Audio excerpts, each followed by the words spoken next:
All right, folks. Greetings and hello. Hey, Tiffy. Oh, thank you very much for the cool splash screen, and thank you for the lurk. Greetings and hello. Welcome to Wonderland Gaming, everybody. All right. Yep. This is me, not my channel, and not prepared. I don't know why I'm not prepared. I'm the one who started this. It's not like it was difficult.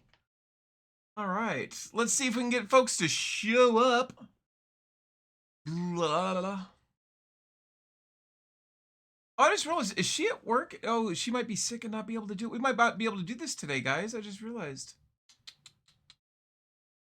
Uh, all right, hold on. Let's check this out. Check this out. Check this out. MG.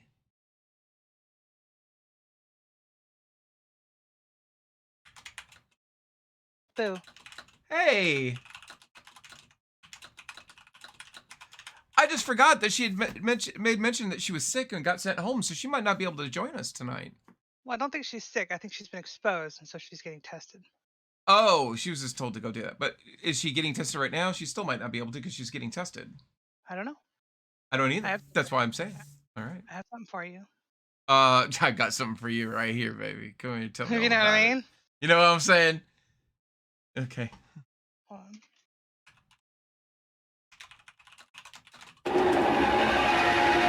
Hey, 1 year! Good Lord. Has it really been a full fucking year? I guess it has. Mm-hmm. October. Well, congratulations. And thank you so much for the 1 year.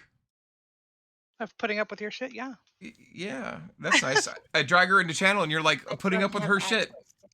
Your shit, not her shit. Her shit's fine. MG, how you doing, sweetheart? I'm better, but unfortunately, due to the symptoms that I had at work, they want me to take 2 COVID tests before I can come back into work. Oh, you are sick. See, I thought you had gotten exposed. Yeah, Oh, I no. thought she said she was No, not feeling I'm girl. It is good. still feeling a little plunky, but not as bad as I was like an hour ago. But Okay. Ew. Well, we'll get you taken care of. This is probably one of the most painless character creations you're going to go through.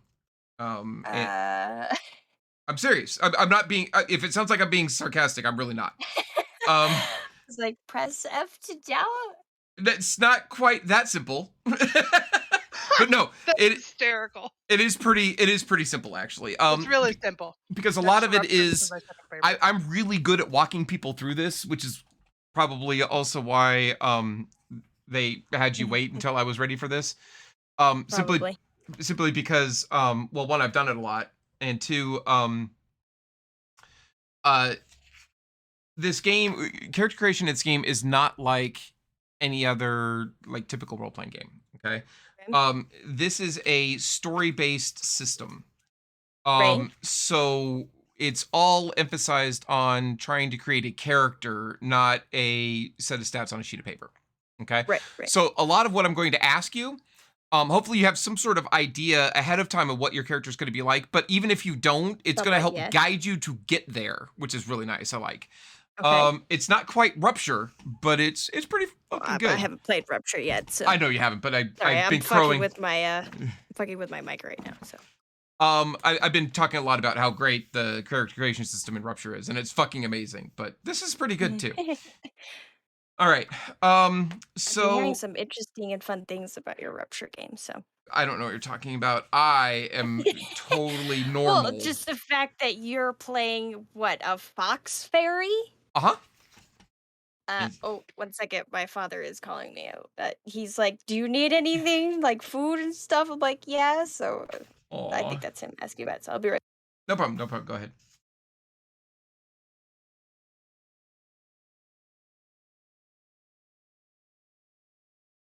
I'm a good girl. I got a salad. Good job. Veggies. Okay, Ugh. I am petting you. You cannot get shitty with me for petting you. I mean, she can, and she will. Yeah, well, she's wrong. I should probably get. We'll just keep everybody down below blank for now. Yes, son. Oh, kitty. Oh yeah. Hold on. Can I mute first, please? Sure.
Okay.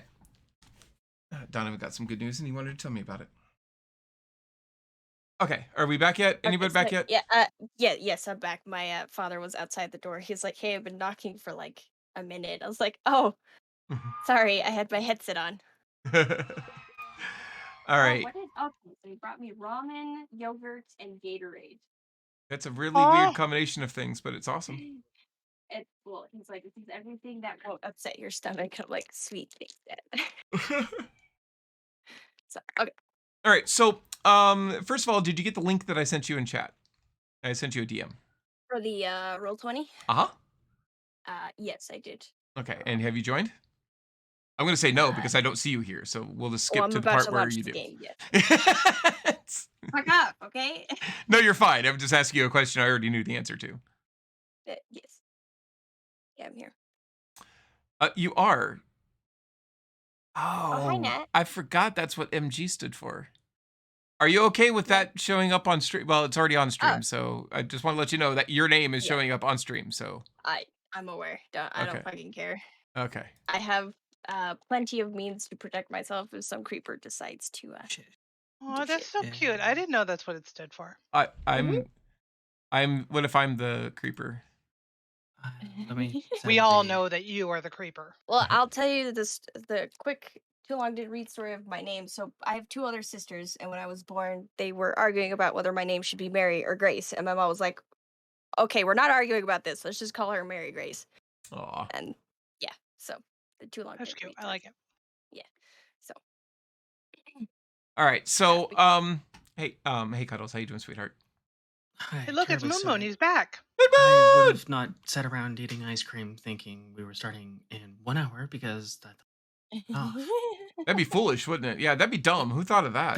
that would be stupid of me to think that we had everything planned for 1 hour later because she gets off 1 hour later than we normally. Yeah. What's funny is I Well, normally start stream at 7, so I was like, I was starting and I realized, oh my god, she's probably still at work. Wait, no, I know she's not at work. Crap, she's probably really sick. Crap, we might not have a stream at all. Oh my god, what am I going to do? no, I feel good enough to do the stream and do character building, so Okay. don't worry about that. So you've used Roll20 before, yes or no? Mhm. Okay, so in your Oh, yeah, all the journal, time. in your character journal, you should now have a new character called Fron LeClan. What? Look in your Fron journal, and there's LeClan? a character there named Fron Oh, LeQuan. yes. Yeah, Okay, okay. I see it now. This Sorry, has I been was staring assigned at to Ash's you. beautiful face. Well, you know, who can't? who can avoid doing that? Okay, I need you to tear Anyway. yourself away from her face for just a moment. Okay. And Fron LeQuan is you. And you have full control over Fron, so you are able to rename Fron. You don't have to do it the second, I just want to let you know. But what I want you to do is, I'm actually going to close that and open another one. Character, so I don't bother you. All right. So you have a character sheet. So click on the character Okay. sheet part. Give right. me a second. Character sheet. Okay. All right. So I'm going to walk you through a few things. I'm going to be explaining a lot of things, okay? And I'm going Okay. to try and let me move this so it's down instead of up. Mhm. Sorry for all the noise. I No, apologize. you're good. Right.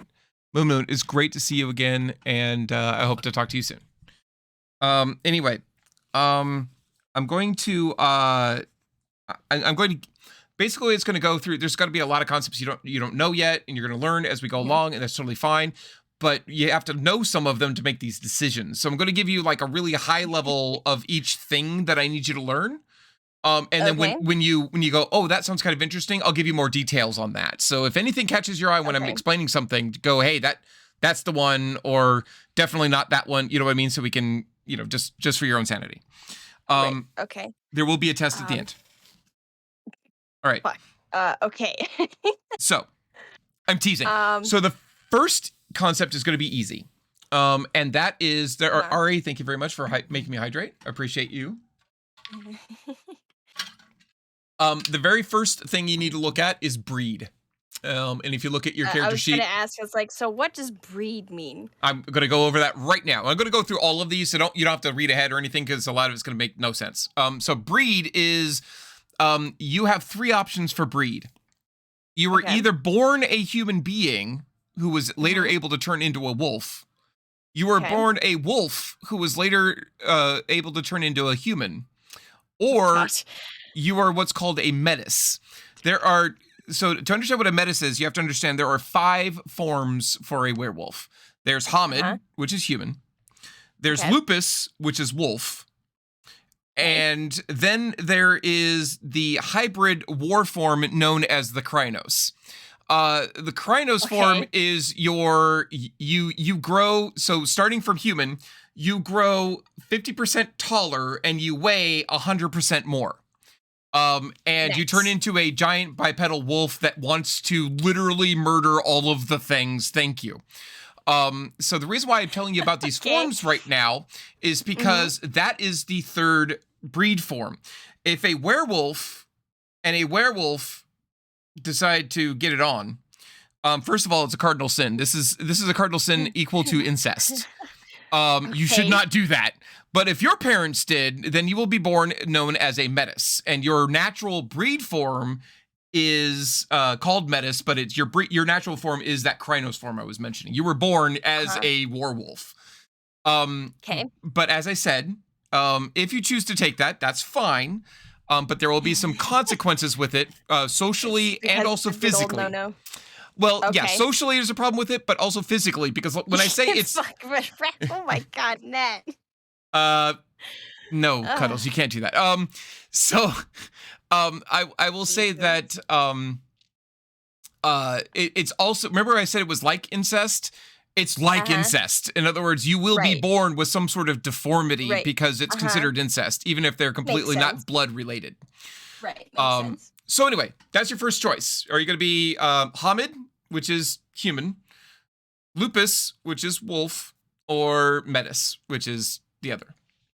Okay. Well, if I'm going with the character that I've already pre-made for like 2 other campaigns, more than likely she's human that could turn into a wolf, basically. Because All right. that's how she was in ESO, and it's how she was in D&D, because she was a druid, so. Sounds good. So for breed, put Hamid, Homid. H-O-M-I-D. Hamid. Okay. Okay. The werewolves are a bit of a mystical, shamanistic tribal group of people, and astrology figures heavily into their everyday life. Right. Specifically, the phase of the moon under which you were born. Except for werewolves, this isn't astrology. This actually is real. Your gifts are gifts not only of Gaia, the earth, but also of Luna, her sister. Okay. Luna is part of the reason why werewolves have the rage that they do, that they're able to call upon. They're also why Luna is also the reason why werewolves have the ability to change shape, because her shape is constantly changing. They are Makes also sense. she Okay. is also the reason why that they have an allergy to silver, because silver is her element. So I'm telling you all of that because there are 5 phases of the moon, and these Right. have real world effects on how you act in general. Okay. Okay. So the new moon is called Ragabash, and these are fun tricksters, happy-go-lucky people that really like playing pranks on people and don't take things very seriously. I'm guessing that's Sofa's character's birth. Who knew? Phase. Yeah, very much so. Yeah, that's me. Um. That's all right. There is the Theurge, or the Crescent Moon. These are the seers, the shamans, the magic users. These are the people that perform rites and are delving into the mystic depths of things. Okay. There's the Philodox, which is the Spoilers half to moon. what I'm thinking, but Okay. There's Keep the going. I want to hear all of them. Sure. There's the Philodox, which is the half moon. They are the judges, and lawmakers that balance the dual nature of man and wolf. Interesting. Then there's the Galliard. They're lore keepers and tale singers. These are your party bards. They are. They love a good party and a good brawl, and they love getting down. But they also do have a serious. Make Frey in this game. I already know what Moonface she's. Okay. Anyway, sorry. I'm You're fine. nerdy RP over here. So anyway, that's the Galliard. And I mean, like I said, they love to party and drink as much as they love to, beat up and murder things. But they are lore keepers and tale singers who sing the deeds of the other werewolves. Okay. And then there's the Arun, the full moon. These people are born warriors. They do not fuck around. So Ash is an Arun. Say, Ash, are you born under the full Oh moon? yeah, she is straight up ready to murder shit all the time, which is great because she's their leader, and so she's pretty much constantly She's simmering. Also the tallest one out of the entire fucking group. She's a big motherfucker, yeah. So those are the 5 phases. They all have different effects on the game, but don't worry about that for roleplay purposes. Which of these really kind of speaks to you? Well, considering Celine started as a spellcaster in Elder Scrolls Online and is also a druid in D&D, more than likely she would be somewhat of a shaman-like character. The Crescent Moon. Okay, so you want to write in Theurge there. That is Theu. Is it under Auspice? It is. I'm sorry. I thought I'd said that. Yes, Auspice is Theurge. Okay. How do you TH spell it? THEURGE. RG. Okay. Okay. I'm gonna do Crescent Moon just in asterisks. Oh yeah, please. Yeah, whatever notes you need to put in to make sense to you. Okay, cool. All right. Now the third thing that you're going to choose is your tribe. There are 13 tribes. Oh, sweet Jesus. Okay. Yeah, and there's all kinds of lore with each of them. Okay. But you're not going to know all of that. So I'm going to try to give you a highlight of what their stereotypical person is going to be like, okay? And that will help you. Okay. I will say that this is stereotypical. There are always exceptions. But just keep in mind, they're very tribal, they're very shamanistic, they're very, tribal is a good word to use. So if you are, for instance, a glasswalker, the glasswalkers are known for using what's called weaver things, anything technology related. They're all about the technology and living in the cities. They're very different from the other werewolves in that respect. But you're a glasswalker that eschews all technology and wants to live out in the woods somewhere. People are going to think you're fucking weird. So just keep in mind. All right. So the 13 tribes, there are the Black Furies. These are the defenders of wild places, and they are the only tribe that is 100% filled with women. And I'm going to say 100%, but that's actually not true. They're not 99% full of women. Okay, and the reason already speaking to me for a plethora of reasons, but continue. The only males in their tribe are Metis, because the maternal instinct is to take care of their Metis children, even if they're male. But keep in mind, being a male Black Fury, first of all, you're Metis. We already talked about that. So you're the product of incest. Not a great start to your life. And you're male, and you're in the Black Fury tribe. Your life sucks. Just to throw that out there. But anyway, the Black Furies, they are a tribe that originated in the Greek area. Just if that makes any difference or sense to you at all. Moving on. The Bonars. So the Bonars are all bums. They are all they are homeless people that live in the cities, but they're not glasswalkers. No, they live like with the bums. And they are treated pretty much like dogs by the rest of the tribes. And I don't mean wolves. I mean like dogs. In fact, they have been breeding with dogs. So they've lost a lot of their wolf traits, and they look more like, the big shaggy Saint Bernard and less like the sleek wolf that wants to go murders things in their lupus forms. Again, this is stereotypical, right? I'm a dog. But they are also the consummate spies, because nobody takes them seriously. Nobody cares if they're around. So they just hang out and people talk in front of them like they're not even there. So if you want to know Okay. something that's going on in a city, go find the Nars in that city. Right. In fact, that Okay. they just did that in a group. Anyway, Bonars, the children of Okay. Gaia. These are. Remember, I told you like the Philodox are kind of like seeking the balance in all things, and the lawmakers and stuff like that. Uh-huh. The children of Gaia are kind of like an entire tribe full of Philodox people. They're not necessarily all lawmakers. In fact, that's not what they're all about, but they're all about balance. They're all about seeing the good in every bad situation and let's just give peace a chance, guys. You know, we don't have to kill all of the humans. You know, so that's kind of what the children of Gaia are about. They are all about trying to nurture what the worm, which is the big bad evil, hasn't destroyed in the world. And that's what they're about. Okay. The Fianna. The Fianna are originally of Celtic design, and they are the embodiment of Galliards, essentially. They are a bunch of Irish people that love their heritage and have a fine heritage and some sort of relationship to the Fae. Fun fact. Okay. But but they're Irish, so they like parties and they like alcohol Having a and they crack? like. Yeah, and they like murdering shit. And, you know, it's like, hey, you want to fight? You want to drink? You want to fight? You want to drink? You want to fight? You want to fuck? You want to drink? Wait, what was that last one? Yeah, exactly. But they are, they're a very awesome tribe.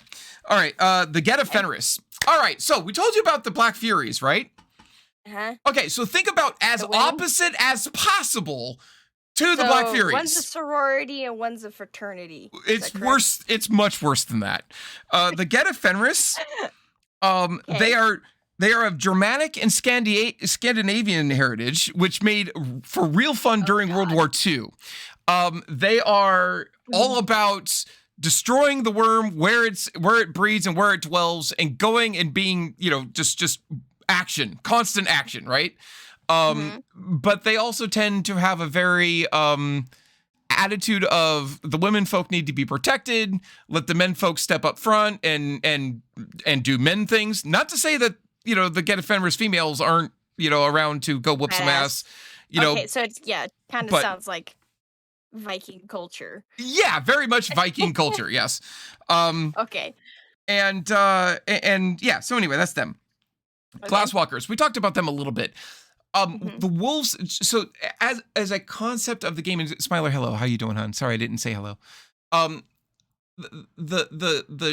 The setting in general is what's called the World of Darkness. So think of Batman as the Dark Knight.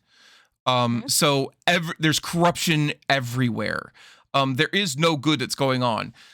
The werewolves are Gaia's warriors. And I need to give you a little bit there of to protect the earth.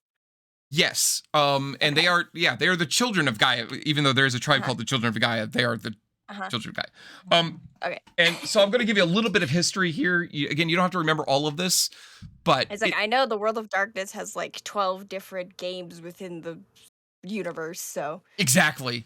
so but- I know Vampire the Masquerade is one of them. There's like a human hunter one and mages and shit. So My brother's been trying to get me into a Vampire the Masquerade. I was like, but I'm already in a Werewolf the Apocalypse. there you go. So the werewolves' take on what's going on is that in the beginning, and that's what the capital B. In the beginning, there were three primal forces. There was the Weaver, there was the Wild, and there was the Worm. Okay. Now, the Weaver or the Wild's job was pure creative energy. Okay. So pure possibility. That's what the Wild is. The Wild is all about making things and doing things, and nothing has to make sense. It's growth and Just watching those explosion. things interact with the other things. It's all of potential, any kind of potential whatsoever. Well, if you have that by itself, that's complete and utter fucking chaos, right? So the Weaver exists to take that energy and give it form, because nothing makes sense without form. So the Weaver is all about structure and solidifying and make things static, whereas the Wild is completely the opposite of that. To balance these two primal forces, there was the worm. The worm's job was to go, hey, Wild, there's something over here that needs creating. So go create stuff. And the Wild went, I'm going to go create stuff. It's awesome. And so the Wild would go do that. So Wild's like a toddler that's like, I get to play with blocks. Yes, exactly. Except blocks are terrible. I'm going to destroy the blocks. I'm going to throw them all over the place. I'm going to turn them into other things because I can do that.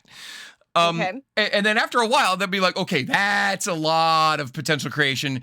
All right, so Wild, I'm going to need you to go literally anywhere else right now. Weaver, I need you to come in and I need you to give all of this nonsense some sort of form, like give it some sort of form so it makes sense. And that was the worm's job. And so when something would get a little too static, you know, the worm would go, oh, okay, that's a little bit too much, Weaver. I need you to go do something else. And Wild come in and kind of destroy some of this. And the Weaver would have to come back and go fix it. You know what? That was the balance to all of reality. And as a result, spirits, which are generally a thing of the wild, intermingled freely with humans and animals and things of that nature, because with reality, what we would call reality, because everything was living harmoniously. Okay. Well, one day, the Weaver gained consciousness. Nobody understands why or how, but suddenly the Weaver wasn't just a force that was doing this. It started understanding that it was doing this.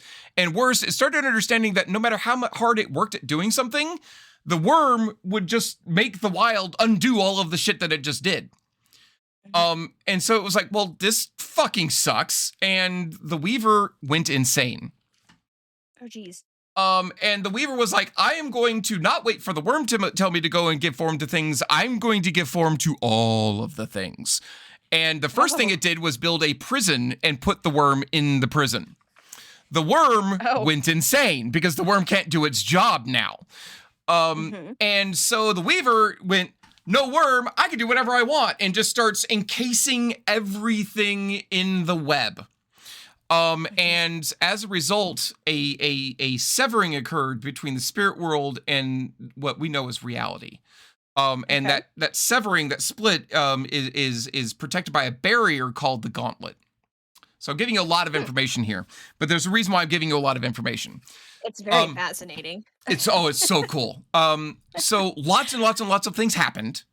But the upshot is that the Weaver is crazy and does Weaver shit all of the time.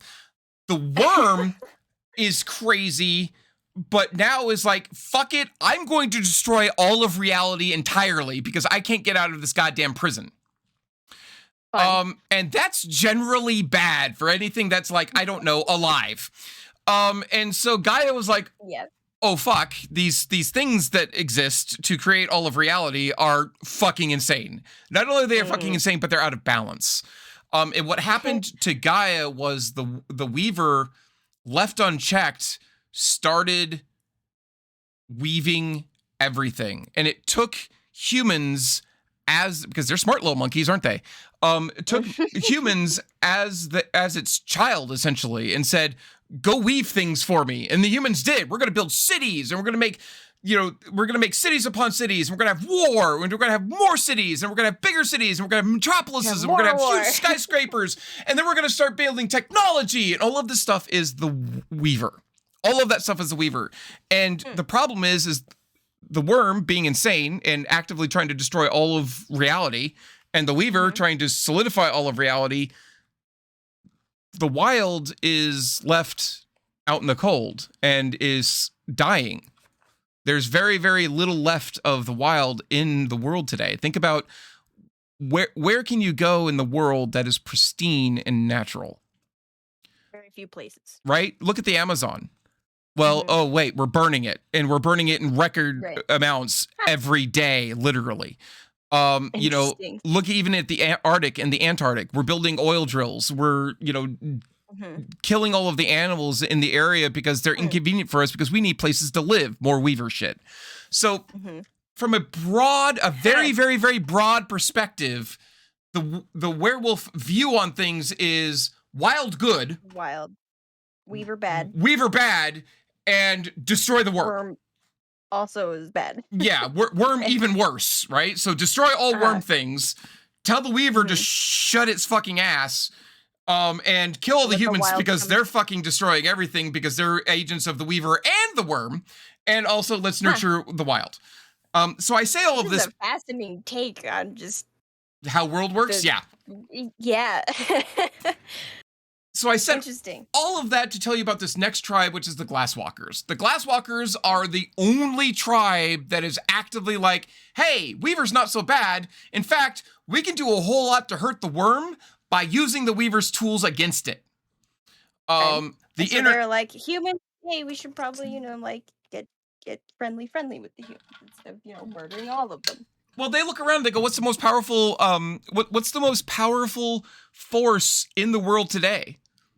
Humans. It's the force of, well, humans, but more specifically the force of money, commerce, the internet, all of the shit that the humans are doing that's Weaver stuff. They're like, why don't we form our own corporations and our own board of directors that say, no, fuck you, you can't go cut down that tree over there because eat a dick or I'll rip off your face. I mean, because they still are werewolves.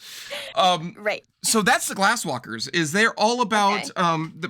the urban predators, right? And the corporate boardroom predators. Keep in mind, Okay. the Bonars also live in the cities, but they're all bums, right? What are they going to do? Yeah, they're like hobos.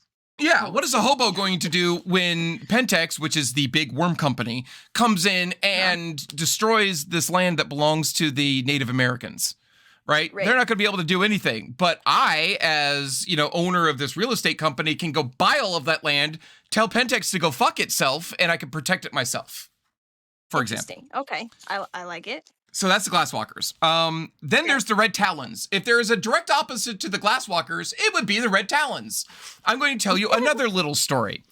Okay. A long time ago, when this whole war with the Weaver and the Worm in the wild was still fresh.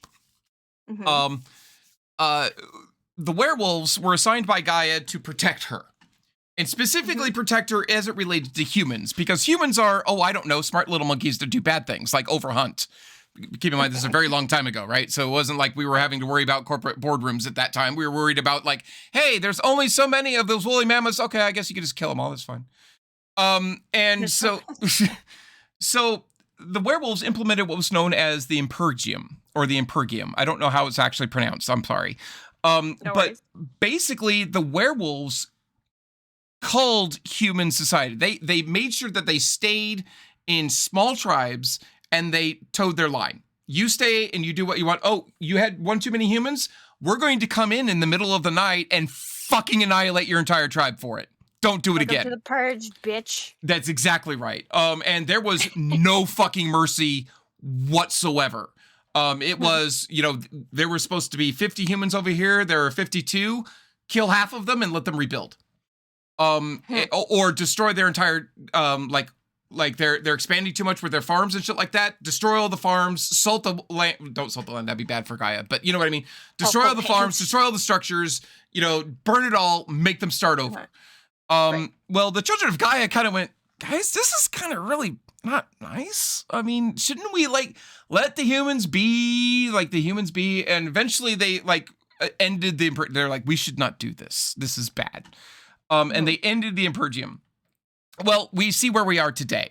And that's not great. And there's a tribe known as the Red Talons. And the Red Talons are the only tribe made up exclusively of Lupus Garou. They are only werewolves. Garou is another term for werewolf, by the way. So that's what they call themselves. But they are the only tribe that are all Lupus. There are no humans among them. They don't like the humans. In fact, their ideal situation is bring back the Impergium and all of this bullshit with the worm and the Weaver goes away. And it's really hard to argue with them with the shit that's going on today. It's like they make a compelling argument, but They also do. genocide. But yeah, genocide is a bad thing generally, but also there's not a lot of wolves left in the world, so there's not a lot of Red Talons left in the world. That's true. The werewolves themselves are a dying breed, literally. But of a dying breed, they are the rarest of the dying breeds, if that makes sense. Isn't somebody in this pack a Garou? All of you guys are Garou. Oh, okay. Yeah, no. I thought it was like a specific. Okay, No. All werewolves are Garou. That is what they call themselves as a people. Okay, gotcha. Okay, All right. that makes sense. So the next one is Shadow Lords. Shadow Lords are cunning and deceptive and domineering, and they believe that they deserve to lead the entire Garou nation. They are Are manipulative. these like vampire werewolves? Kinda, as far as behavior goes. Sure, you could look at it that way. Their tribe totem is Grandfather Thunder, who's big into again, I am the biggest, I am the baddest, you should follow me because I'm the biggest and I'm the baddest. And even if I'm not the largest, I'm I am the most manipulative. Think of them as the ones that are whispering in the background, like, "Hey, see that guy over there? I know he's your pack leader, but do you really think that decision he made was the best decision he could have made? I mean, what if he had done this other thing instead? Wouldn't we be in a better situation right now?" That's and you know what? I would have made that better decision. I think you should back me when I start making these other, voices, when I start speaking up and saying we should do X, Y, and Z. You should do what I say because See. I would have done the right thing. Right. That's the Shadow Lord as a tribe. Okay. So that's them. Silent Striders. These guys they're tragic. The Silent Striders started in Egypt. And so ancestrally that's where they're from, but they aren't allowed to go back to Egypt anymore. There is a vampire sect / a clan known as the Followers of Set, and there was a war between the Silent Striders and the Followers of Set. And the Followers of Set, seeing as they were about to lose, enacted a great curse on the entire Silent Strider tribe and exiled them from Egypt. They are physically and mystically unable to go home. Oh, that sucks. They have suffered a great wound because of this. However, because they have no home, they are constantly wandering. And they wander deep into what's known as the Umbra, which is, remember I told you there was a separation between real world and the spirit world? The Umbra is the spirit world. Think of it as like the ethereal realm that leads into parts of the astral plane, if you're thinking about D&D. And they explore where nobody else has explored. Because they have no home. They can't settle down roots. That doesn't mean they're all Egyptian now, because obviously they're breeding with people all over. But that's kind of the gist of the Silent Striders. The Silverfangs. Remember when I said that the Shadow Lords were sitting in the shadows going, "Hey, you should do what I say because those people over there, they're bad people." Okay, so the Silverfangs, alternatively, actually are considered the leaders of the Garou nation. They are descendants of kings and queens, literally. And they are essentially the natural born leaders of the Garou. Doesn't mean they're all leaders, but unlike, so there's a lot of backgrounds you could be choosing later, and one of the required backgrounds of a Silverfang is that they have to have pure breed up to a certain level. And what that means is that they can trace their ancestry back. My father was so-and-so, who was so-and-so, who was the son of so-and-so, who was the son of so-and-so, all the way back to, like the first of the Garou. And because of that, they naturally garner a bunch of respect because of that. But also, they suffered from the same problems that real world monarchs did. That's all great, but when all you do is marry and fuck your cousins and your even closer kin, you're going to start, losing your ability to lead because, you got some shit going on in your brain parts there that aren't so great. Yeah. Yeah. So there's a little bit of taint of madness to the Silverfangs. Not that they're all crazy, because they're not, but that's the overarching theme of what's going on. Gotcha. Anyway, so that is the Silverfangs. The Stargazers. So the Stargazers are from closer to the Eastern lands, and they are more closely related to what are known as the Henge Yokai than they are to the rest of the werewolves. Henge Yokai is I don't even know if I'm pronouncing it properly. I'm trying. But that is essentially Japanese for shape changer. And the other shape changers are handled very differently in the East than they are here. But they are ascetics and navel gazers. Think of them that way. They wander the world. and strike at the worm wherever they find it. But they are looking to master their own rage. So think of them as Jedi. I was gonna say it sounds like samurai werewolves. Very much like samurai werewolves. Think of them like Jedi, but not stupid Jedi that are like all emotions are terrible. They're not like that. Or But like Grey Jedi. but yeah, exactly. But extreme emotion is a bad thing, right? You know, Right. be masters of your emotions. Do not let them be masters of you. That is not the same thing as what the Jedi say. Is like, you know, smiling in public is a bad thing. You know, no, it's not that at all. All right.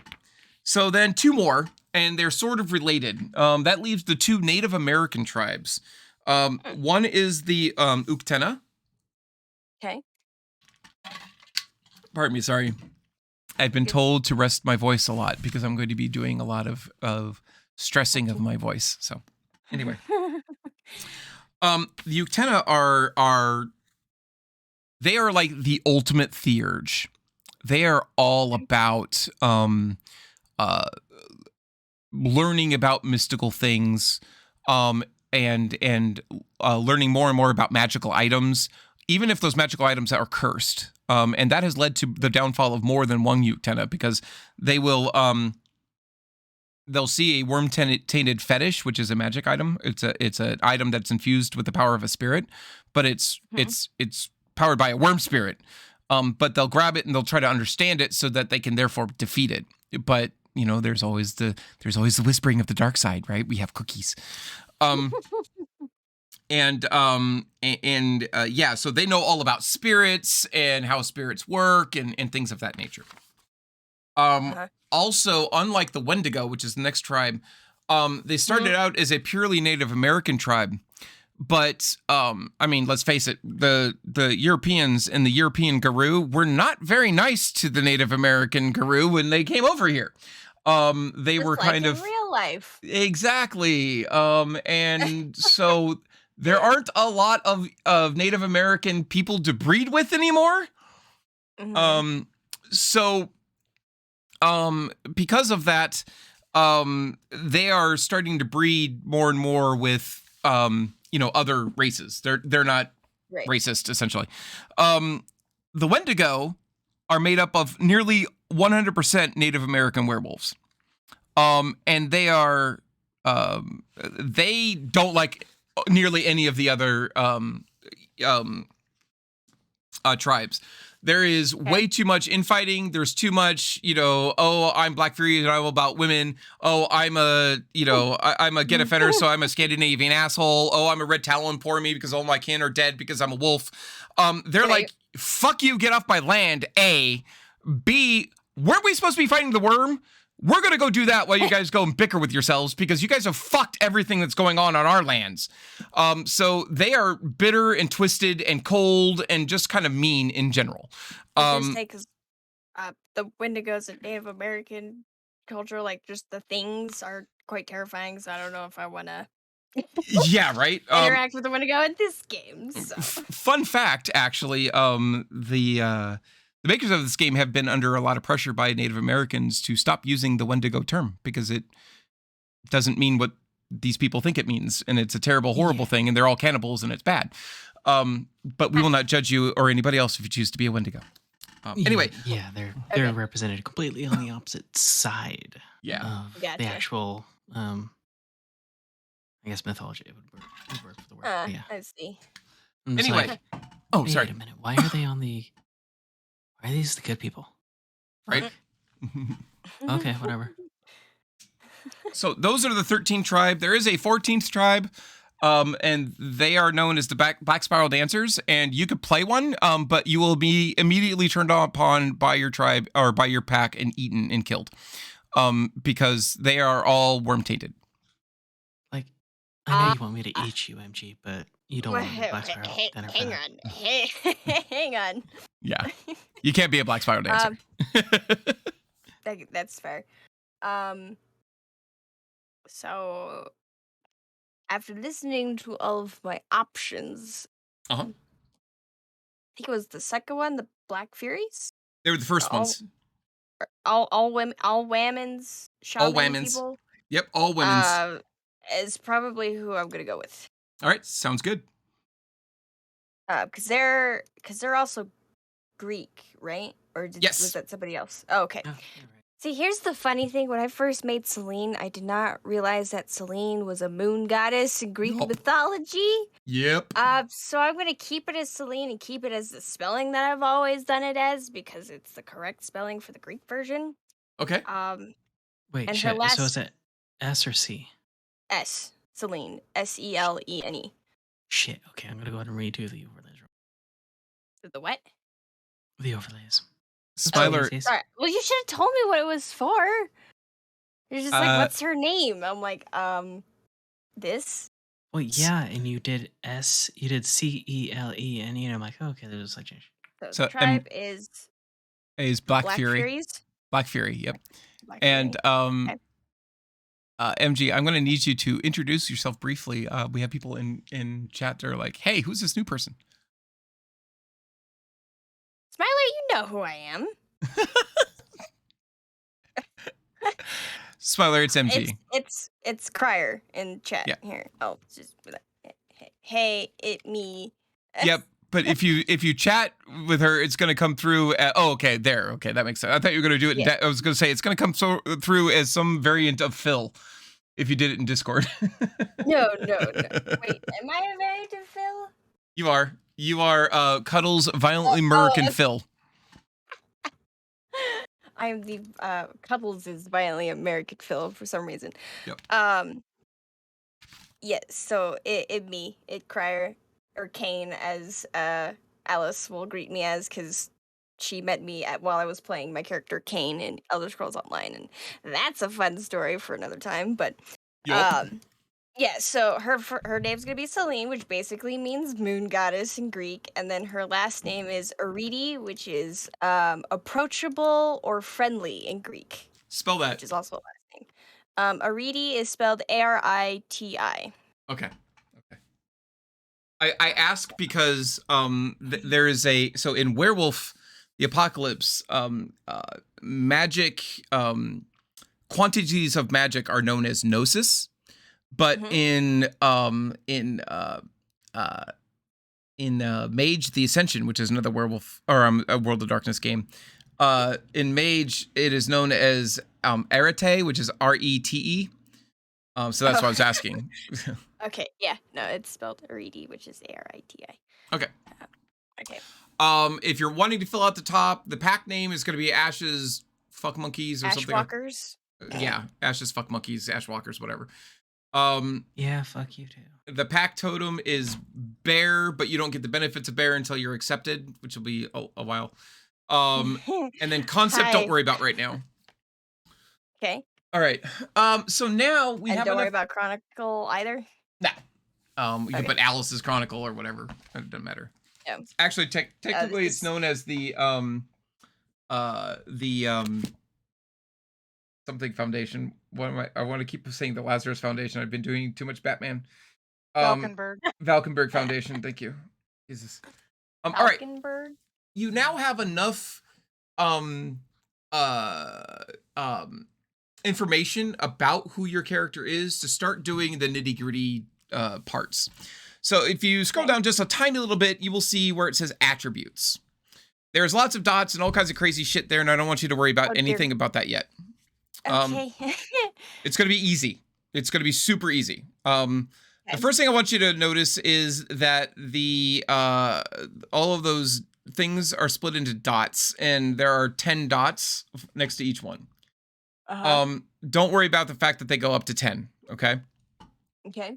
What I do need you to know is that when you're looking at any of these, whether they're for abilities or attributes, they are on a scale of 1 to 5, and 5 Okay. is considered peak human.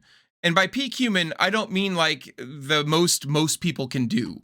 I mean, like, there are less than 1% of the entire human population that can get to a 5 in something. So think about that as you're doing this. And if I remember correctly,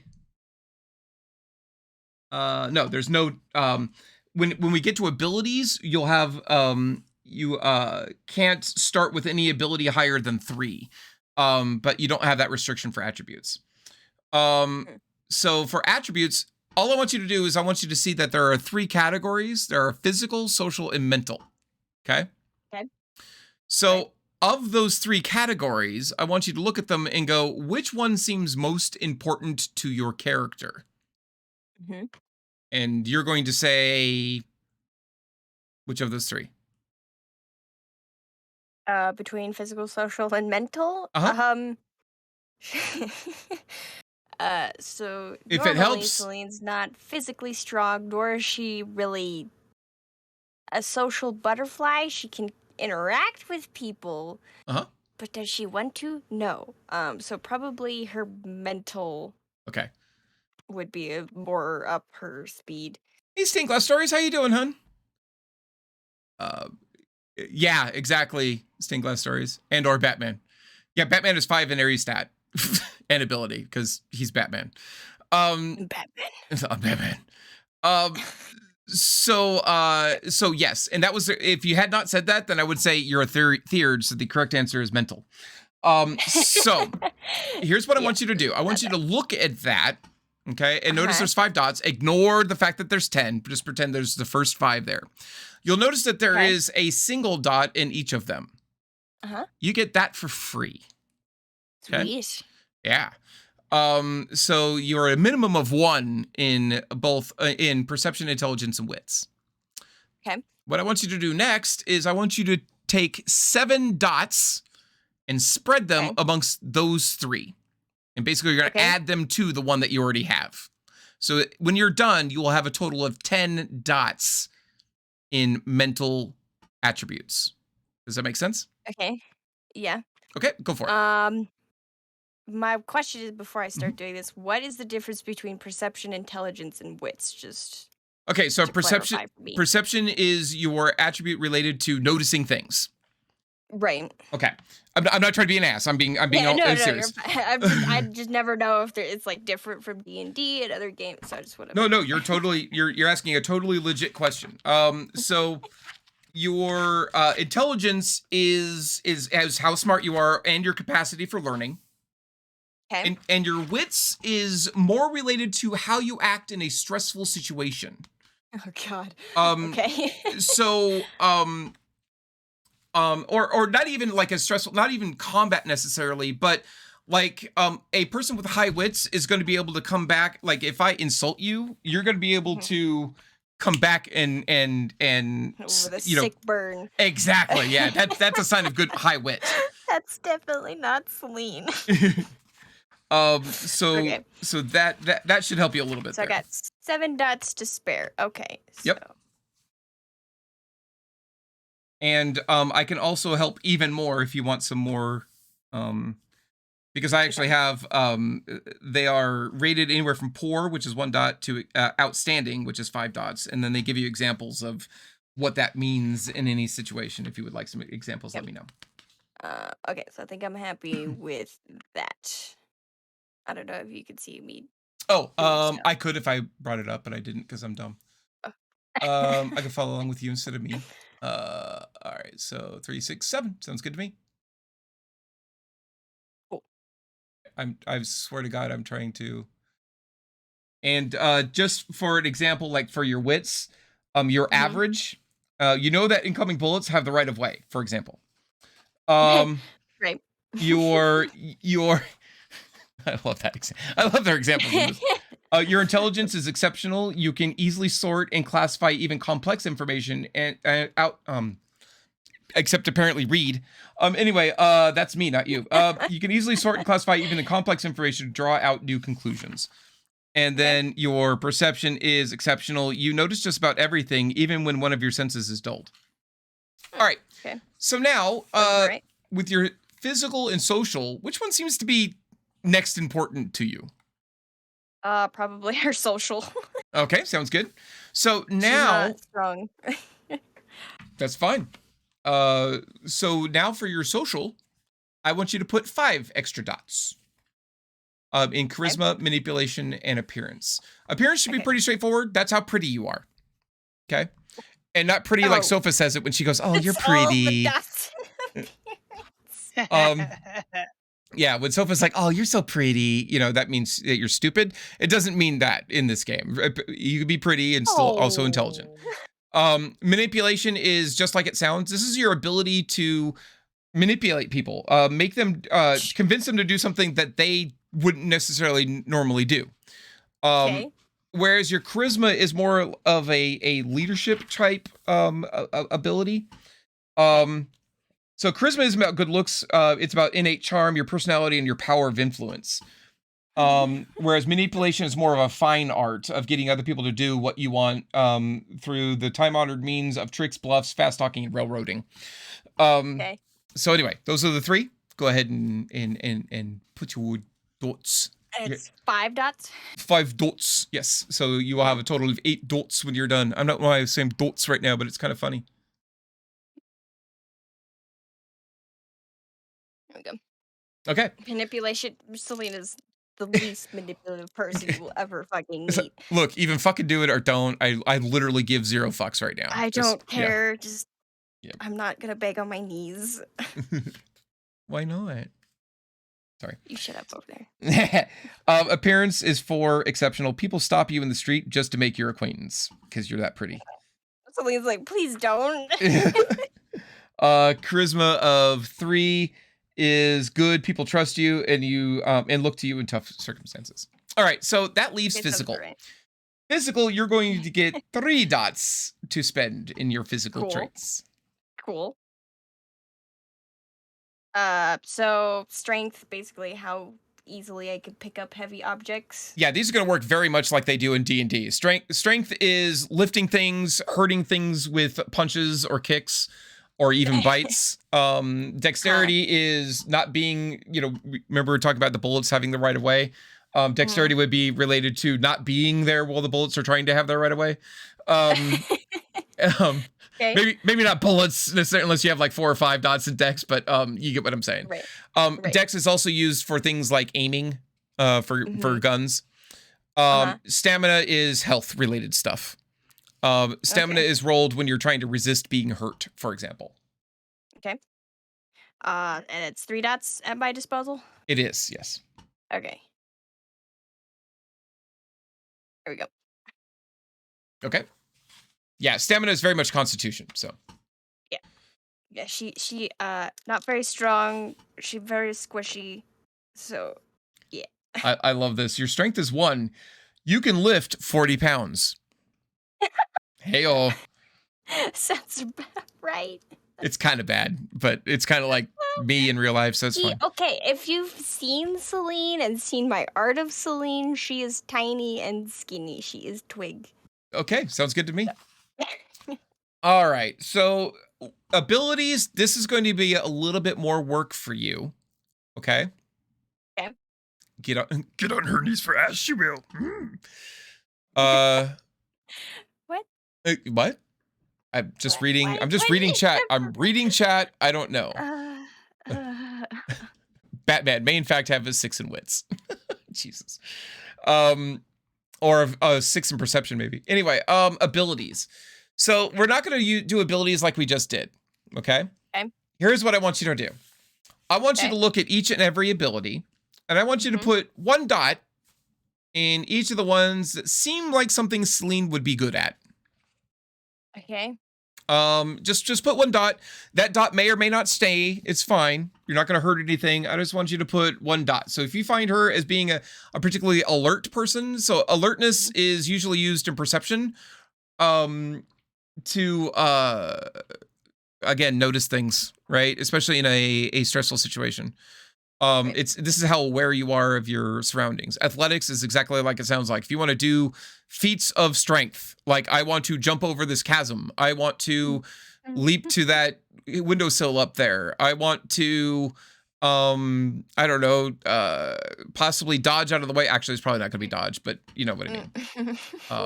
Lots of athletic related things. Okay. Brawling is your ability to battle without a weapon of any kind. Hand to hand, basically. Yes. Okay.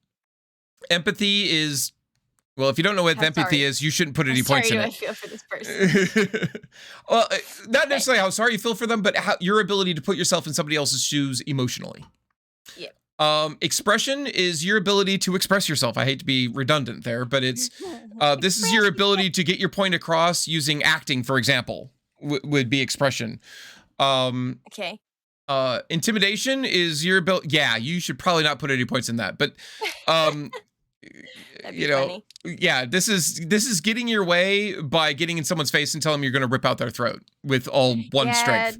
probably not how Celine would go about doing that. Leadership is leadership. This is leading your pack or group of people or whatever to do what it is that you think they should be doing instead of the idiot things that they are doing. Primal urge. This is a bit more ephemeral. This is a bit more touchy-feely of a skill or of a talent. Primal urge is how in touch you are with your animal side. Okay. So things like hunting is usually done with a primal urge if you're not in human form. If you're in human form, that's survival. So tracking could use primal urge. You know, again, when you're acting like an animal, you're probably using primal urge. Yeah. Primal urge is also used to do things like Instinct. try to shift forms quickly. Primal urge comes into play with that because again, it's you acting as your animal side. Even if you're trying to shift forms to Hamid really quickly, you're still doing that because you're an animal or a beast.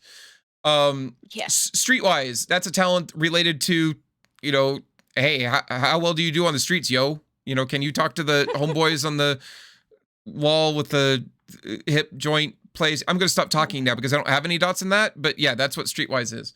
So yeah, if you want to go into a town and you want to get word on the street on what's going on, you want to use streetwise. That's good. Yeah. Subterfuge is again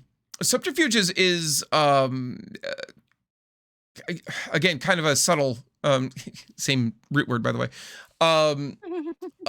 It's a subtle skill. So this is the skill or the talent of being for example, trying to get a point across without saying that thing, or anytime you're trying to be sneaky, not necessarily like stealthy, because that's actually a skill, but if you're trying to be sneaky in your behavior, right?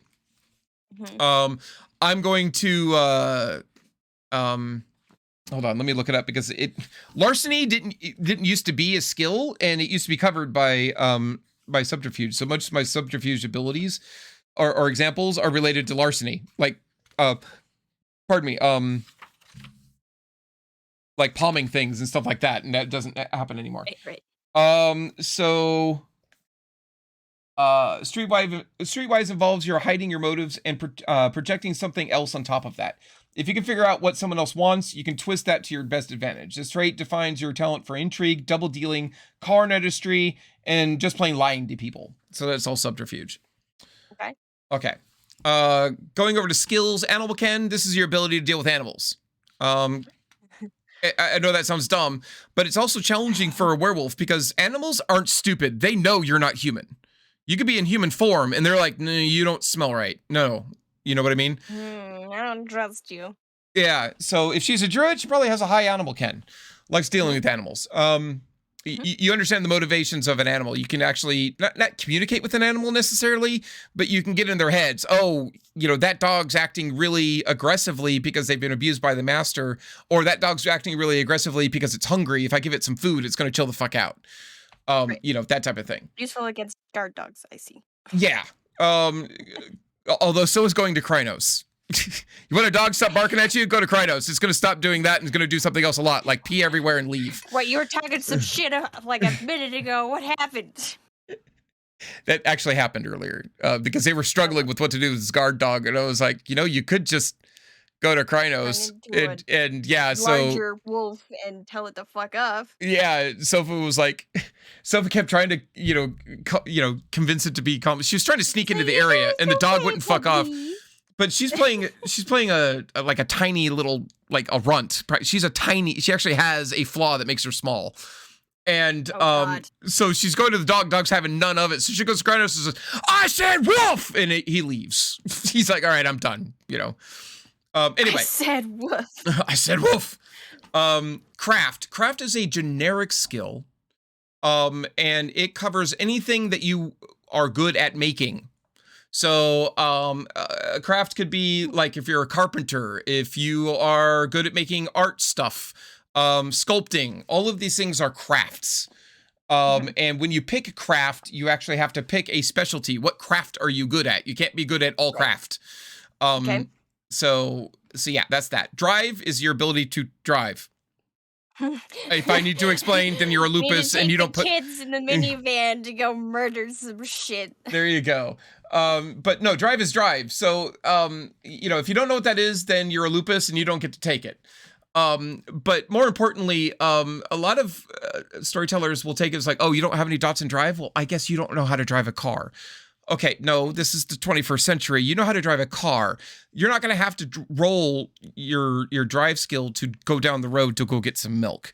You're going to have to write a drive skill or a drive roll if you're going to go do that, and then somebody comes up to you and starts trying to shoot you in your car, and you're going to try your gun, you're going to try shooting him back. There's going to be some drive skill involved here. Otherwise, you're going to run into something. You get what I'm saying? Yeah. Right. I want to drive in the Indy 500. You need to make a drive roll. Probably a lot of them. All right. Etiquette. Etiquette is literally knowing how to behave in polite. Sounds. Well, not even polite. Actually, I can't even say that. Etiquette is knowing how to act and when to act that way. In certain company. Because it could be used in werewolf society. Like you all are at a cairn, which is like a holy place for them, and you're partying and having a good time. You still need some etiquette. You need to know that it's not okay to go up to an elder and punch him in the face because he's going to put your ass into the ground. You're going to go, what the fuck just happened? And they're going to say, last Tuesday is what happened because that's when I hit you. And you know what I'm saying? So it's knowing what to say and when to say it. Behave. Yeah, what to do and when to do it is a good way to put it. Okay, that's definitely sounds like Celine. Firearms. If it is How good you are at shooty shoots. Yeah, if it shooty shoots of any kind, then it goes here. Which is interesting because this is gunpowder weapons only. And what I mean by that is if you want to shooty shoot with bow and arrow, that's actually athletics. Because it is a strength power. It's not really a strength powered weapon, but you need strength to be able to do it. Throwing a javelin is an athletics skill, even though it's ranged combat. A slingshot would probably be athletics.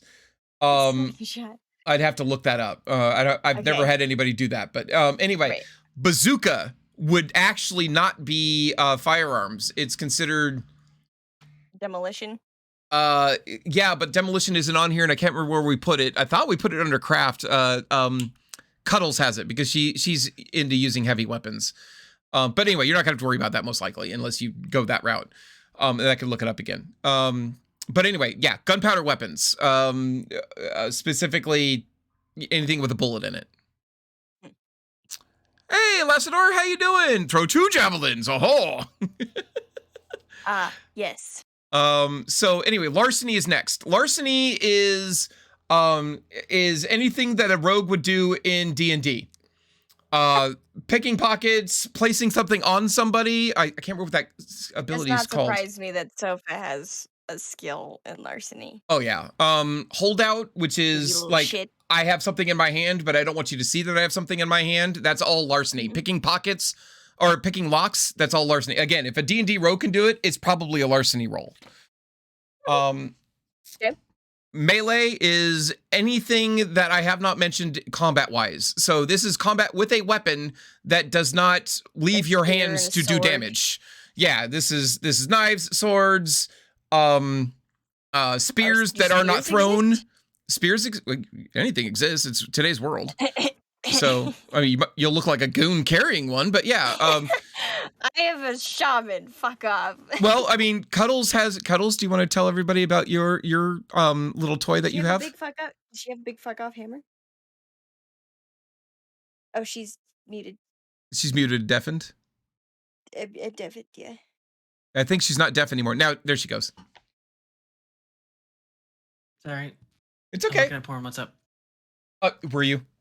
No, I wasn't. What's that? So we just got to the melee skill, and we brought up that somebody wanted a spear, and I said, if you want to look like a goon, you can have a spear, and then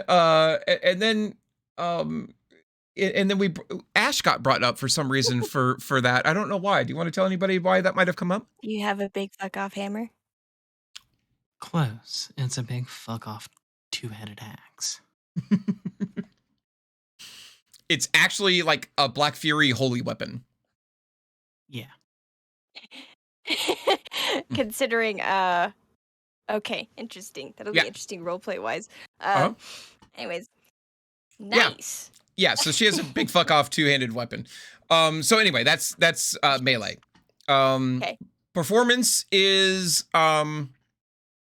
so remember I had mentioned expression earlier. Performance is a bard skill. Okay, which technically is could be covered by acting, but more specifically, performance is usually used, it can be used for acting, don't get me wrong. It's usually used for things like, I'm gonna play a guitar, I'm gonna play violin, I'm gonna play an instrument of some side, the harp, the pipes. Like a bard. Yeah, exactly. So performance is going to be some sort of bard skill. Okay. Stealth is the other half of the rogue equation. This is anytime you want to be sneaky, it's stealth. Pretty self-explanatory. Yeah. Survival. This is doing hunting, tracking, and things like that as a human Okay. in the wilderness. If you want to track somebody in a crowd, like in town, that's probably going to be a streetwise or maybe even a subterfuge roll. I can't remember what the official roll is. I have to go look it up. But anyway, survival is surviving. Academics is any kind of schooling whatsoever. This is brain smarts. So yeah, I can't really say it any more than that. This is Sounds like Celine as well. anything dealing with schooling. University, Mhm. college, whatever, all of that's going to be academics. Okay.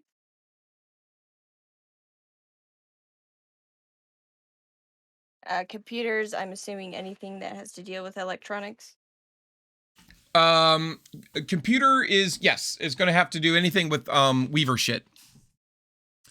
Your phone could technically be used, could be a computer role. If you want to do anything internet related, going to be a computer role. Okay. Enigmas is a little bit more difficult to define, but Enigmas is solving puzzles. Okay. That's the best I can describe it as. Enigmas is also often rolled when dealing with spirits. Spirits really Okay. like talking in riddles. And that really comes up. They like having riddle contests, for example. An Enigma's role could come into play a lot dealing with spirits. You're at the Okay. urge. I just want to mention that. Yeah, I was gonna say. Investigation is literally like it sounds. I'm at a crime scene. I want to figure out what the fuck happened. This is the Batman skill, especially in the Batman Is that video why games. everybody's saying Ari's a Batman? I don't know Or why is everybody's saying Ari's Batman. She does have that skill, I think. Pretty high actually. She's the investigator. So anyway, that's investigation. Law is usually, but not always, and we've used it for different things for Ari, but typically this is used for human law. Like, how does Okay. human law work? Is that thing that you're doing illegal? What's going to happen when my friend gets arrested? This is all law. Gotcha. All right, medicine. Medicine is important for theurges. I'm just throwing that out there. Yeah, I was looking at it, so don't worry. Medicine is used to bandage wounds. It's medicine. You know, oh, I'm hurt. I've got a cut. Can you give me stitches? Can you treat my Yeah. wounds? Okay. It also comes into play. I believe it's part of the role for Mother's Touch, which is essential. Essentially, I'm acting as a cleric, which is what theurges do. Important thing with Mother's Touch, by the way, is unlike D&D clerics, you can't heal yourself. You can heal anybody else all day long, but you can't. Also sounds pretty on par with Celine because she's like, I'm gonna heal my other people, but me, nah, fuck it, I'm fine. It's just a flesh wound. Occult is kind of a catch-all. And it used to be more broken out. But occult is anything that isn't normal. Werewolf lore, spirit lore, vampire lore, magic shit. All of that goes into occult. Magic shit. Yeah. Theurgists tend to be really good at occult and also at rituals. Rituals is interesting though. I need to read this because I always get it backwards, and I tell people backwards all the time, and I'm going to look it up now instead of looking it up backwards or saying it backwards. All right. Rites are a real thing. Like I said, they're a shamanistic society. Rites are a real thing. However, in werewolf society, rites actually have magic power. Okay. Some of the stuff that they do ritualistically aren't magical, but there are many that are. So this knowledge lets the character know about the traditions, mysteries, and ceremonies of the Garou, including how to participate in common rites and how to behave properly towards elders and leaders. Some werewolf rituals are more than formalized behavior. They call upon ancient spirit magics to powerful effect. A character cannot learn a rite of a higher level than his ritual's rating.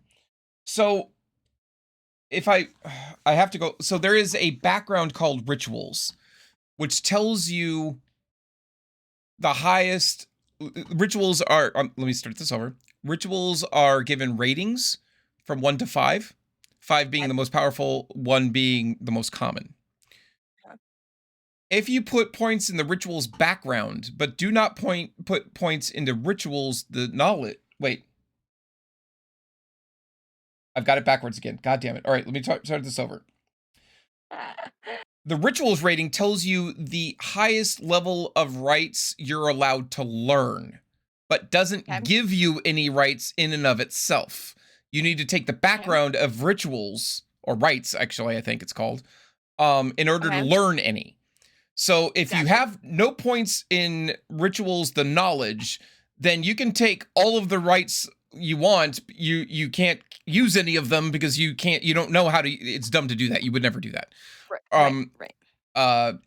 So, and the reverse is true. If you put points into rituals, the knowledge, but do not take the rites background, that's fine. You know about rituals, but you don't have the confidence to do any on your own yet. But once you take the rites, that's one of the few backgrounds you can actually buy up later, and you can learn a rite later on. So if that makes sense. Right. Yeah. Okay. So anyway, if you put a point into this, and I will say Theurgists do tend to take rituals, and rites. They're not all do, but they tend to, in general. If you do put some in one, make sure that you do it in the other. Otherwise, you've kind of wasted your points. Right. All right, science. Science is, think of science with an exclamation point. This is all science things. This is chemistry, physics, biology, any of the ologies. Science when I'm a shaman and I know astro stuff. I know astro stuff. It's up to you. Astrology. Astrology is my astrology. It's the knowledge of your ass. I have nerdy glasses that I could put on. I don't have my camera on right now, but pardon me. So this is all of the sciences in one skill or knowledge in this case. I don't know if I turn on my camera if it's going to show up on stream. So technology is a lot like computer. Basically, if it's not a computer role, but it is Weaver shit, it's going to be technology. So alarm systems, how do, maybe phone, related things. But okay, how does a radio work? I want to repair this radio. How would I do that? You get what I'm saying? So that's all technology stuff. I see these humans are going in and out of that door, and it looks like a highly secure door, but I don't understand how they're able to go in and out. They seem to be taking these cards and putting them in front of these panels next to the door, but I don't know what that means. That's technology. It's RFID. That's what all that means. Okay. Yeah, sounds about right. That's all of them. Have you put one dot in all of the ones that seem somewhat interesting? Okay. Go put one dot in all of the ones that seem somewhat interesting. To me as a character? Well, yeah, for your character. Celine? Okay. Say out of all the talents, probably empathy would be the only one. Well, empathy and alertness. Okay. Etiquette, probably animal ken. Is she going to be anything Survival. like druid version of Celine? If not, that's fine. I'm just asking. Probably. I would put at least 1 point in Primal Urge. Okay. Where the fuck did it go? Back to talent. There it is. Okay. Okay, keep going. And then Since that is effectively how much you vibe. that's true. Let's see. Okay, so it's all the skills that look interesting for her. Academics is probably gonna be one. Enigmas, medicine, occult, and rituals. Okay. I'm not sure if there's anything else in the knowledge abilities that I would want for her. Okay. This sounds Okay. fine. There's no right or wrong here. So you made it a little bit easier on yourself. It looks like you Okay. have a lot of dots in knowledges. Uh-huh. Remember when we grouped attributes into the 3 that were important, and you got more points to put in the one that was most important? Uh-huh. The same thing's going to work here. Okay. And knowledges is probably where you're going to want to put all of your points. And you're going to get Probably. you're going to put 13 in that. However, unlike attributes, you don't get a free one in any of them. No Oh, free okay. no free dots here. You get 13 total to put anywhere you want. Okay. Okay. So that's what, 1, 2, Stained glass stories, that's a 5 good out way to of put it.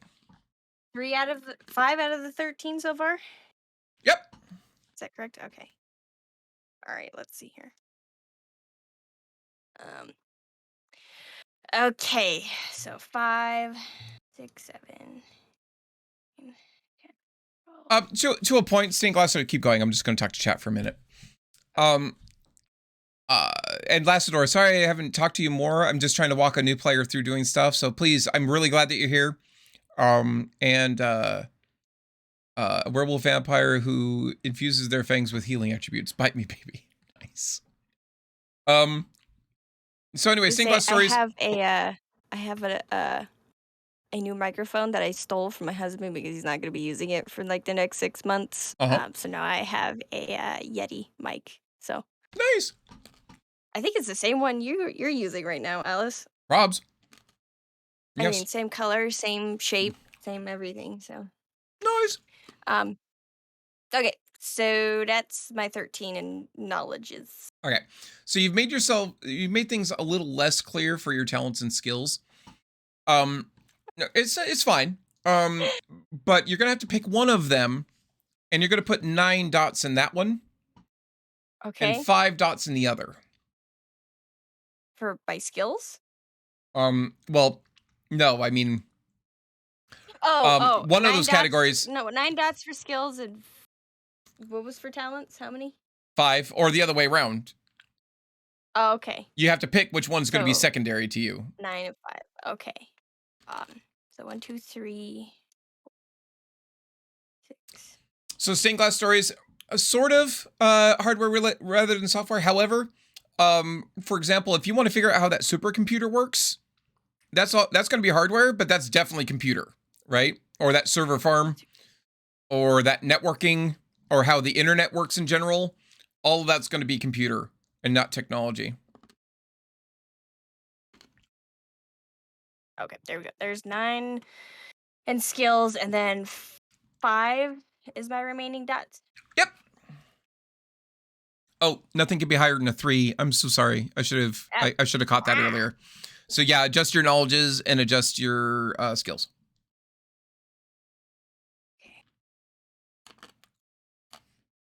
So Okay. So 1, 2, 3.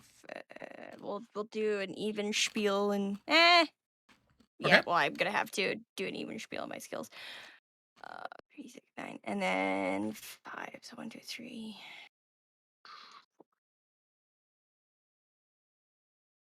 5. Okay. Okay. Cool. There we go. Excellent.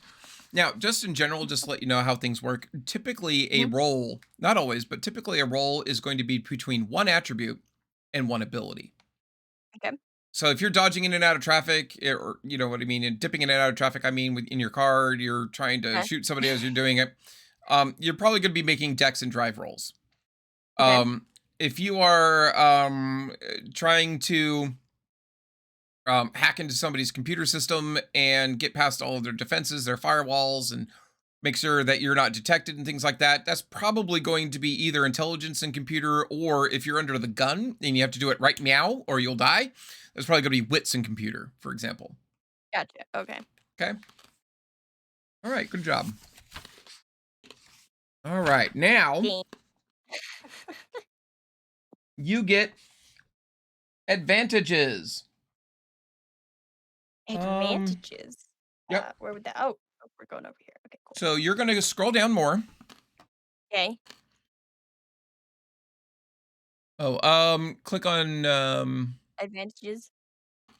yeah, Yeah, I'm already there. you are there. Okay. I'm used to looking at basic where it's all of, or all where it's all of them. So, oh, Mhm. whoops, what just happened? Roll 20, please. What? Roll 20 is fucking with me. Please. Holes. Right. Okay. I'm trying to follow along with you to help you. Jesus. All right, there we go. You're fine. All right, so first thing we're going to look at are backgrounds. Okay? Okay. You're going to get 5 dots in backgrounds? You are. Sweet. So backgrounds, I'm going to have to read these to you and kind of explain what they are. Most Okay. of these are one and done, but not all of them. Okay.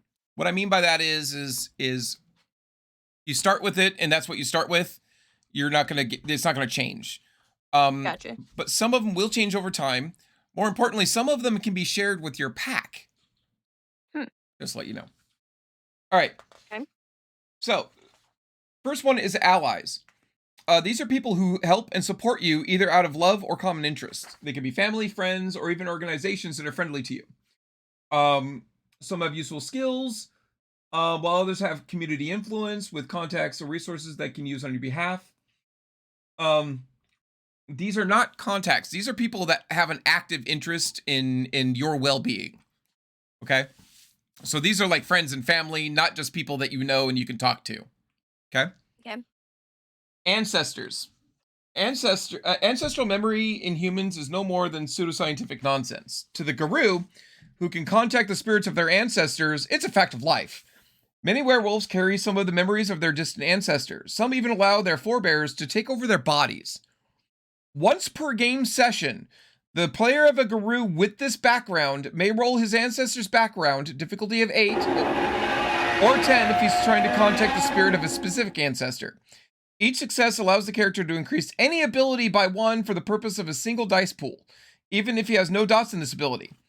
So, let's say that you put no points into athletics, I believe, right? Okay. Oh my gosh! Hold on a second. Moon, thank you so much for the tier 2 sub. Wow, for 2 months. Thank you so much.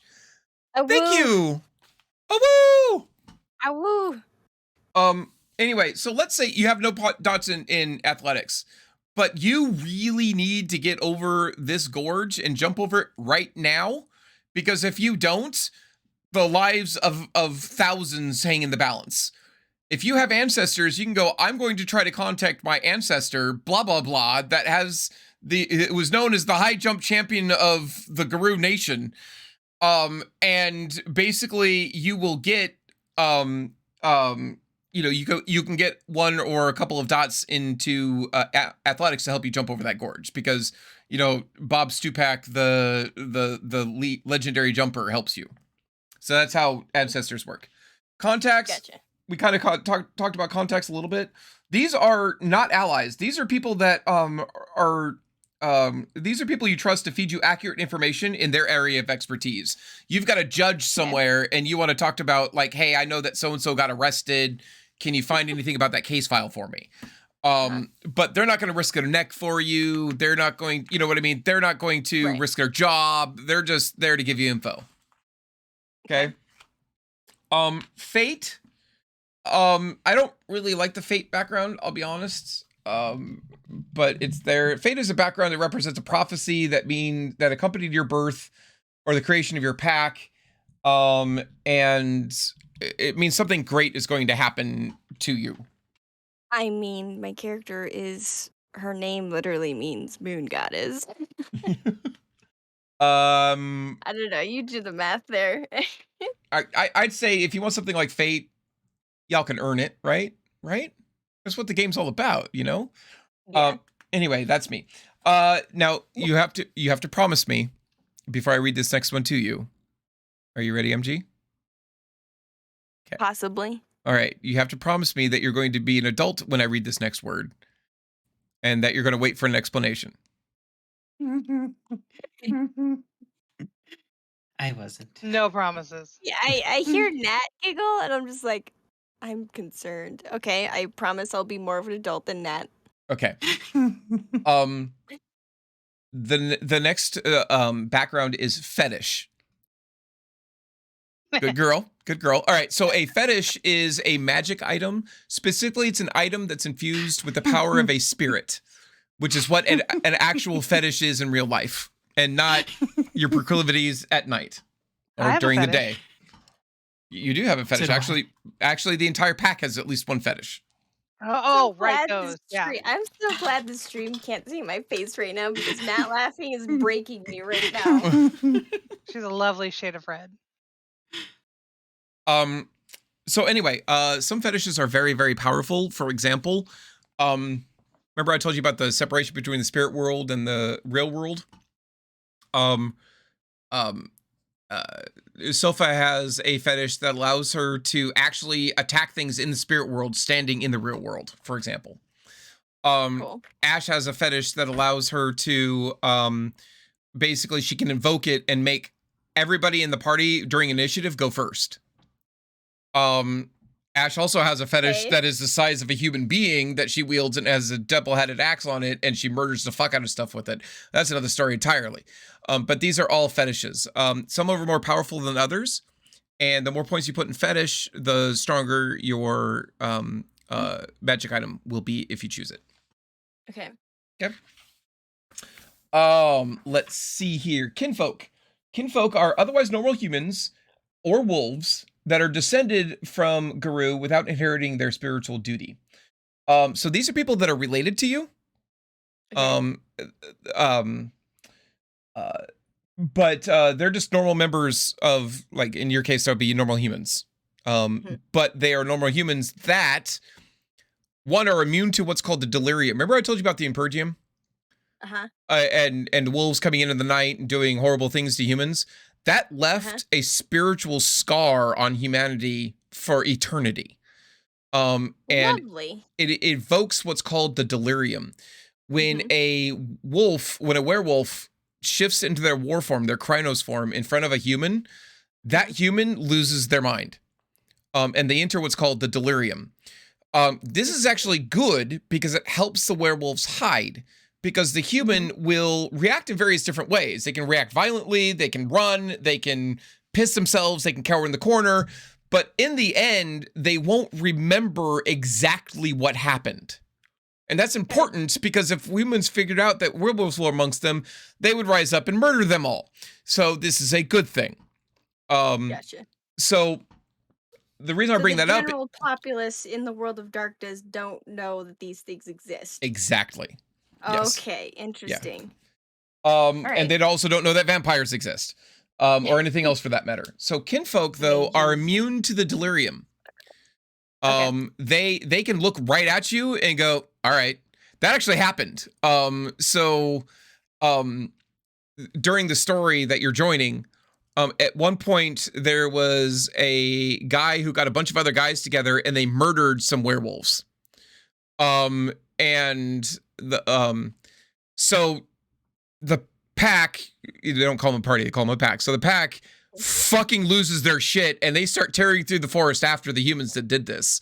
And they find a group of 6 humans and 5 of them are laughing their ass off. They're fucking drunk. They're like, chuckling and stumbling all over the place. And they go to their war forms and just rip these humans to little itty bitty pieces, little itty bitty bits of flesh. It was amazing. Well, what's funny is Sofa's character, I told you she's little. So even when she's in her battle form, she's barely taller than a human. So she goes to her battle form, goes up to a human, is like, "You!" And the human went, "And?" And she went, "Oh." Because all the other humans pissed themselves, were freaking out, and like, "Oh my God." And he was like, "I know exactly what the fuck you are, and I'm going to murder the shit out of you." And point blank range with a shotgun full of silver shot, hit her right in the stomach. And yeah, gave her pause, made her think about her actions for a minute. Yeah. Anyway, so he was kinfolk. Also, I'm just imagining Sofa's werewolf form as just this little corgi. And now I'm going to draw it like that. I'm literally just going to draw the entire pack, and then there's just Sofa's character is just this little corgi. I'll let Sofa explain what she looks like. But that is I hate you adorable. all. The werewolf. Thank you. But I Werewolf. love corgis. Oh, me too. But like the short, stumpy little legs, like really. And can you imagine a werecorg? Can you imagine the Krynos form of a corgi? Like, there's no making them ferocious. It's like rawr, and you're like, oh, you're so cute. I'm sure Aw. there's a grimdark artist somewhere that can make that terrifying. Don't give me that shit. Think of a chupacabra, okay? Okay, I'm okay with corgi if you can do the what's the black and white hardtail. Oreo looking ones with the blue eyes? Blue merle corgis? Mm-hmm. Never heard of Maybe him. that. Like, 'cause normal corgis are like the English corgis are like the tan and white. You want the corgi with the shell tea mixed in, right? Yeah, it kind of looks like a Sheltie coloring, yeah, with the black and white Oreo type thing going on. All right, so anyway, that's kinfolk. So you have these are probably even closer than allies to you. They're not necessarily in positions of power, but these are people that can, like, if shit gets real or whatever, they'll hide you. You know what I mean? They know what you are, and whereas an ally doesn't necessarily know what you are, which comes with advantages and disadvantages. Mentor. This is a Garou of higher rank that has taken an interest in you and kind of taken you under their wing, and is mentoring you. So you can go to your mentor, they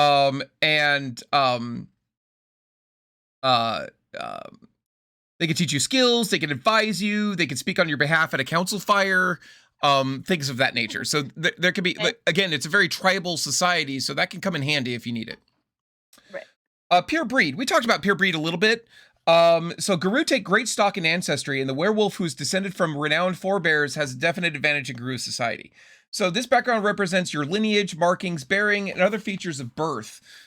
So like, anyway, you can have your father's eyes all the way down to the greatest of heroes live on in you. Like, you look just like so-and-so, the great hero from, whatever this major event in the past was. And it'll garner you a bit of respect that you may not necessarily deserve, but people's initial reaction to you is probably going to be positive as a result of this. Okay. Resources, this is money. Are you rich or are you not rich? That's what resources is. So at 1 dot, it's sufficient. You don't get many spending sprees, but you've got a decent place to live, a car that doesn't crap out every week, and a decent standard of living for the working class. So this is pretty much us, right? All the way up to 5 dots, which is extremely wealthy. You're one of the richest people on Earth. You have multiple homes, many forms of luxury transport, and frequently show up in glossy magazines and on gossip websites. You have assets everywhere. It actually has that in italics. And can hobble the worm's activities with a 10-minute phone call. Oh, I'm sorry, were you going to burn down this forest? Uno momento, por favor. No, you're not. All right, anyway.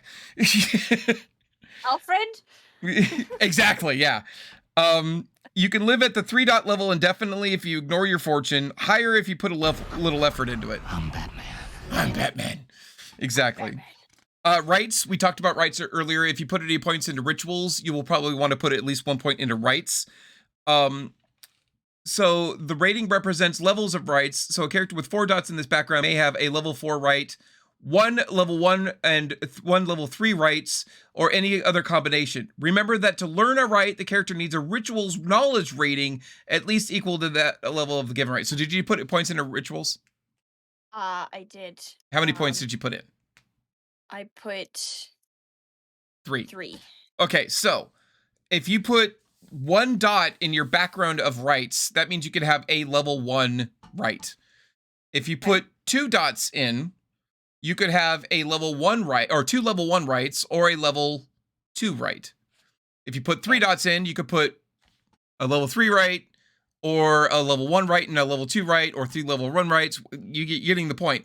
If you put 4 or 5 dots in rights, you can still do that, but that means you can't have anything higher than a 3. So if you put 5 dots in rights, for example, you could have a level 3 and a level 2 right, because that adds up to 5 dots. Does that make sense? Uh-huh. Okay. Yeah, that makes sense. All right. Spirit heritage. Garou are creatures of duality, torn between man and wolf, and between flesh and spirit. The Garou share kinship with inhabitants of the spirit world, but some have a stronger connection than others. For some reason, perhaps an ancestral tie to a household of spirits, certain types of spirits react more positively to you than others. This doesn't need to be a friendly relationship. Spirits may be fearful and respectful of you, in awe of you, or feel a sense of duty to you. No matter what the relationship, one group of spirits is more likely to cooperate with you. Okay. When you select this background, you choose one type of spirit. Examples of possible groups are animal spirits, plant spirits, elementals, urban spirits, and even banes. Banes are worm spirits, by the way. Oh, interesting. Okay. When dealing with spirits of this type, the player may add his spirit heritage rating to any social roles or roles involved in challenges. So, for example, if you're trying to learn a new gift, gifts are kind of like magic abilities that all werewolves have, but they're usually taught by spirits. Okay. If you have this background, and let's say you have an affinity to animal spirits, and this gift that you're trying to learn is taught by a raccoon spirit, typically. You can, and that raccoon spirit's like, yeah, I'll teach you how to do this thing, but what I need you to do is I want you to give me a riddle contest. So you're going to be rolling wits and enigmas. Exactly. Or go get me a shiny or whatever. It's like, well, I don't have the shiny you want, but I have this other shiny. You're making a social roll against this creature. You know, and let's say you wanted a riddle contest. I'm going to make you do wits and enigmas, even though that's not social.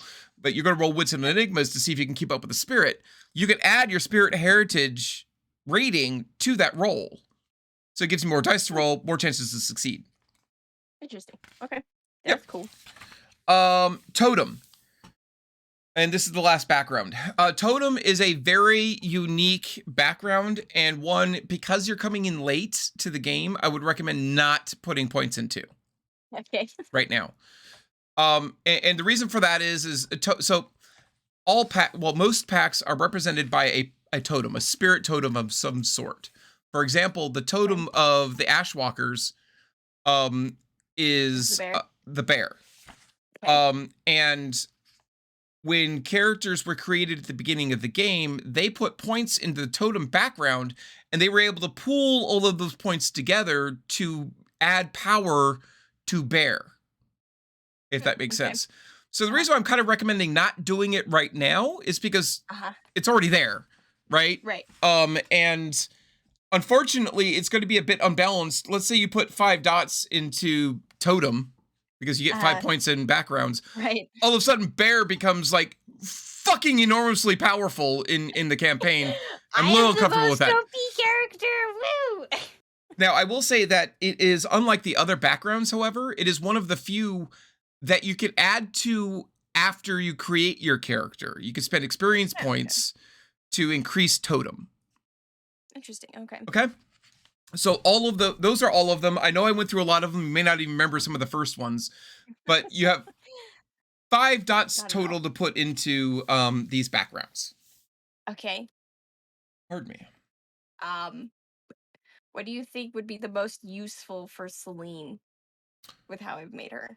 Well, you're gonna want rights of some sort, probably, because you picked that. So I would put at least 1 dot in rights. So just write rights and then a dot. RITES. Very good. Let's see. Well, a lot of these are going to be personal choice. Is Celine rich? Is she not rich? No, she's not rich at all. Okay. Pure breed. Is she descended from somebody famous and also holds some of the bearing of somebody famous? I wouldn't think so. No. Okay. Does she have a mentor of some sort that's keeping track of her in Guru's society? More than likely. Okay, so put mentor and put just 1 dot in it for right now. Okay. By the way, the dots in mentor represent the rank of the person that you Okay. that is looking after you. So 1 dot Uh-huh. is rank 2, 2 dots is rank 3, 3 dots is rank 4, all the way Right. up to rank 6. Gotcha. I would not recommend rank 6 because rank 6 Uh-huh. is like And we're rank just 5. putting this in as like till all of the white blocks are full, right? Yes. Well, no, Okay. not all of them are full. You're just getting 5 Oh. dots worth. Oh, okay. So, Gotcha. there's like in history, there's probably been 5 werewolves that have been rank 6. Rank 5 is typically the highest rank that any werewolf gets. Okay. So, anyway, kinfolk. Do you want a magic Say- weapon say or sh- magic item? Possibly yes. Okay, so fetish. You want to put that down. Put 1 dot in it. Nat would not stop fucking laughing, and that's what killed me. It wasn't the word; it was just Nat's laughter. I know. Okay, it's really okay. Are you able to channel ants? Oh, go ahead, on. Sorry. No, Anyways, you're fine. Keep going. Okay. Ancestors, is that something you're interested in? kind of, yeah. Okay, you can put ancestors down. Contacts and allies are the only 2 left. I think I don't know. I think mentor would probably because she's not very social, Okay, that's fine. so she'd probably only have a mentor or something that's like that. So Okay. So as far as fetish goes, we have to pick what your fetish is, and that may help eat up some of your points. Mhm. We'll also have to pick what rights you know are interested in. I don't think you have the book in front of you, so I will just Nope. read some of these off. Index of fetishes. 20.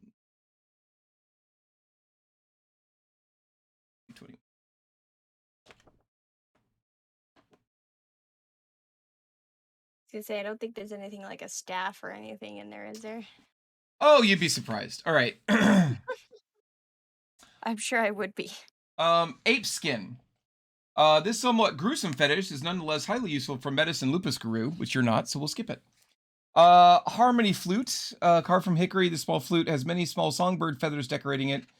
When activated and played, which requires a performance roll, which you don't have, the flute emits an enchanting melody, reawakening ancient memories of peace from ages past when the world was whole. When an aggressive creature hears the song, it must make a successful rage roll or cease its struggles. So it's a let's get along flute. I was gonna say, I just imagine the ocarina from Ocarina of Time. There you go. Yeah. Do. Anyway, magpie swag. The magpie swag can be pretty much any simple closable bag, satchel, sack, or similar container, which could hold twice. It's a bag of holding. Okay, I was gonna say this Yeah. sounds like a bag of holding. It's a bag of holding. Mirror shades. When activated, this pair of mirrored sunglasses produces a mirrored surface on the inside of the glasses, allowing the wearer to step sideways with ease. So step sideways, what is that? That is, so remember I told you there's a gauntlet, there's a barrier between the physical world and the spiritual world? Mhm. Okay, Garou, since they are very spiritual creatures, are able to actually pierce that gauntlet and go into the spirit world. But it requires them looking into a reflective surface. These shades allow you to activate the fetish and use the sunglasses that you're wearing as that reflective surface, and you can go into the Umbra. Oh, okay. Also, when you do that, the gauntlet, which is that barrier I was telling you about, is considered 2 levels lower than it normally would be when you do so. And I forgot this was this is how he keeps doing that. I thought it was an advantage he has. No, it's his mirror shades that are allowing him to do this. It's those shades. And he's supposed to be activating them, and I haven't been making him do that. I gotta catch that. See? I gotta catch that. Anyway. So what does that mean to you? So when you step sideways into the Umbra using this ability, the gauntlet is, like I said, it's a barrier. It's a spiritual barrier that it doesn't want you to come in. The Weaver is actively pushing you out. And the more the Weaver has influenced an area, the stronger the gauntlet. So if you were in the middle of a redwood forest that is pristine and pure, your gauntlet may be 4 or 5. If you're middle of New York City, your gauntlet's going to be like 8 or 9. If you're in like the heart of a scientific lab, you're looking at a 9 or a 10 for the gauntlet. Does that make sense? Yeah.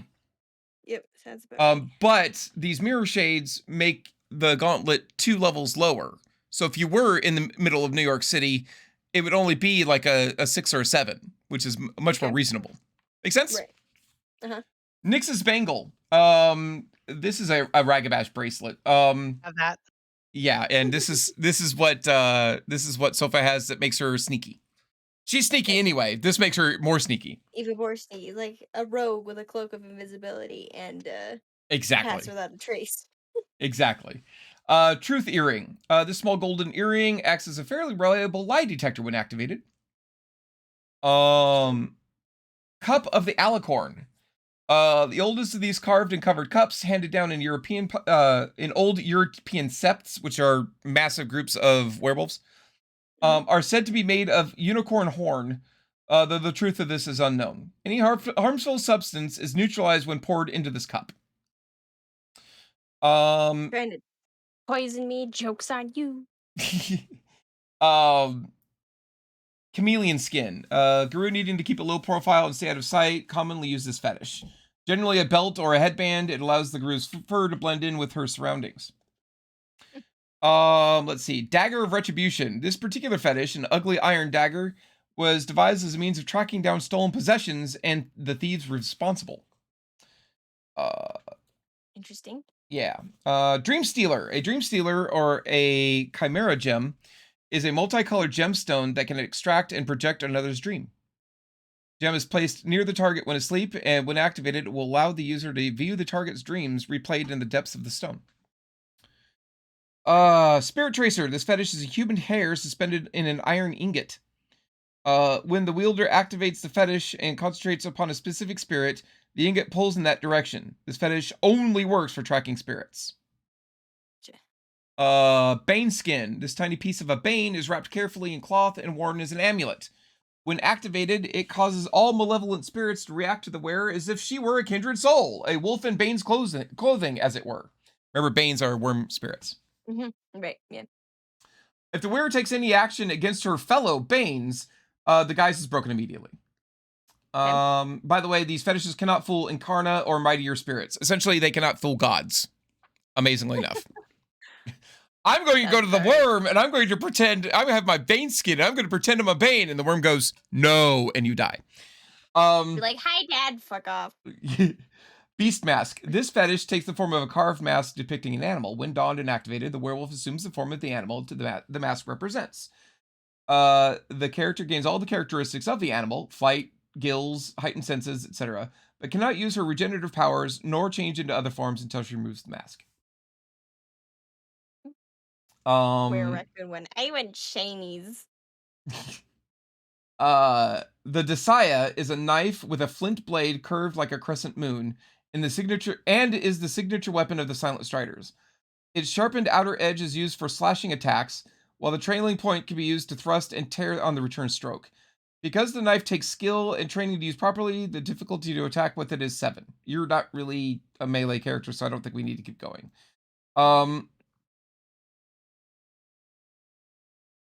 Oh, wow. Okay, anyway. Say, are there stabs? What's that?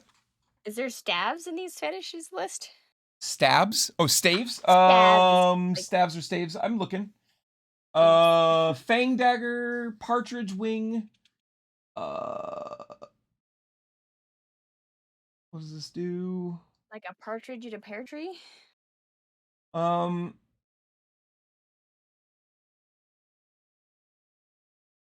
Okay, this is kind of cool sounding.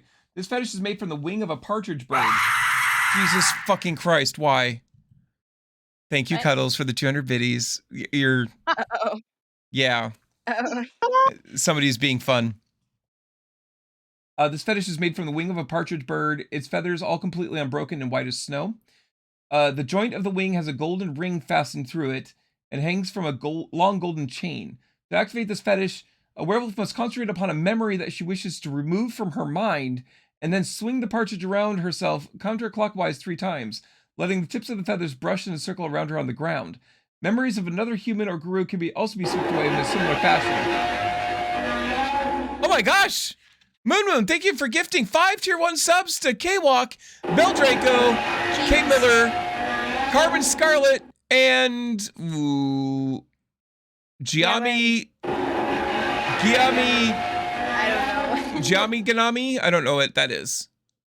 Giami Ganami. Anyway, if I mention your name, please thank Moon for your gifted sub. Ow. Oh, woo! All right. Anyway, Phoebe's veil.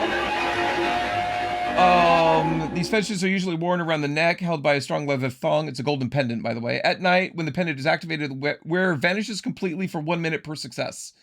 Neither mundane creatures, nor spirits, nor technology may sense her in any way except touch. The veil remains drawn until the time expires and the pendant is removed. Interesting. Sanctuary chimes. No spirit may materialize within 100 feet unless invited to do so. Sun whip. This exotic fetish takes the form of a bullwhip with small nuggets of gold bound into the coil, weighted with a large nugget at the tip. The creator's tribal glyph, or occasionally the family crest, is carved on the base of the handle. When activated, the weapon... Thank you, Ari. When activated, the weapon glows slightly and erupts into either sunlight or flame upon making contact with a vampire. Wind whistle covers the track of a werewolf. Using the whistle in his pack is appropriate. Feathered cloak. Carrying thousands of different colored feathers. A feather cloak can take years to create, but the end results are spectacular, not only in function but form. Properly made, the cloak shows a dazzling array of different colors and patterns, and it is said that gazing on one for 3 days without wavering in one's attention makes it possible to see the road of life itself in the pattern of feathers. This may or may not be true, but what is certain is the spectacular effects this fetish provides. The wearer can fly. Damn. Iron hammer, which is a big fuck off hammer. Clave, which is a silver dagger that is holy to the werewolves. The Labrys of Ismene. A Labrys of Ismene is a massive double-headed war axe. Oh yeah, this sounds familiar. It really does sound familiar. It does sound familiar. It's a big fuck off two-headed axe. Monkey puzzle. This amber talisman contains a single human hair. When activated, it causes all humans viewing the werewolf to believe her to be a normal human, regardless of the form she wears. However, the fetish doesn't mask her actions. Tearing out someone's throat simply because becomes the act of a cannibalistic lunatic rather than a werewolf. This fetish's effects last for a day. So you're using this, you activate it, you go to Krynos, and you just fucking start ripping shit apart. People are like, hey, they're gonna report a human psychopath, not a werewolf. So exactly. You know? I love this. A personal umbral digital application. this is a Glasswalker fetish. It's a PDA. Back in the days when PDAs were things. This is a smartphone, essentially, but it's awakened. Oh, interesting. Unbroken cord. This appears to be a length of hemp cord knotted and braided into elaborate patterns. Lengths vary, but there will usually be enough to make necklaces, belts, etc. for an entire pack. When the pack leader wishes, she may spend one gnosis point and share one of her abilities, such as a gift or a skill, with any pack member. Oh wow, that's cool. There are no staves. I've been looking all through here. There's a grand clave, which is essentially a silver sword, and I would not recommend starting with one of these because it'll get you a lot of attention. It's like being a level 1 paladin and starting out with a like an artifact. Like it's nice that you have, it gives you a lot of power, but everybody wants to know why the fuck you have it. And a lot of people are going to challenge you for the right to use it, and you'll lose it because they're going to whoop your ass. So anyway, but you can. I mean, if that's the case, I'll just take the dagger. Which one? So there's a couple of them. The smaller glaive. So the clave, there's a clave, there is a fang dagger, and there's What's the the dagger fang of dagger again? retribution. So The Fang Dagger is it's always carved from a tooth or a tusk of a great beast. After striking an opponent, the werewolf can activate the weapon. I'll tell you what that is later. Causing it to bite deeper into the wound. This doubles the number of successes on the damage roll before soak. And it's aggravated damage. A Clave is a signature weapon of the Garou Nation. Claves are fetish daggers of a singular design, made to be used in Homid, Glabro, or Krynos form with equal ease. Claves are rare weapons made from the purest silver, treasured and passed down from hero to hero. A werewolf who carries a clave loses 1 point from her effective Gnosis rating, so you are slightly less magical because of the silver you're carrying on you. Okay. Thanks to the silver. A war spirit is usually bounded in the clave, allowing it to inflict aggravated damage even to non-Garou foes. So even though it's silver, like it wouldn't do aggravated damage to like a human, but this has a spirit in it and says, no, fuck you, I'm going to bite because I liked it. Fuck off. And I already have that. You do have a clave. Pulling a clave on another werewolf is considered a grave action, for a clave duel is almost always to the death. Nonetheless, such duels have always been dangerously common, and this practice shows no sign of abating, blah, blah, blah, blah, blah. Anyway. Okay. So anyway, that's a clave, that's a Fang Dagger, and then the Dagger of Retribution, I think, is the one that allows you to go and find something that a thief took from you. I like the Fang Dagger because it kind of goes with the theme of druidism. Okay, so that is a level 3 clave, and we'll have to put that down somewhere. Okay. With a Gnosis of 6. Somebody write that down so I don't forget later. But that means you'll have to put 3 points in fetish, which leaves you 2 other points. Now, I will say that later on, you're going to be given, and we need to get you a copy of this PDF. Cuddles, do you have a copy of the PDF you could send her? Yeah, I'll go ahead and send. Thank you, sweetheart. I appreciate it. Just the rulebook. Yeah, just the rule book. That's all she needs. Because you're going to get to a point, just to let you know, you're going to get to a point where you're going to get some freebie points. So even though you only get 5 points here and you already have 6, you're not going to be able to get all the things you want. You may be able to buy more later using those freebie points. Okay. So that's 3 points. It looks like you only have 2 points left. So what do you want to take off? Probably Ancestors. Okay, so let's take that off and leave 1 point in Mentor and 1 point in Rights, or do you want to put 2 points in Mentor? Yeah. So here's why I'm asking. So a level, if you put 1 point in Mentor, that means you have a level 2 or a rank 2. So Werewolf Society, like I said, very structured. And it's divided into ranks. Everybody starts out at rank 0, which are cubs, and they're not real people yet. But you typically start the game as a rank 1. You're what's called a Cleath. You are new and unproven. All the way up to rank 5, which is like your greatest heroic elders. Well, the reason why I'm mentioning this is your mentor is going to be rank 2, and the entire party is about to hit rank 2. Okay. So you're going to lose a good majority of the reason to have a mentor if you only put 1 point into it. So I guess my recommendation is either to put both points that you have left into it, or to take that point off and put it somewhere else. But it is your choice, because it is still a mentor. It is still somebody that you can go, like, you can still use them to do that, but their influence in Garou Society is going to be as good as yours. So like, them going to bat for you isn't really going to help a whole lot, because, you know, they're pulling the same weight you are. Right. I'm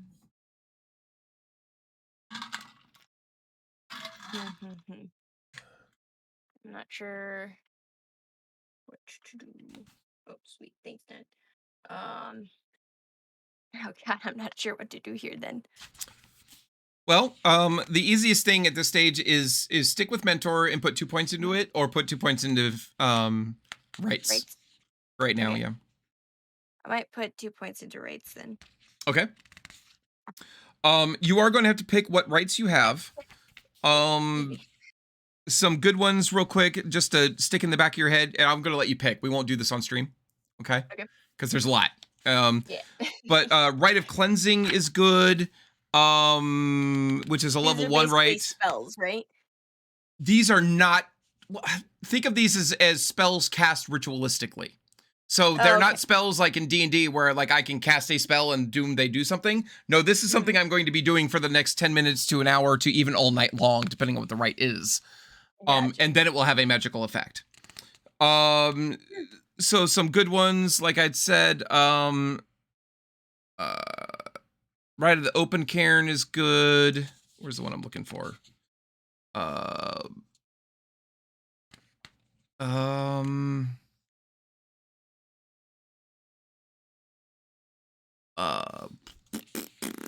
Where is the one that I want? Punishment rites are fun. Rite of Boasting, Rite of Wounding, Rite of Accomplishment, Gaia's Vengeful Teeth. Oh god, that one's so nasty. Sounds sorry. nasty. I'm looking for one in particular and I can't find it.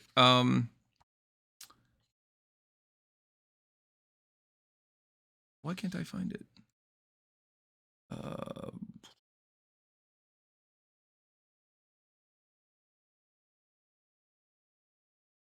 Rite of Sacred Rebirth. You don't know that one. You're not allowed to know that one.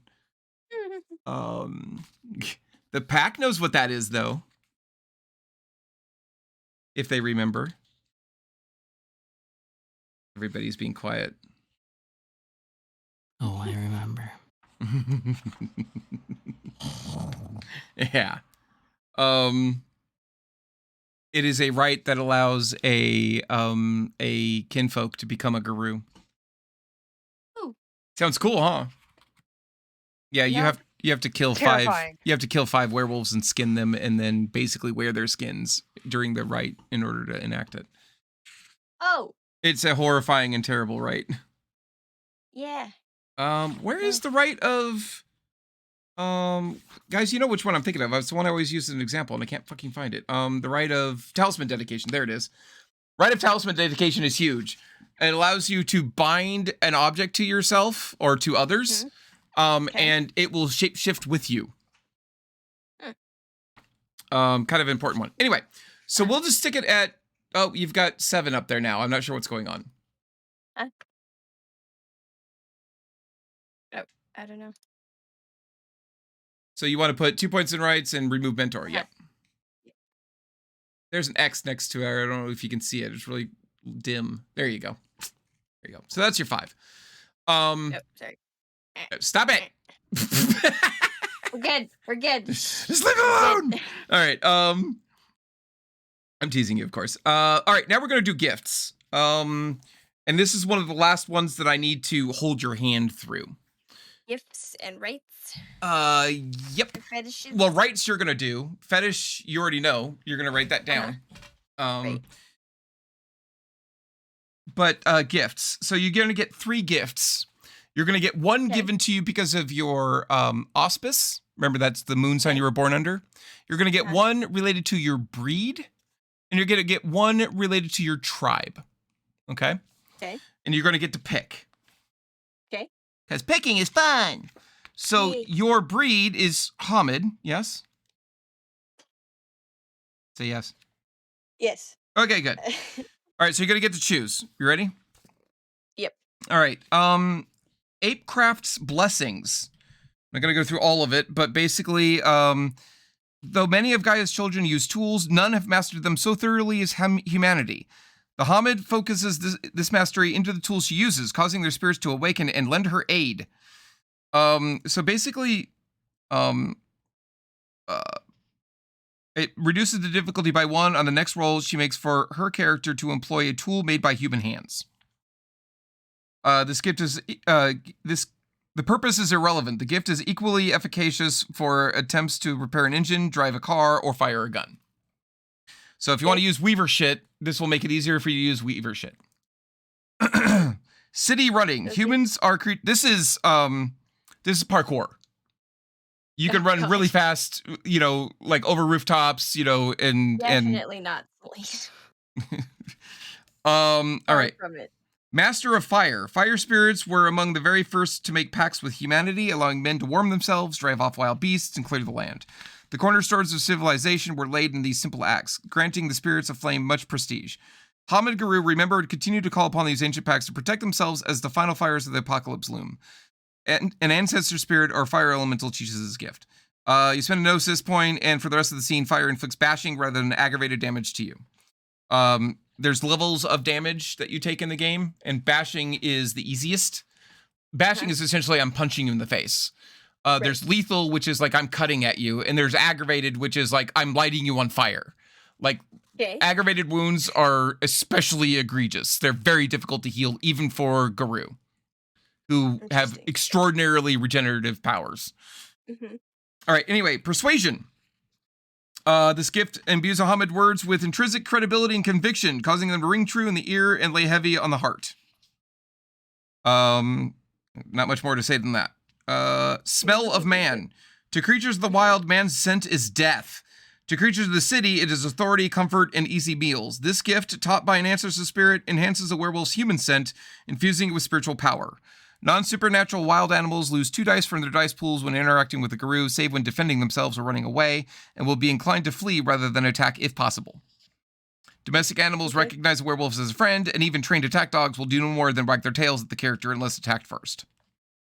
The gift's effects are permanently active, so you don't have to roll or anything. You're just friendly to dogs, and you can intimidate the fuck out of wild animals.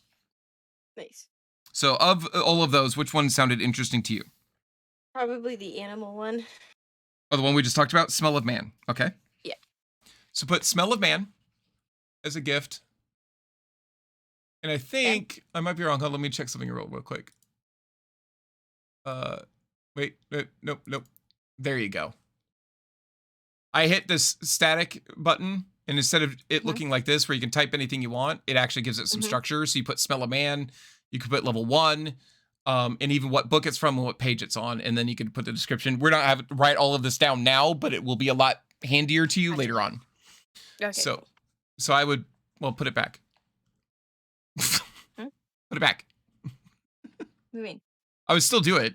Just don't fill it all out right now. Oh, wait, what happened? Yeah. Add. There you go. Yeah, put Smell of Man right here. Where are you pointing? Oh, you can't see what I'm doing on your screen? No, I can't. Oh, can you look at the stream real quick? Oh, Jesus. If you can't, do you see underneath the word gifts where it says static? Uh-huh. Click on it so it says dynamic, and then choose add. Okay. I thought you were seeing what I was seeing. I apologize. Okay. There you go. Yep. Level 1, and don't worry about book and page. You can fill that out later, okay? Okay. I'm trying to be respectful of everybody's time, including yours. No, you're fine. All right, auspice gifts. You are a Theurge. A what? A Theurge, crescent moon. Oh, right. Okay, you're gonna get to pick one of these. One of these is the correct thing to take, and all of the rest of them are not. Okay. Okay. Mother's Touch. All right. No, I'm not going to tell you outright. Mother's Touch. The Theurge channels spiritual power through her hands, mending the wounds of any other living creature. This gift may not heal the werewolf herself. What's that? I'm assuming it's Mother's Touch. I'm just saying that there's one right one and not one. Anyway, you may not heal yourself, spirits, or the undead. A bear or unicorn spirit teaches this. There's Sense Worm, which is just like the Metis gift, which basically allows you to sense the worm's presence. Spirit Snare, the Theurge casts out an invisible mystic net, which entangles hostile spirits, confounding them with a mixture of magical force and long broken, but still potent Gaian law. An owl spirit teaches this gift. Spirit Speech allows you the understanding of the language of the spirit world, which can be very important for Theurges. And Umbral Tether. The Umbra is the spirit world. It's a shifting world where logic doesn't always apply, and losing one's way is easy. Theurges ensure that they can always find their way back to the point where they entered the Umbra with this gift. Okay. Which one of those would you like? Mother's Touch. That's the correct one to take. Okay. Right. And then you're going to get one more. Okay. Ready? Pardon me. I'm getting to it. They're broken up by Auspice Tribe and everything, so I have to go find it. Okay. Black Fury. All right. Breath of the Wild, spelled with a Y, and not the video game. Furies embrace the energy of creation, and they can share that passion with others. With this gift, the Black Fury instills a feeling of vitality, life, and lucidity into another living being. It is taught by a servant of Pegasus. Pegasus is the tribal totem of the Black Furies. Hi, Okay. Capri! Hey, Capri. I don't know if she'll recognize my TC. voice because I have a different mic, but You sound like you still. You sound clear, really? but I you feel still you sound like you, I but you was sound just- clear. I was like, hi, Mama T. I'm also here. MG! Capri says. See, I don't even have to say who it was. You knew. And me. All right. So Breath of the Wild. The Fury must touch your target's skin. The player rolls Gnosis. Difficulty 5 against Guru and Kidfolk, 6 for others. Success grants the recipient a rush of mental vitality. In game terms, 1 additional die on all mental rolls for the rest of the scene. Oh, interesting. It also adds one to the difficulties of any rage rolls made during the scene. So it makes it more difficult to go crazy. Man's skin. Distasteful though it may be, the Black Furies sometimes find it necessary to pass unnoticed through the world of men. This gift allows the Fury to effectively change gender in the eyes of onlookers. I want this gift. God. I want this gift. Thank you. The fuck? Thank you for the 200 was biddies that? cuddles. Oh, goodness. So that first one, by the way, is that Uh-huh. like a healing spell, or does it just like make you feel No, more? no. So that first one was the one I was telling you about that adds, that gives you an additional die on mental rolls for the rest of the scene. Oh, okay. Um, Okay. Yeah, it sounded like it was like a healing thing, but no, it just Yeah, allows that's you. why I was confused. It allows you to think clearer, is what they're trying to say. Gotcha. Okay. Cool. Let's see. Heightened senses is kind of what it sounds like. Your senses are more keen than others. Oh, TC, I will hydrate. Give me 1 second here. Mama T, I'm sick. It allows you It's- to you have heightened sense. I don't know how better to say it. I'm sorry. Your senses are more acute than others. I hear good. You can turn them on and off because technically, or not technically, but think about being like in a rock concert. You don't want heightened senses. Uh-huh. You're going to be, unable to move. Yeah, sensory overload. But Mhm. heightened senses is still very important. So you get that as a choice. Sense worm, we talked about that. So it allows you to activate the gift and tell if anything is tainted by evil. It's not really evil, but it's tainted by worm Evil shit. to me. Yeah. And then there's Wild Resurgence. Bent to Gaia's service, the creative living essence of the wild, again spelled with a Y, roars through the Fury's body, shining beneath her skin as a rippling wave of prismatic energy, which focuses. Jesus, is a lot of words. You spend a turn in concentration, and this player spends 1 Gnosis point. The werewolf immediately heals either 3 levels of bashing damage or 2 levels of lethal damage. If you spend a willpower point in addition to the Gnosis point, 1 level of aggravated damage may be healed instead. So this way I you can wanna heal do- yourself. Yeah, I was like, I kind of want to do that one because I already got something to heal my peeps with, but nothing to heal myself. Keep in mind, damage caused by silver weapons cannot be healed with this gift. Makes sense. Okay, so Wild Resurgence. Wild. Spell with a Y. Yep. Resurgent. Level 1. Okay. Heal. Yep, wait until you get to rank 4. I'm betting, I actually would be shocked if Ash does not take this gift I'm looking at rank 4. One of the coolest distinct things that Black Furies get is a level 4 gift called Wasp Talons. They Wait. What? Is Nat a Black Fury? Yup. Oh yes. Oh, I didn't That- fucking know that. Her weapon, I told you, her weapon is a sacred weapon to your people. I knew that. I just wasn't making the connections. 'cause Yeah. I'm Yeah. a fucking You idiot. really think I wouldn't play the man-hating lesbian clan? Come on. Just saying. Which was funny because That's Phil fair. was playing with us for a while and he was playing a Get Fenris. Ah. Yeah. And God, it was so satisfying to have him basically bending a knee to me. Oh yeah. I'm your leader now, bitch. Anyway, Wasp Talons is so cool. So You activate the gift and your claws glow, and you point them ahead of you, and you can actually launch your claws at somebody at a distance, and they do aggravated damage. But it actually Oh my hurts God. you. But it actually hurts you because it rips your claws out. I was gonna say, Yeah. ow, that also hurts, but Yeah, still. it does. But it's fucking Wait, amazing. So if Nat and I are part of the same tribe, does that necessarily mean we know each other or not? Or Not necessarily. Do you know all Caucasian people in the world? that's fair. Yeah. I guess Do you know that's every actually a single bullshit German way in of saying Germany? it. So if you are, it would be more accurate to say, just because I'm a Do you Sioux know every Indian, American? just because I'm a Sioux Indian doesn't mean that I know all Sioux Indians in the Okay. world. I just wanted to make sure because I wasn't entirely sure how that works. It was a totally legit question. I was just putting it in perspective, not mocking you. All right, so you have chosen your 3 gifts. Sweet. Okay. Now you get renown by your auspice. And you are a Theurge. So go to, where's renown? Go to the all tab. It's so much easier. Mhm. And I still can't find Renown it. is There it is, right in the middle. Yep, glory, honor, and wisdom. So, Uh-huh. again, tribal society, your reputation means everything. Okay. Uh-huh. So to go up in rank is not the same as going up in level. It isn't like, oh, ding, I hit level 2. Yay, I can do more things now. Okay. Okay.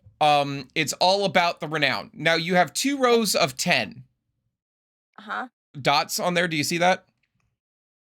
So see where it says renown, and if you look underneath glory, there's 20 dots, 2 rows of 10, 20 honor, 20 was okay. So this, I don't like the way they made this character sheet. This shouldn't look like this. The top row should be dots, and the bottom row should be boxes. Okay. Okay. And the reason why they're set up like that is because the top row represents your permanent renown. This is renown that you have earned and has been quote unquote sealed. Okay. Okay. You can lose permanent renown, but you've got to be awfully fucking stupid or do something really bad to lose a permanent renown. Doesn't sound like Celine, so I don't think we have to worry about that. But the bottom that are supposed to be boxes, those are temporary renown. Exactly. Okay.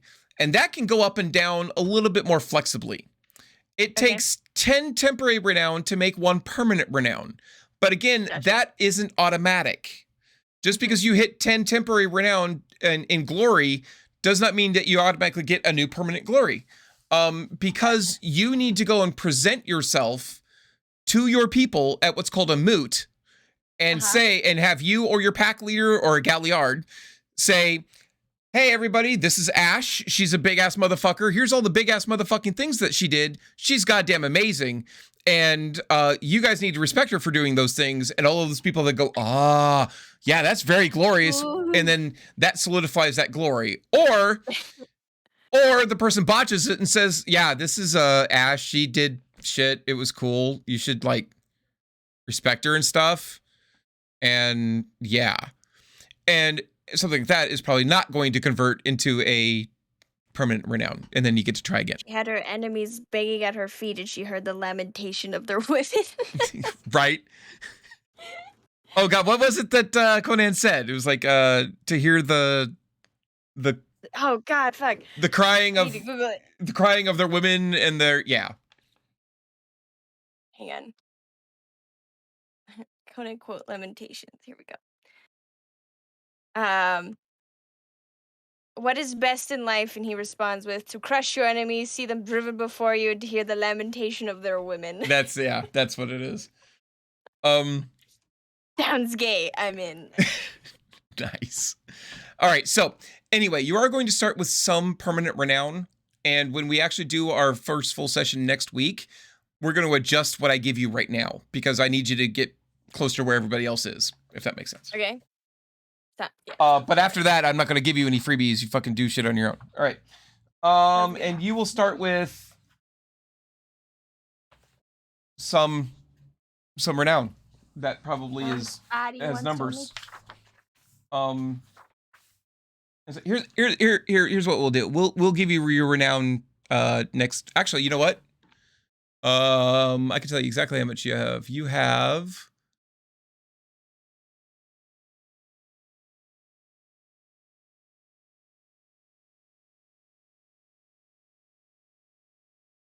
You have 1 glory, Okay. no honor, and 4 wisdom. Oh Jesus. Okay. Cool. I am known as the wise person. Yes. So theurges are known for every auspice needs different types of renown. Mhm. Like theurges need wisdom because they're all about wisdom. Aruns, the big monster, fighter people, they're all about glory and honor, and not Gotcha. so much about Sounds wisdom. About right. Yep. Sounds about right. All renown is important, but some are a little bit more important to you than others. Fair. All right, so that is the majority of your character. Now we're going to do some finishing touches, and then we're going to release you to do stuff on your own. Okay? Okay. All right. So, now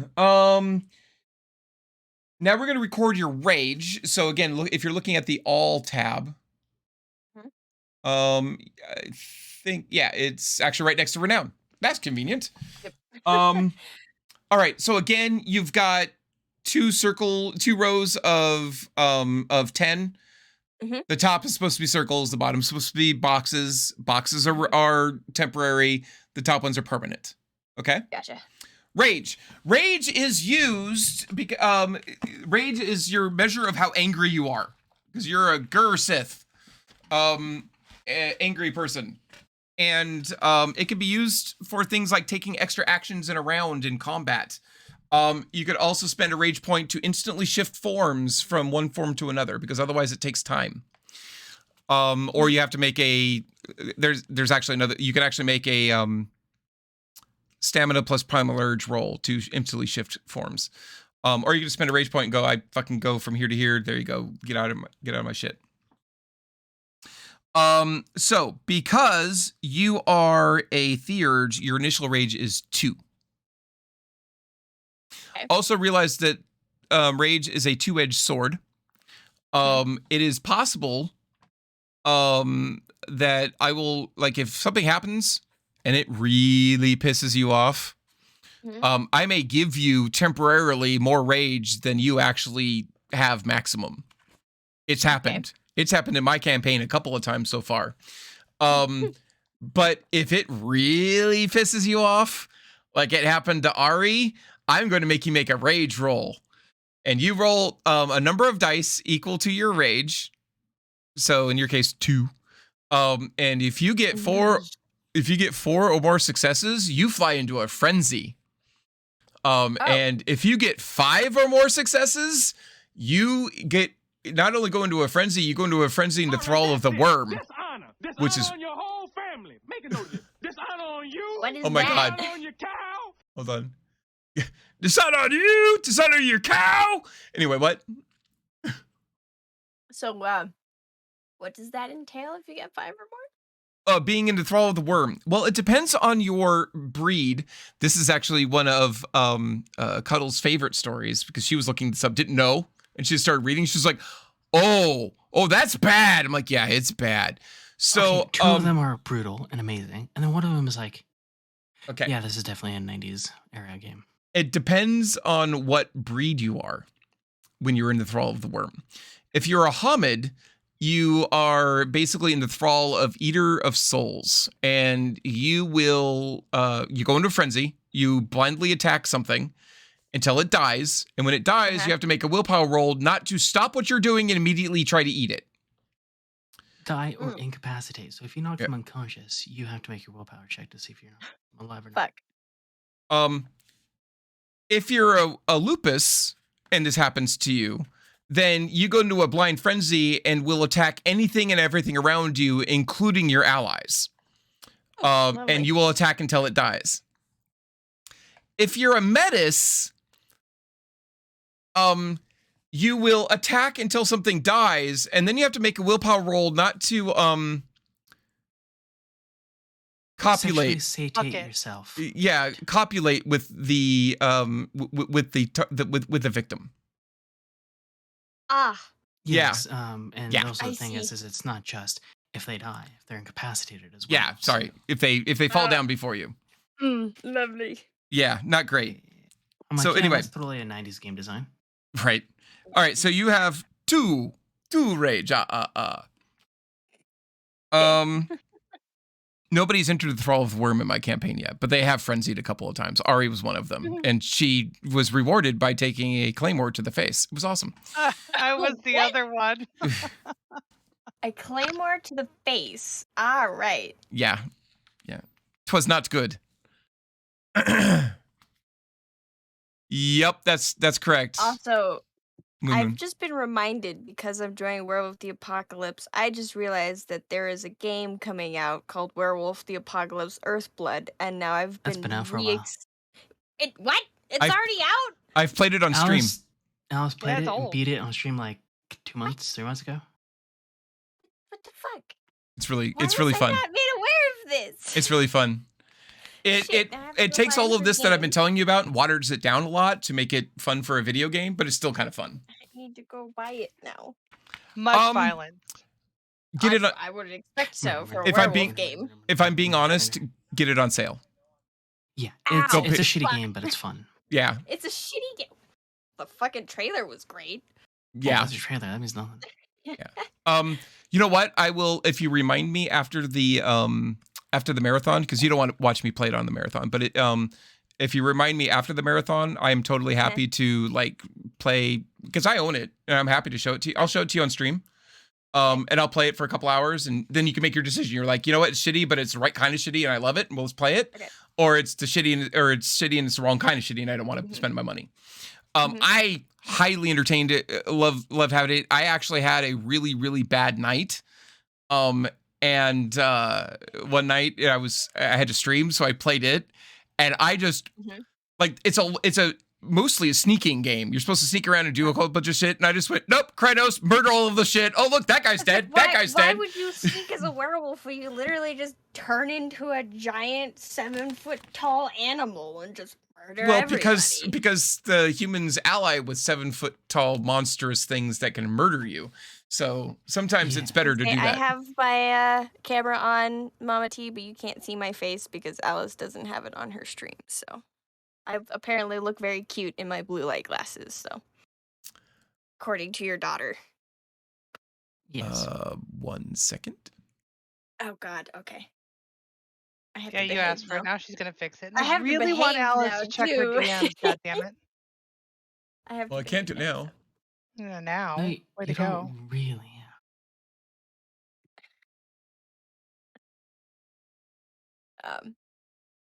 But anyways, Hold on. I will probably do the extra stuff like over the weekend.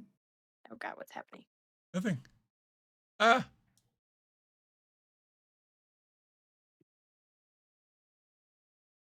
You can do it. I believe in you. There you go. You're also repeated You're a couple of Mavis. times, but I'm not going to bother with it. I see the struggle on stream. Yeah, it's a fucking struggle. Thanks, Mama T. Oh, what happened? I can't. Oh, because it's never mind. We'll just leave you there. All right. It's fine. So anyway, you've Just done that. watching her struggle to put me on the stream, and it's entertaining as fuck. Everybody everybody Like, loves it part when I of my forehead struggle. is in Reggie's box, and then I'm in Mavis's box. And I then can't fix now- that. Oh, that's your um, personal info. You don't need to share that on stream. Sure, You what, just said where? you're gonna behave. What did I do? What? MG just said she was in Mavis's box. Okay. I thought I was actually sharing personal information. I'm like, wait, what did I do? For Mavis is Ari. Yeah. Anyway. Yeah. I got it now. I just actually thought I had made a mistake. MG, No, no. Are you catching on? I got it now. No, I know you got it. I know you can catch on. She gets it. She's flipping off the stream now for no reason. You're flipping off literally everybody on the internet. Stop it. Does it look like I care? Yes. Anyway, Gnosis. Your initial Gnosis is 1. You're a Theurge. You would like this to be higher. Spend freebie Yeah. points on that. Wait. Hang on. I have to fix You my- need what all am the I doing? gnosis. Sorry. Gnosis Ah. is 1. Okay. And I your did willpower give it 1, is 3. 3. Okay. Yep. Cool. Probably want that to be higher too. All right. So you have completed a large majority of your character. You have 2 things you want to do now. Well, Okay. 2 things you would have to do now, and there's going to actually be 3 or 4 things you have to do right now. Step 1, you're going to, step 1 that I'm going to tell you about, but not the first thing you're going to do, is your freebie points. You have Step 1, cut a hole in the box. You have 15 freebie points to spend, Jesus Christ. but they are not a one. Okay. They're not a 1-to-1 basis. I'm going to need you to take some notes because, again, we can do this off stream. Okay. Okay. If you look on page 114, it will tell you the cost of getting extra dots and things in freebie points. For example, it's 5 freebie points in order to get an extra point in any of your attributes. Okay. 2 for for abilities. Okay. 7 for a gift, but you can only start with level 1 gifts regardless of what you do. Okay? Okay. All right. Those are just examples. Now, Gotcha. the next thing is if you are looking in the book. Oh, that's on page 114. I told you that, right? Mhm. Okay. If you're looking in the book, starting on page 472, Okay. there are a list of merits and flaws. And you will see that merits and flaws cost or give you points. They all have points. Okay? Merits take away freebie points, and flaws give you freebie points. Okay? So I would recommend looking through those first. You are supposed to only have a maximum of, I think, 7 points in total in flaws. I don't Gotcha. care how many you take, but do not munchkin your character. Do not take every single, you know what I mean? Yeah. No, So- I gotcha. I also have it make sense. So you told me how cute and small she is. If you take huge size, I'm going to probably She's say cute something. and small, but she's 6'5". Exactly. Yeah. It's But you can get some extra points for taking the small flaw. there is a small flaw. But anyway, She's not going to be as small as she has been in previous iterations, but I hope that makes sense to you. Also on 1 second, you can find the rights because you need to pick. What was it? 2 levels of rights, either 2 level 1s or 1 level 2. It's up to you. Yep. And you can find those starting on page 2. The first ones appear on 203, but the couple of pages before that tell you what rights are, where they come from, and all kinds of stuff. So you may want to read through that. Okay. sounds good. Smiley says you can flip her off anytime you want, MG. Why am I all of a sudden getting flirted with by the chat? I don't understand what's Because going you're on here. fucking adorable. Anyway, Fuck you. please do. Wow. I walked into that one. There's nothing I could really say. And then, the gifts. You'll want to look those up. The gifts, honestly, it's a PDF, so just Control F and go look for them. It's probably the best thing you can do. Okay. Okay, and then you can write down the details of those. Cool. And you probably want to look up your Fang Dagger as well. Ah, yes. I will tell you what page that is on. Okay. And that'll be the last thing you need to do. I know it's a lot of extra things, and I know you don't feel good. So if you need help with some of this, we've done the hard stuff. I can help you with it. Cuddles can help you with it. You could probably do it on your own, honestly. I'm just saying if you need help with any of it. I just lost... Oh, here. Fang Dagger is on page 224. 220. And that is it, kid. Oh, wow. So, what do you think so far? It's a little bit more complicated than D&D. Yeah. At least 5th edition. But so far the character creation makes sense to me and how it operates. So What I I'm like having about fun it so far. is it guides you all the way through until you have a whole person. You know what I mean? Which is really Mhm. nice. So But I was gonna ask you, Alice, yes, ma'am. if since I guess this Wednesday is in the theme of character building, Uh would you and Sofa like to work on your D&D characters for Tuesdays? huh. I am not going to be Totally able to okay right if you now. say no. Was that? I said it's totally okay if you can't, but I'm not going to be just able thought to I'd ask. tonight. My intent is to do it tomorrow before I stream. And I should Okay. have a completed character tomorrow. Well, Um, and I will be going to work tomorrow, so I can pop in a voice chat and that's chat cool. and stuff and go over stuff with you. I Be will. involved in my players' characters creations because TM. So I am probably going to be making a. It sounds like you need a rogue, so I'm going to do a rogue. okay. And I'm probably going to do an arcane trickster. Ooh, that's a good choice. It really is actually. They're really, They're fun. they're really a lot more fun than you think, and also Yeah. Oh yeah. a No. little bit of metagaming. But I also know that you could play it many different ways, but there is a lot Uh-huh. of, hey, there's a secret group of people over there making secret group of plans that you probably want to find out what's secretly going on, and we could go in and murder them all and try to interrogate one of them, or we could go secret into their secret group and listen to their secret plans with their secret group stuff. And yeah, so Well, have you played? Have you played Horde of the Dragon Queen or Rise of Tiamat at all? I have run Horde of the Dragon Queen and Rise of Tiamat. Have you run the Anniversary Edition? I have not. No. Okay, so this is the Anniversary Edition. So this is like It's this pretty. was released like 2 years ago. So basically, what Jesus, they can't did is believe they it's that took old. I was gonna say they took both those campaigns, they took every single bit of feedback that they got from players that have played, because this is like what Horde of the Dragon Queen and Rise of Tiamat was like the first couple of modules in the Fey run, like in 5e. In 5e, but not in Faerun, yes. No, yeah, so like 5e, there was like the first couple of Yeah. modules that you could play, and so they took feedback from players that had played it before. I was like, hey, what did you like about it? What did you not like about it? And what can we improve about Nice. the campaign? So yes, that's what this is. It's the Anniversary Edition, complete with very pretty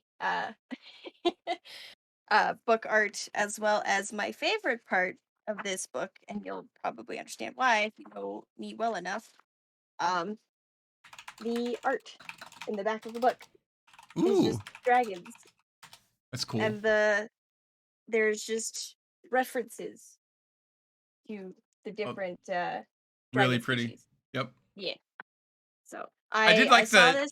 I did like the suggestion I think Ari had made of like, hey, not to metagame or anything, but why don't you play a ranger that takes dragons as their favorite enemy? And I'm like, I mean, there's. well, if I mean, remember correctly, you don't find dragons until much later on, so I'm not going to do that.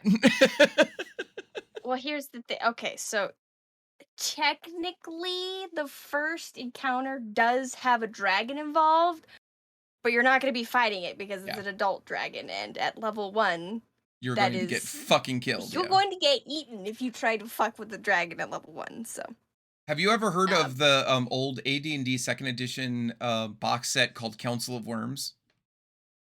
I believe so.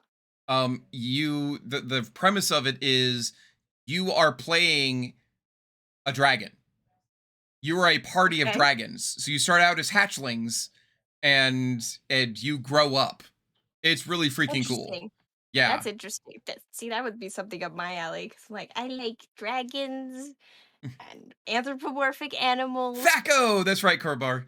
But no, this isn't, maybe it's another version of Werewolf I've played. I don't know what you mean by rock, paper, scissors.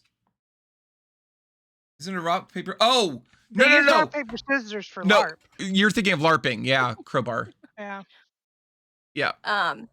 Sofa, what about you? Did you want to at Yep. least ask me questions about character creation while you have me in voice? I mean, I don't have any questions right now. I've got to look over stuff. I'll probably do it with Alice tomorrow. I'm just saying, clerics. I'm not I trying to do push you like towards cleric, the but Dragonborn. cleric as a DM recommending a fun first time class for somebody who doesn't really have that much experience in D&D or experience in this type of role play, whatever. Clerics are a good choice. I have experience. It's just in prior versions. Yeah. So clerics in 5e, if you are going for a lot of DPS and a lot of fun spells, I would definitely go cleric, and I would definitely go cleric. Yeah, I'm Arc of leaning the towards the death Yeah, domain Death cleric. Domain, yeah. And the The nice okay, so Dragonborn. here's the nice thing about clerics. So most of the party, they'll get to choose their archetype or like what kind. So like Alice wants to be a rogue, but she can't choose arcane trickster until she turns level 3. With clerics, they We're can starting at choose level it at 9, right? first level. Heh, No. No. no. Damn. You wish. I'll start at level 9. Everybody else can start at level 1. No. All right, guys. Real quick before you get going, I am going to take a break. I need to get up and stretch around. I promised I would like get up and stretch and stuff, and I have Yeah, done we none have of that, so I'm going to do that now.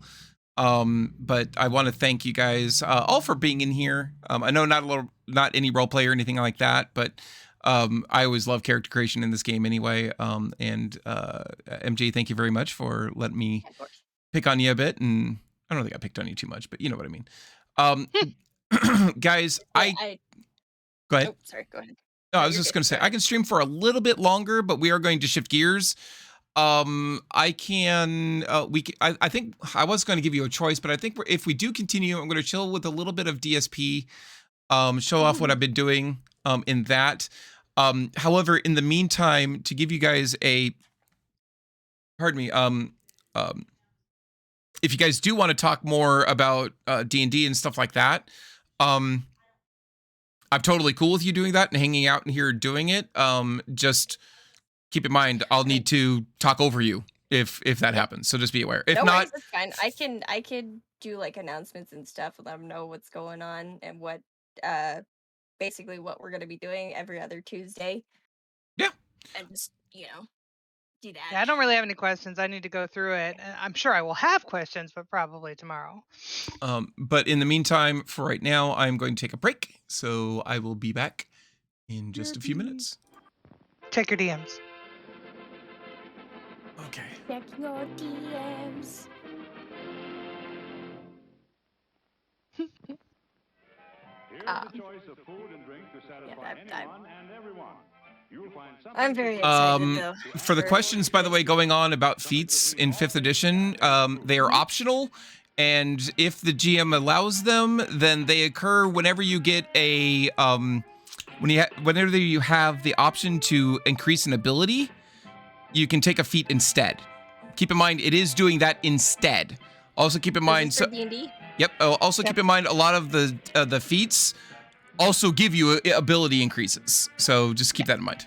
But it isn't both. If you choose a you feat, have then to you do choose not get to either do or. an ability increase unless that feat gives you an ability point increase. Yeah. Whose DMs am I checking? From me Okay, well, to you? It's generally how that works, right? I have a lot of DMs right now, sweetheart. You're not the only one sending me literally stuff. Thank you. That looks really good. But I'm going to go take a break now. Can I go do that? Wait, what's this?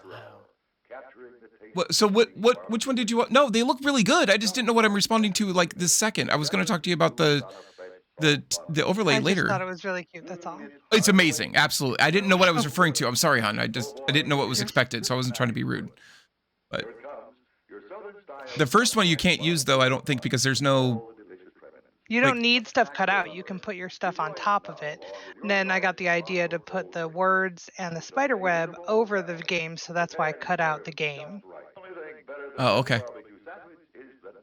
Because Like when you put the chat over it, chat you can make semi-transparent, so that's why I put the spider web there, so the spider web will be behind chat. Well, if you and Nat can show you the things that she does. If you do it like she does, anything that's green, like I don't have to be as exact in setting up the window. I can't remember why because I can't brain right now, but Right, right. But like, I don't. So you're gonna. The bloop is there and will only be visible when you click the eyeball next to your kitty cam. Like, so if Kitty's not there and has fucked off, you can turn off kitty cam and then you'll be left with bloop instead. So it won't just be a blank spot in the overlay. well, that's cool. If I cut that out, it would be a blank spot. And then your cam, I figure it's purple. It'll look really pretty with just you green screened over it. So you'll be like, it won't say Alice cam. I'll take that off. Well, what I'm But- getting at is that big space that you have like gray, right? Is it blank or gray, or transparent or gray? I can't tell. It's transparent. Okay. It's invisible. There's nothing there. That needs to be green, and then Alice cam needs to be green, and then leave the bloop thing because I like that idea. I don't think Alice cam needs to be green. No. No. Well, then why do we have it that way on your overlays? Because I'm too fucking lazy to chop up the background and stream overlays I gave you. So I'm just like, here's a slap of green screen. You can chroma key the background out. It's fine. You'll So see. why when can't you I? can I play don't with- understand why I can't do that with hers. Like that's what I'm You getting don't at. need to. It'll look So- prettier with the purple behind you instead of. Sofa did more work to make yours look prettier. I was like, you can chroma key this shit out. It's fine. All right, whatever. I'm not gonna. I don't even know or understand. But that's fine. I need to go take a break. I need to walk around. As long as it works, that's all I care about. I really. But the point of it all is I think it's great. I just was going to talk to you about it later, not on stream during break. I just Get wanted- your you didn't- fucking ass out of here. Because I want to go to bed. Oh, if you want to go to bed, hun. That's why I asked you to look at it now. Oh, okay. Thank you. I didn't know you were going to bed. You I'm never go to tired. bed this early. Uh-huh. Okay. Sorry. Okay. All Go, right. go stretch. I'm gonna go stretch. Well.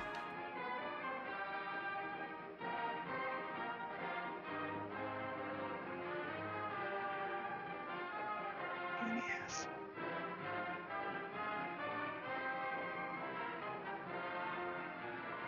I have no clue how Show starts in 2 minutes. green screen. I don't know how I'm gonna be able to explain the fact that I put the green squares there because I'm too fucking lazy to put transparency into an image and make it all cut out and clean and ready to go when I can just be like, select the square, green fill, done. Yeah, And not- so it just and not depends on try how to- you make it. Like, I made Yeah. mine in just using GIMP. Yeah, no, Um, no, same here. So it was easier just to select it and click delete. And it just leaves transparency behind. Yes, and see, I was like, okay, how can I make everything uniform when it comes to the different ones, moving them around? So instead of basically being destructive with chopping things out, I put green squares. So I'm like, no, this needs to move over 20 pixels. Right. And originally I wasn't going to do that because I figured if she's going to use the same overlay for everything, which she normally doesn't do because she has a different scene for everything, right? I figured this way when she's switching games, if she has issues, at least there's a pretty gradient background. Yeah. But then I was like, oh, but see, if I delete it and then she puts the game behind the overlay, then you can have the words and the spider web on top of the game, and that's kind of cute. It is very cute. We'll see if it works. Matt, your mom is disappointed in you. You didn't raise me to be lazy.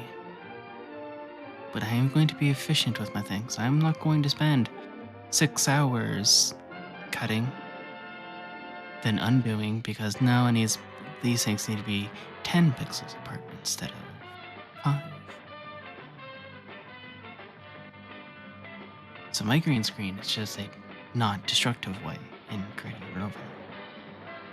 Sofa doesn't even worry about that because she's not trying to create something that's going to capture 5 webcams.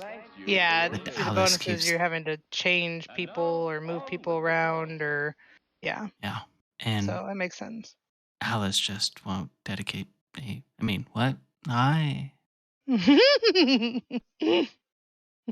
She can hear me bitch into the stream. She I can ain't gonna totally bitch. hear us, yeah. It's fantastic. I was gonna say, know- Sofa, Hmm. if you are thinking about a race, that's fun and unique, I would go Dragonborn. Yeah, I already said that. I was gonna go with I liked your idea of the silver dragonborn. Yeah, Oh, that's okay. right. Big Should've been- goddamn scaly. And I get a breath weapon? Yeah, okay. Yes. That's fine And with me. then the nice thing is the reason why I said silver, why I went with a metallic dragon, because if you do chromatic dragons, like red, blue, white, green, and black, people won't like you because chromatic dragons are evil. Evil because Tiamat's evil, and Tiamat is the mother of all chromatic dragons, which is Oh, why okay, that's fair. he's got Evil. 5 heads that are all chromatic dragon colors. That's fair. So Spoiler alert. she's terrifying, by the way, to fight as a boss, Mm. Oh, and you will fight her.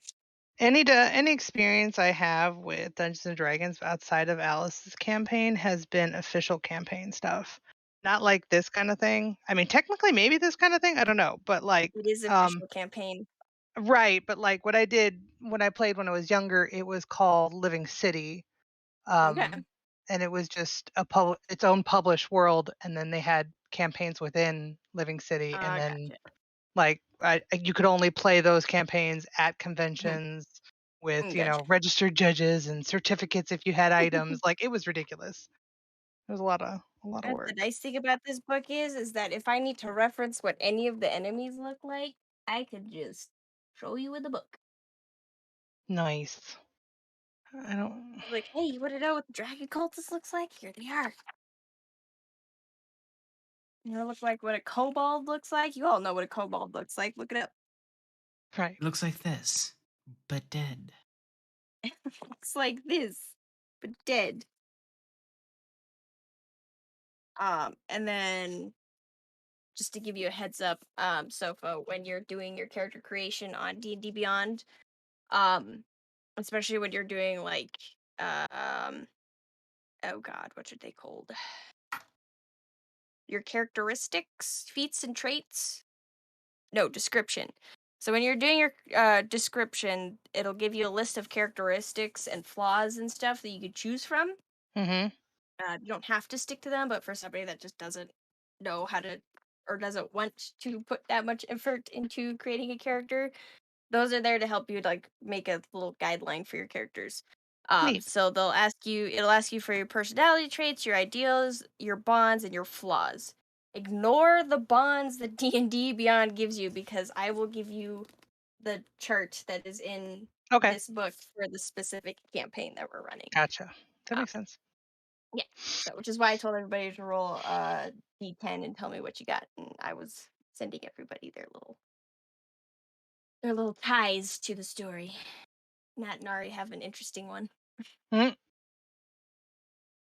Which kind of fits for their characters, so by That's all cool. means you could re-roll if you don't like the bond that you got, so I don't mind.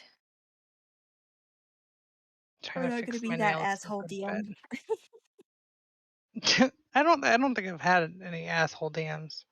I have. I'm looking forward to Cuddle's rupture campaign. Yeah, because you're gonna get an asshole lead. No, whatever. You're gonna be fantastic. Yeah. Asshole. So who's Reason gonna play why for your rupture?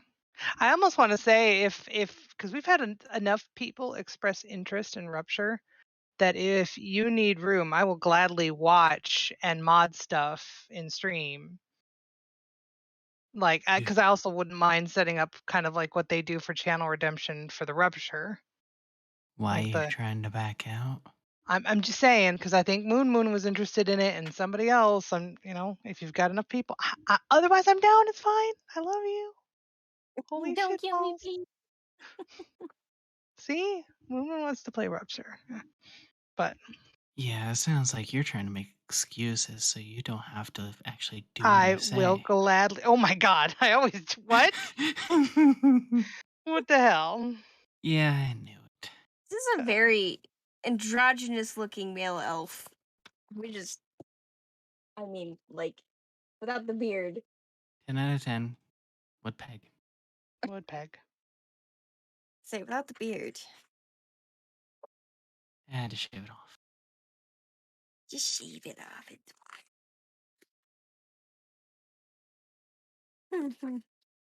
Did Alice fall in the toilet? No, she just has to stretch. I know. I thought you were going to bed. I'm fixing my nails so I can go to bed. Let me know. Yeah, I was gonna say, just let me know when you guys are working on your characters, because I mean, I can't go to work until I get a negative COVID test, so which is That's gonna fun. suck because it's gonna suck up my fucking PTO time, but I don't care. I'm gonna fucking take it now, whether they like it or not. Good. Fine if I have a negative PTO when I leave, I'll just fucking take it out of my paycheck. I don't care. True. And besides the fact that you probably would be, leaving that job not soon after, anyways. Yeah, probably. I don't think you really can work that job when you're, 7 states away. Moving to our time zone. Yeah, I you are, know. bitch. You're gonna suffer. It's gonna Why? suck. Why? No, she's gonna Because be you're so gonna much take closer to me. you're gonna take like 3 months to adjust, and you are gonna be an Oh. absolute fucking zombie. She'll be fine.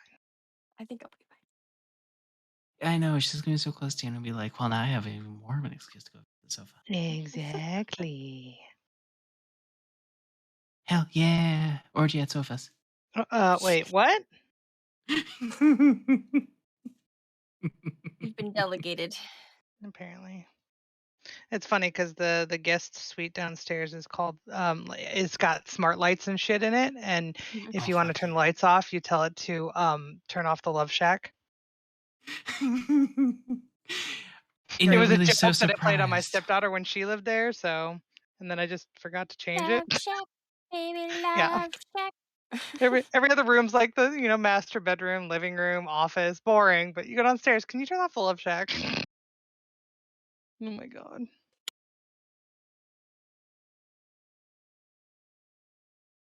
And you were so surprised at me calling for an orgy. What the fuck? Yeah, I know, right?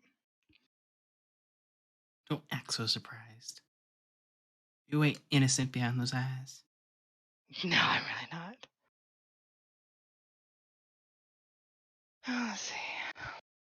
I hate trying to paint my right hand. Not ambidextrous.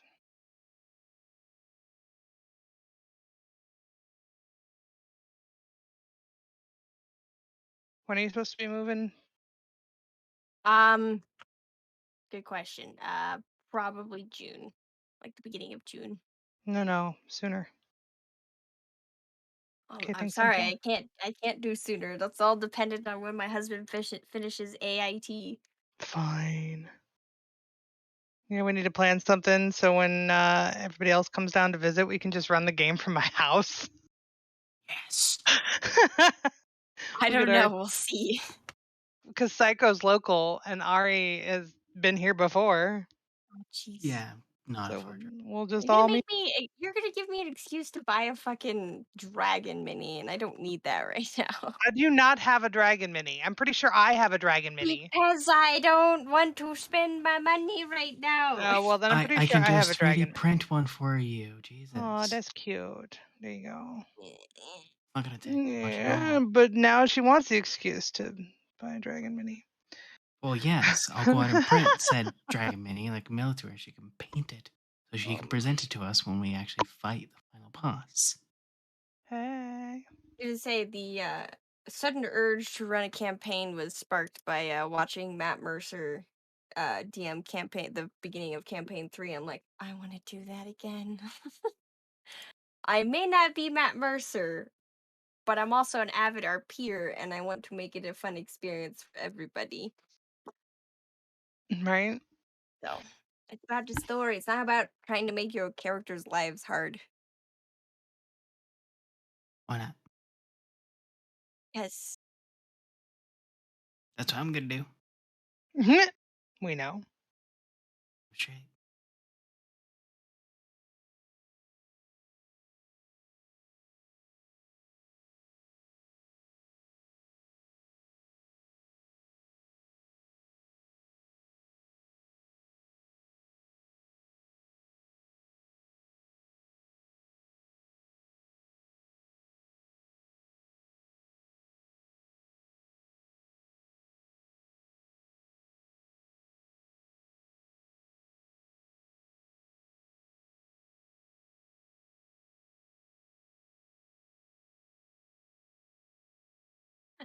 I do have to say that I think it's one of my favorite things from campaign 2 was Matt Mercer's sprinkle RPs. This is a fucking ferret. Do what? A ferret? Yes, so sprinkles in campaign 2 of Critical Role. Oh, I haven't seen Critical Role. I Their need to. tiefling cleric had a pet weasel named Sprinkles, and this weasel has gone through a lot. And I mean a That's lot. bad. He's usually tucked in her armor during all of their fights. So he's inadvertently involved in all of their fights.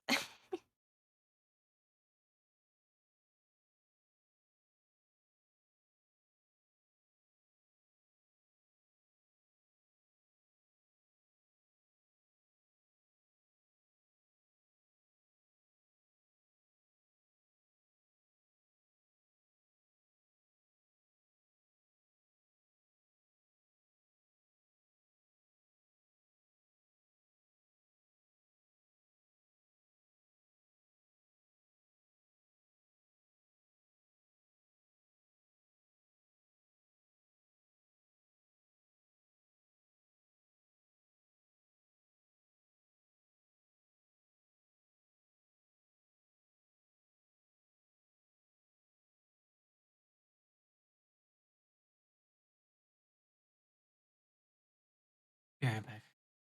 Noise. Play rip for Alice who attack on the toilet. That's what I'm saying. I think she really did fall in.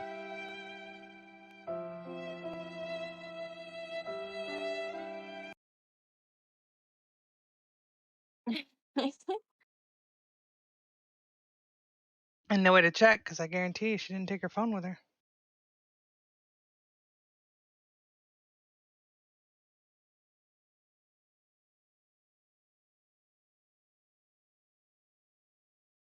Okay. She lives. Just a nerve in my back or something. It's killing. Oh, you were supposed to stretch and loosen up, not hurt yourself. What? I said you were supposed to stretch and loosen up, not hurt yourself. Stretch you and loosen. Wait, what? That'd be all right. You know, Yeah. when you're done with MG. Oh What? Wait, wow. what? Yeah. Wait, hang on. Hold up. I was not a part of this conversation. Earlier, you I said did "fuck not- you," and she was like, "Please do." Okay, so but that was like 20 minutes ago. I know I'm pretty that. sure it's an open invitation. I know that MG is a size queen. I don't think I have enough to Oh my god. satisfy, What? unfortunately. So. Well, she's like 5'1". You're 6 feet. I think you're okay. You know, if you leave and you still have your wireless headset on, then it doesn't help at all. I'm gonna go. Later. Ow. All right, guys, let's go ahead and get switched over to DSP. Oh, wait, what the fuck? I don't know. You started this. I don't know. I did not start Don't this. think. Yeah, this was all you. What'd I Alice. miss? I don't know. She got up and left. It's weird. I had nothing to Fucking do with it. miss. It was fucking weird. Oh, it's Harvey. It's a what? Oh, I certainly missed something good if it dragged Ari.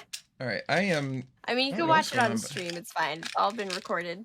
My back is hurting. My hip is hurting. My back of my knee is hurting. I don't know what's All going right, on. Grandma. Right?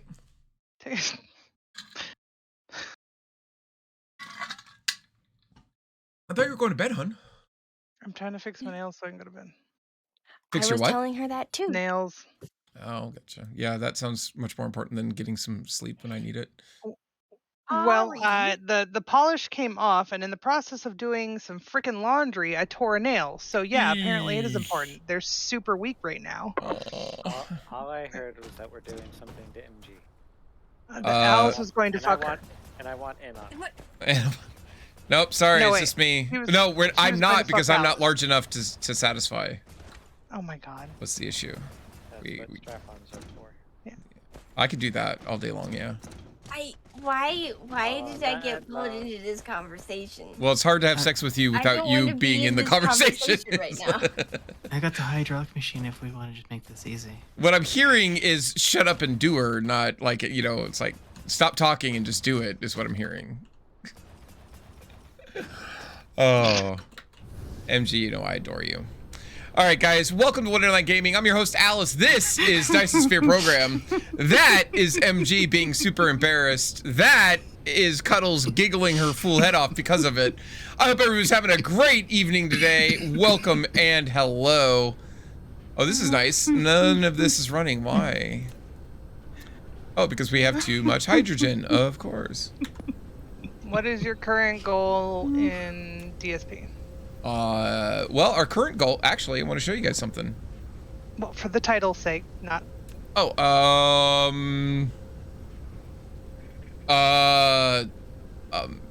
on our way to white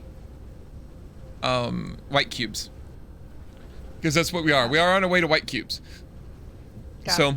if we look at the tech tree, you will see that nearly everything is done except the mission completed. All we need is 4,000 white cubes for that. So in order to get 4,000 white cubes, I am going to need some antimatter. And in order to get antimatter, I need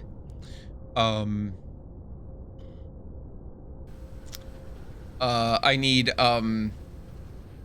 what are they called? I don't remember what they're called. Hang on. Let's clean this up a bit. In order to make antimatter, I need captured photons, right?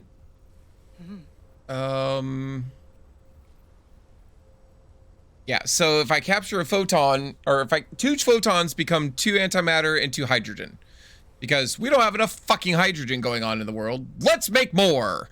Can you tell I'm a little frustrated about the amount of hydrogen that we have? So here's what I'm going to do first. Since we are hydrogen rich, boy, do I mean hydrogen rich. We're going to go over here to Kegel's seed. I'm sorry, what? This is, yeah. She has a thing for Kegel's seed in this game. Yes, the entire star system is called Kegel's seed. I don't think it's just his seed. No, this is Kegel's seed. I don't think that is just in the game. I don't know. I just know it is Kegel's seed. That's all I care about, right? So Apparently. to put some context on it, MG, sweetheart. No, don't get all sad. Or embarrassed on me. It's fine. So in this game, when you start, it's randomized, and with each random creation having a seed, if you will, like a series of numbers and letters that determine what the setup is. And Kegel found a particularly bad one and has been bandying it about as Kegel's seed. Oh my god, please just land. Thank you. God. So there's a bunch damn. of people playing on this seed trying to see who can be the best at it. Yeah. And it's garbage, and he's like, if I'm gonna suffer, you all can suffer with me, and it's mildly amusing. Yeah, when you explain it, it's not nearly as funny as Kegel's seed is. So we're gonna turn off all of the hydrogen being exported from here. I don't know if everybody's had a chance to take a look at what Nat put as her profile picture for her character in D&D Beyond. Nope. Nat, would you like to enlighten them? Shit. Yeah, let me just get to it so I can say more properly. It's great. I love it. It's a cute little, like, stuffed cat with a striped tail. And it has a, well, I guess basically sewn on plastic bag over its head. It looks like a helmet of armor. It says, "Good morning. God has let me live another day, and I'm about to make it everyone's problem." I love that. That's fantastic. I will go ahead and stick with it. All right, I can see that we're not making green cubes right now. That seems to be because there's a problem with blue processors. And I'm betting we're having a problem with blue processors because of fucking Casimir crystals. Because Casimir crystals hate me. Because we're not using any advanced materials. Because I hate myself. See, all of the hate, none of the love. Money back guarantee, all of the hate, none of the love. Num noms. Okay. Don't know what I want to play. Numerika. Oh, so graphene. We are having trouble with graphene. Which is not surprising because we're not using any fire ice, which would make this easy. What are you guys missing? Sorry. Ari. Ari. Ari. So we are making some... Oh, we have plenty of sulfuric acid. What is it we're short on? Whoa, we're short on energetic graphite? That's unacceptable.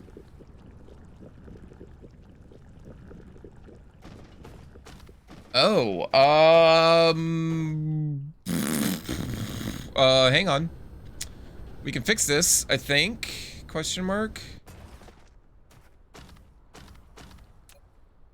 Energetic graphite. Local supply, remote demand. Yes. Oh, that's not a lot. That is not a lot. Hey, Sofa, in all of those pictures I sent you, do we have some place with a lot of coal? Like 22 million or more coal? I haven't put all that info in a spreadsheet yet. All right, I'll go through my things then. Well, I can look at the Yeah, that's what I was gonna do. 22 million on Delta Mense. Okay. Nope, might that's use not that. enough. That's not enough. That's not enough. Delta That's- Mensa is where I currently have 32 million on Zeta Leporis. Oh, really? Yeah. That's actually much closer. Let's do that. All right, guys, we're going to travel to Zeta Leporis. What are we doing at Zeta Leporis? I think we're just getting extra materials from there. So since we're doing that anyway, we'll just start getting a bunch of stuff.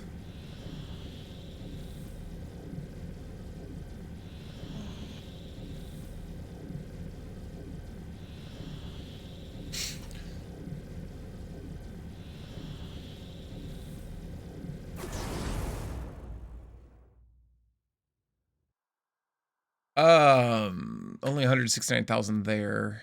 Let's look at the solar system. Oh god. All right.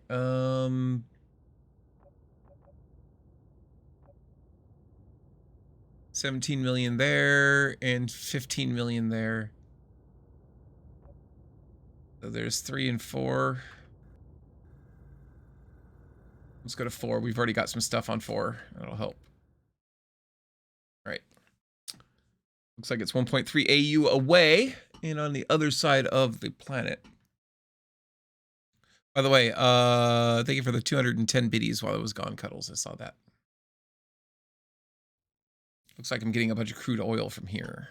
So we'll go ahead and just also get coal from here. And my question to myself is, am I going to go ahead and set up some...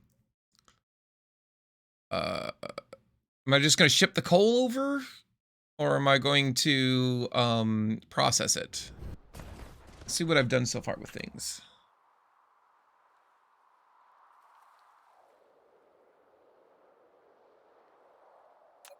Yeah, it looks like I have only done the oil here. So I'm just, and it looks like there's a shit ton of landforming or terraforming I'd have to do. So let's not do that. Let's just go ahead and send the raw coal over. And just have it processed over there. So here's a coal vein and another oil seep. So let's take care of that. We can't get any of this organic crystal, even though it would make our life easier. Because I hate my life. So there's that. I'm gonna need you to be a little more dramatic. Okay. I loathe my very existence.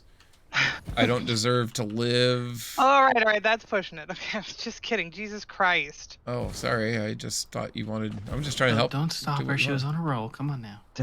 No, I'd prefer if she'd cut her shit personally, but I was being That's not- sarcastic. That's not what you said. You said. I know. Yes. Weird. Why are you in such a sarcastic ass mood tonight? Are you not feeling good still, hon? I'm fine. No, I'm serious. I know you said you weren't feeling good earlier. Yeah, no, I'm just worn out. Didn't sleep well. Oh. And it's giving me a headache all day. Acid reflux. Well, that's what woke me up, but yeah.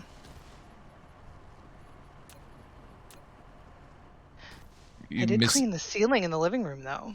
Are you missing D's nuts? What the fuck? I don't know. But laughing at that actually hurt my chest. Godsmack if I ever saw one. That was definitely deserved. All right. So we're going to send oil back. And we're going to send coal back. Now, have we set... I didn't check. Did we set... this work with oil and coal? Just oil. We need coal as well. And we're going to locally demand and remote supply. I see that we're doing a little bit of iron, but not a lot. I really hope that this wasn't like my main iron planet, because I didn't do a very good job if I did. Jesus.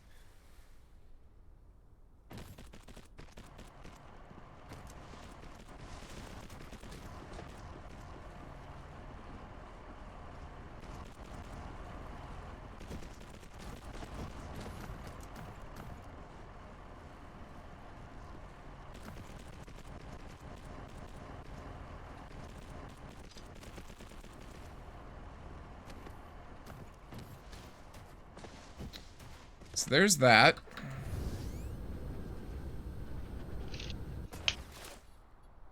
Let's come around here, fill all this in. Set this to coal and get to going.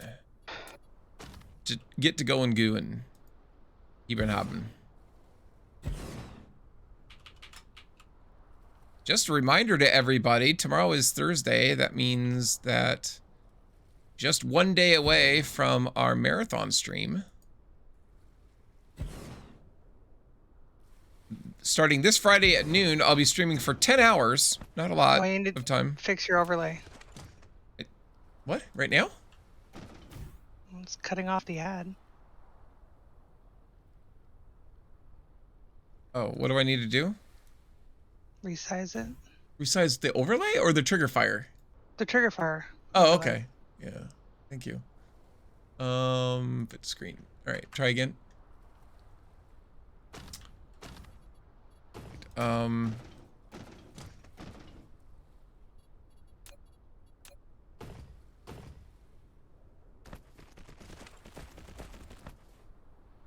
still okay, let me figure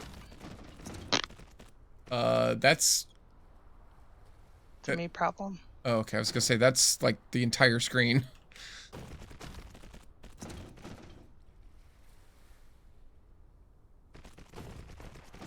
Anyway, we'll be starting our stream at noon on Friday, Eastern time, by the way.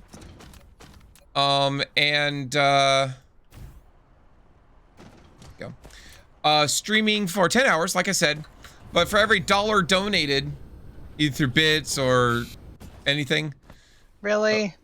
What happened? Why did it say sploosh? Oh, she cut it off. That's hilarious. It's kind of funny, actually. A little bit. And I love how the sploosh is just all over the screen. So. Giggity? Total giggity. Speaking of giggities, I'm gonna go to bed. All right. Good night, hon. I never finished that announcement, but I'll finish it later.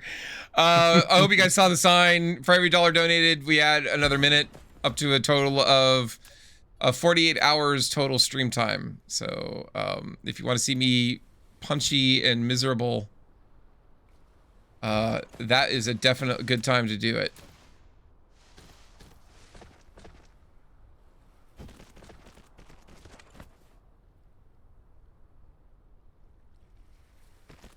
Cuddles, thank you very much for hanging out tonight, and look forward to next Tuesday, Wednesday, whatever day it is.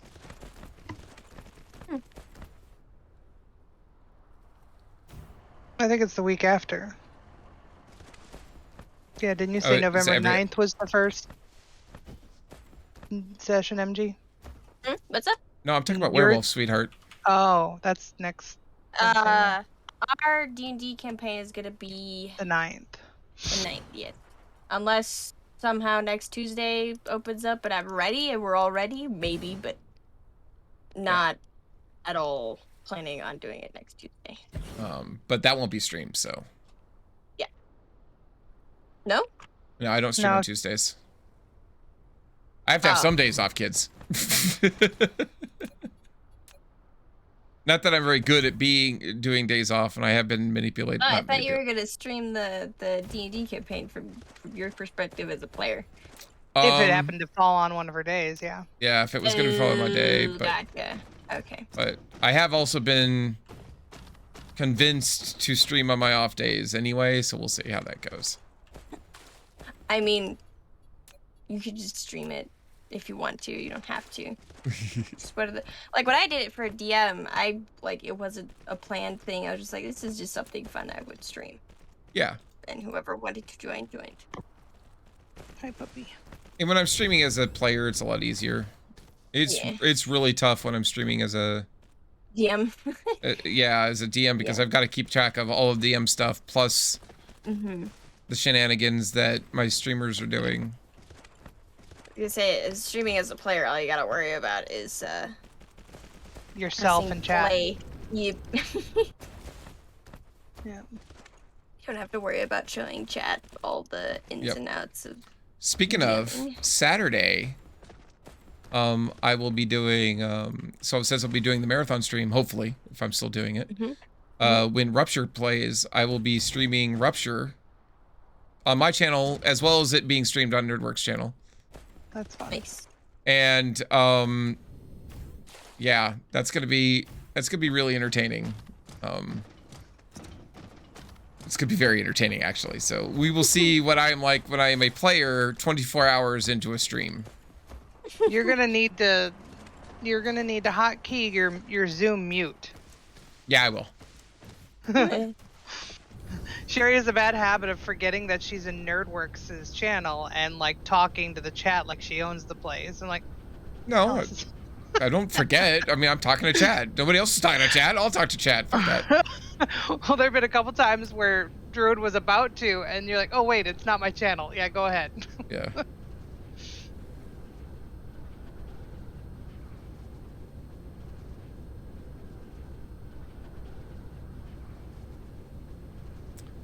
So we have some coal going back to home planet.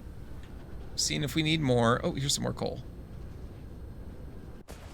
Well, there's even more coal. No, we already done that coal. All right, so we will do this.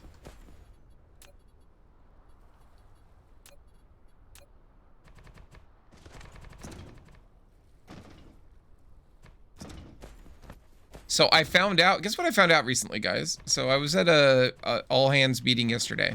It means everybody in our department and related departments are there in this meeting. And I brought up that this weekend I'm going to be, the reason I'm taking off Friday and Monday off of work is because I'm going to be doing this marathon stream. And I had a coworker go, "Oh yeah, I watch your channel." You guys have to keep in mind, I'm not out at work at all. So, that was fun. I'm like, oh, you know all kinds of things about me that nobody else here knows. And they just glossed right over that, didn't say anything. And I was like, okay. Yeah. Should ask their username. I know what their, I don't know what their username is. Ari does not have sex slaves. No, Cuddles is a predatory lesbian. She doesn't play one.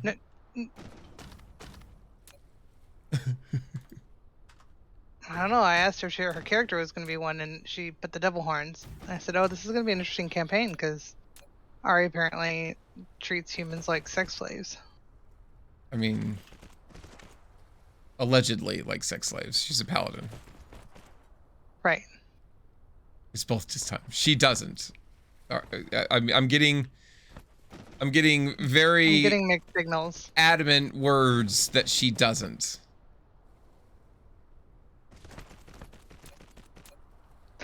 I get it. So that's all they're good for is the bedroom. That's hilarious. What? So What? humans are good for breeding, and that's it. That's fantastic. What? Ari's D&D character. Apparently only likes humans in the bedroom. You know, like you do. Right. Pretentious elf. Got it. Say there's 2 pretentious elves in the party. Yeah, I've got to figure out what I'm going to play. So if I do go, with whatchamacallit,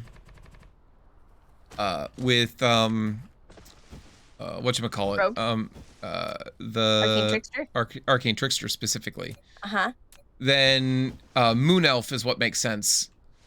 Because you get the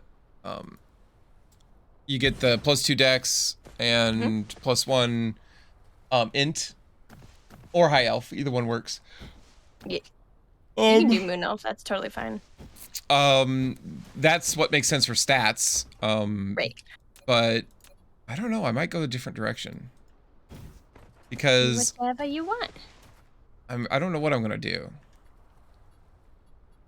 Too bad I can't play a little pixie character, because that's cute. I might also go something like, I don't know, like half orc or some other big, huge creature that is typically seen as big and dumb. Uh-huh. And play it as an arcane trickster instead. And so it you know, she would play up the fact that she's big and dumb, and meanwhile she's like using mage hand to pick people's pockets and stuff. So there's a couple of fun options there. Play against. You don't see Grogget. Yeah, you don't see Grogget. You know, this tastes yuggy. I'll be back. Oh.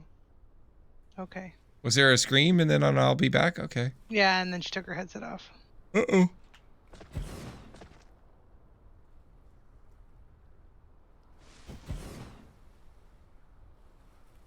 I'll have to be careful though, because if I do play an orc or an orc type character, then I'm gonna have Cuddles trying to get in my panties.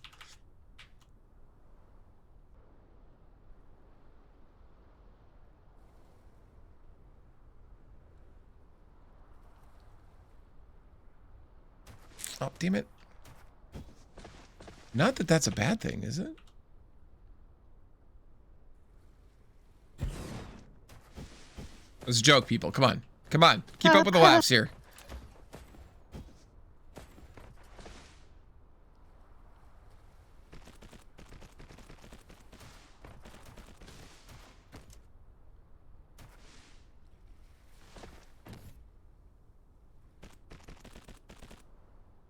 And I'm still not clear on who in the party is going to be, like, the face of the party. I think you've got Ari, who's going to be the nobility face, and Cuddles, who is going to be the common person face. Ah, okay. Then I'm not going to have to worry about that. Yeah, I mean, if you're rogue, you don't really necessarily want to be the face anyway, right? Or you can be. Just because I'm not charisma based doesn't mean that I can't be a face. Right, but I mean, generally, I don't know how arcane tricksters work, but generally, rogues don't want to be seen. It depends on the type of rogue and what they're doing, you know. I suppose. I'm not trying to be difficult, I'm being serious. Ooh, Spinoform Stalagmite Crystal Vein. Damn it. This is a good advanced. planet. What's that? That's advanced. Oh, isn't it? it's so advanced. It's advanced of the advanced. It's not only advanced, it's also super convenient. So yeah, I definitely can't do it. Yeah. And chat, just to let you know, reason why we can't do things like that is because I hate myself. No, it's because we're doing a particular challenge where we're trying to make, we're trying to finish the game, quote unquote, get the last piece of research done without any advanced materials. There's actually a super rare, hello? Sniper Guy Gaming rating with a party of 11. Sniper Guy, thank you so much. Welcome, Raiders. How is everybody doing this evening? Welcome to Wonderland Gaming. I'm your host, Alice. This is Dyson Sphere Program. And we were just talking about this super rare achievement. Oh, whoops. We can't do it that way, can we? In the game that Kegel was telling me about. Where you... Oh, God. All right. Yeah, sure. We'll just do that. It's like the worst layout ever. Oh my god. Anyway. Please fix that. Oh, now we're keeping Jesus. it. Now we're keeping it. Yep, it's Oh. keeping it forever. Yep. Anyway, power! No power here yet. We're Dogma making... Dark Horizon. Dragon's Dogma. Dark. Well, I've never heard of that. So we are making a total of... Nope, not on this planet. Entire star cluster. Making 12.5 gigawatts of power. 12.5 gigawatts!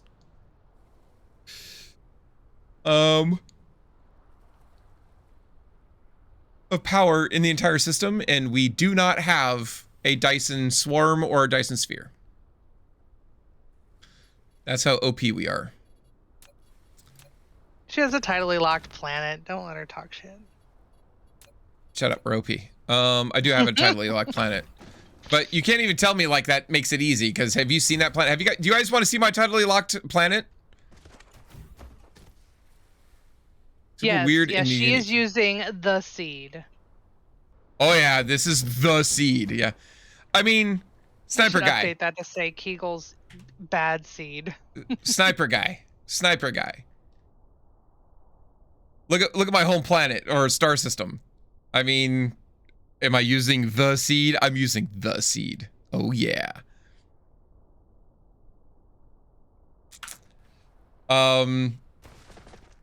Okay, I'm trying to figure out where I'm going. You know what? I was gonna put it somewhere, but let's do something fun here. Let's go here and here. You guys want to see my power planet?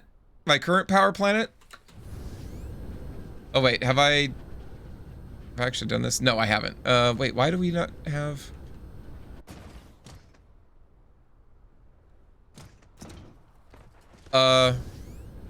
Question. If all of this has power, and it does, and these are all connected, and they are... Oh, wait, nope. I missed... I made that too big. There it is. There's the problem. There we go. That's better. I updated that command so that it warns players that you're playing Kegel's bad seed. Nice.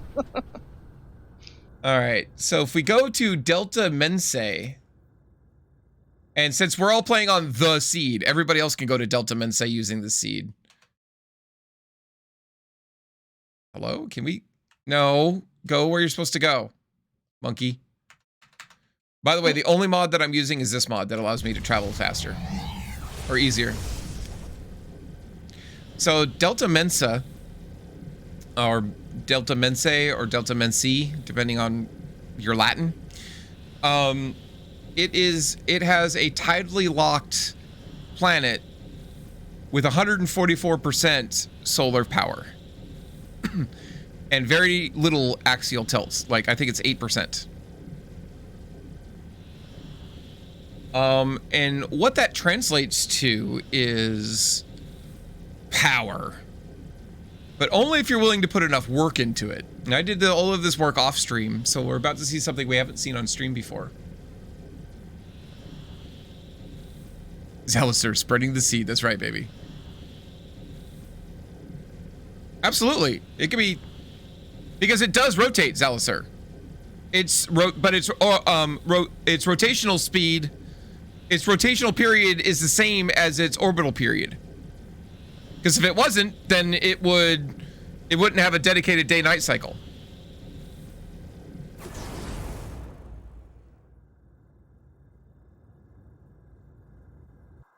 So it has to, by definition. But the planet's axial inclination, 7 minutes. 0 degrees, 7 minutes. Oh, we're on the night side, sorry.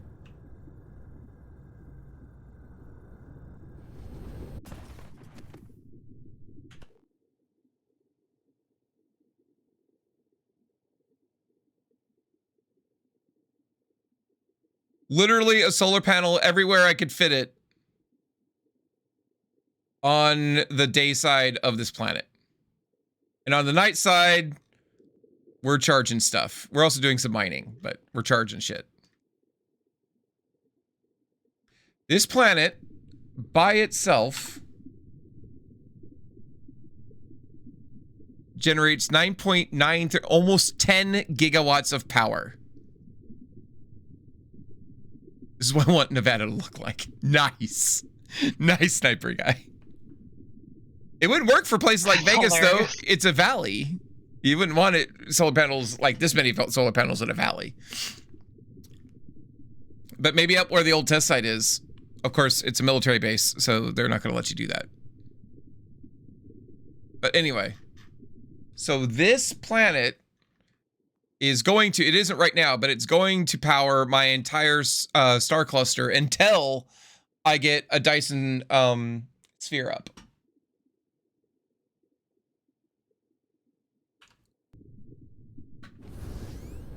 Because creating a Dyson sphere takes a shit ton of power. Speaking of Dyson spheres, I have marked out where I'm going to do my Dyson sphere. I have a planet. Oh shit, hold on. Before I leave, we need recharge. I just realized I don't have a place to recharge on this planet. All of this stuff and I don't have a place to recharge. Jesus Christ. Let's fix this. Oh, I don't even think I can fix this. By the way, this planet is also dedicated to making accumulators. So it's making raw accumulators. I was wishing it was doing it faster than it is. It doesn't seem to be doing it very fast. We'll see what the bottleneck is.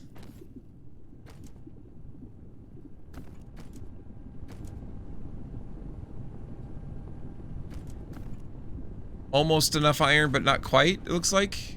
Yep, we're short on iron. God bless it. We're always short on iron. Everywhere, all over the star systems, we're short on iron. That's good. That's obviously good. That's good.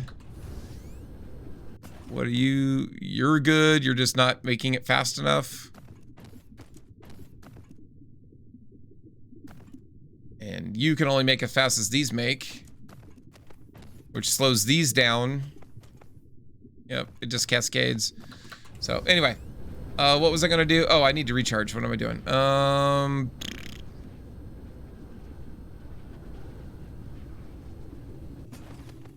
Let's see if we can do this here. We have a pattern for this.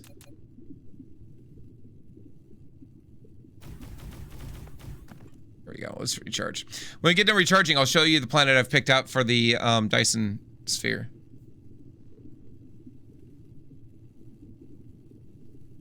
But yeah, guys, to build a Dyson sphere, you need a lot of power, which I know is dumb because you building a Dyson sphere because you need power, right? I get it.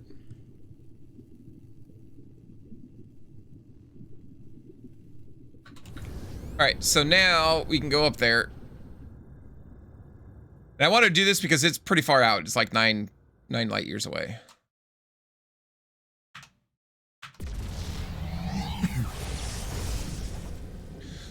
Now keep in mind, we have not built a single launcher, and we haven't built a single Dyson Sphere component. So we've got some work to do still. Oh, my headset's beeping. Hang on a second, guys.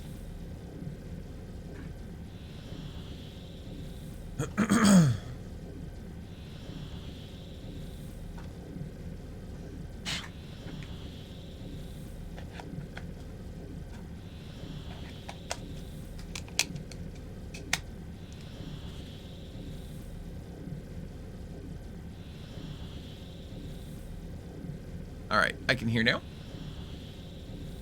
So, if you look at the Alpha Indi system, this is an O-type star. But most importantly, no, go back over there. Go back over there. Go back. Please land. Where's my... Okay, I thought I'd done more than this.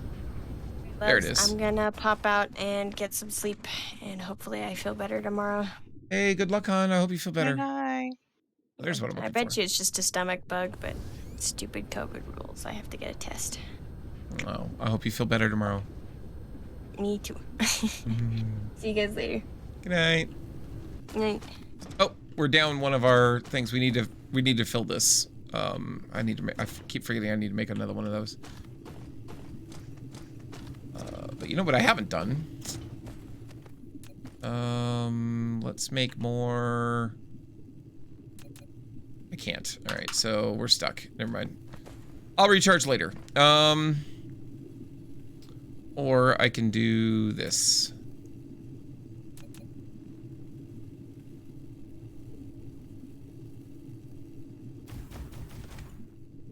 Gets me some, at least, charging power. But this entire planet's going to be charged by the accumulators. That's how you power it. Oh, but if I hit Y, this is going to be the Dyson, or I do the Dyson Sphere. As you can see, all I've done, I don't know if you can see it or not, but there's a very thin, do you see this green line right here? That's all I've laid so far of the Dyson Sphere. We're not doing a Dyson Swarm because there's no point in Dyson Swarms. The reason why there's no point in Dyson Swarms is because you're just shooting your materials out into space. And they give you power for a little bit, and then they go away. You don't have power anymore. And I don't want temporary power, I want permanent power. So. But I am going to make all of these triangles. So I'm going to put, like, I'll put my next node right. Oh, I can't? I guess I'll have to do it here. And then I'll connect that to that and that to that. And then I could put panels right there. You have finished the Dyson shell planning. Once nodes and frames are done construction, the Dyson shell will Jesus, the English. to use automatically. Each solar sails provide one cell point, and you can click the shell to view the total number of cell points required.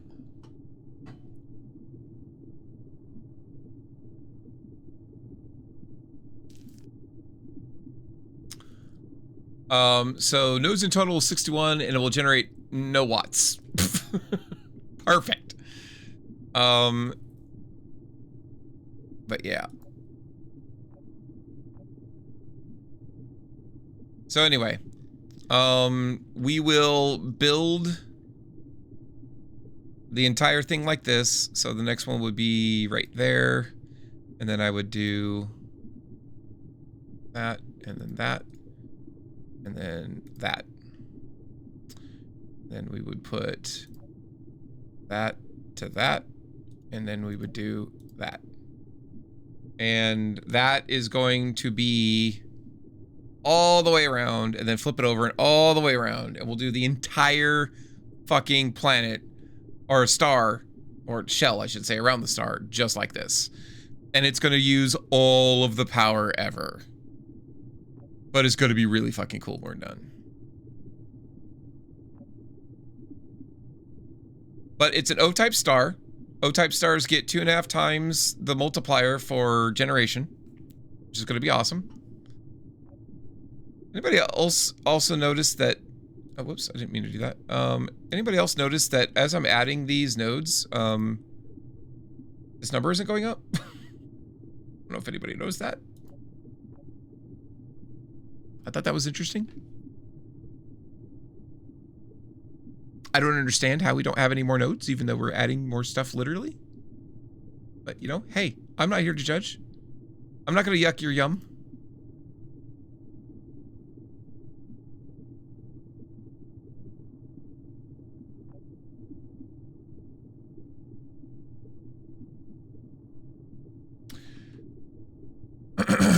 So yeah. As you can see, we've got research to get all the way up to here, but we can't get this red area. We can't put anything in yet until we get more research done. We have to finish these 2 pieces of research right here. The Dyson Sphere stress system. We're at level 4. We're researching level 5, and there's 6 total levels. And we're going to get all of the levels. So anyway. What was I doing before you guys got here? I don't remember now. We were solving our coal problem. Back at home. So let's go to Kegel Seed Fort.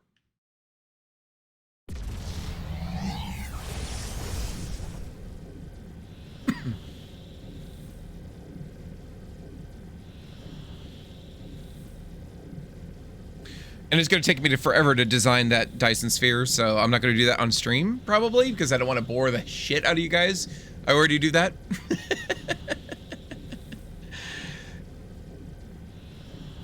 So Sniper Guy, I don't know if you were aware, but this weekend, starting Friday at noon, I'm going to be doing a marathon stream. I'm going to be streaming a lot this weekend. Maximum total of 48 hours. I'm going to be a sleepy girl when I'm done.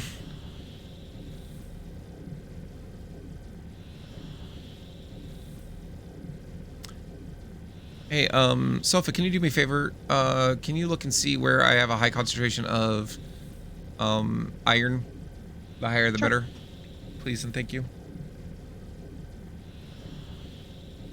I will be doing the rupture during the marathon, Cuddles. I already talked to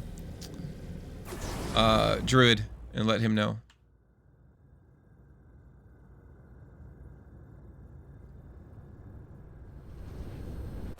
$35 million on Delta Mensa. Eh. 74 million. There you go. Viscus Ostrini. Okay.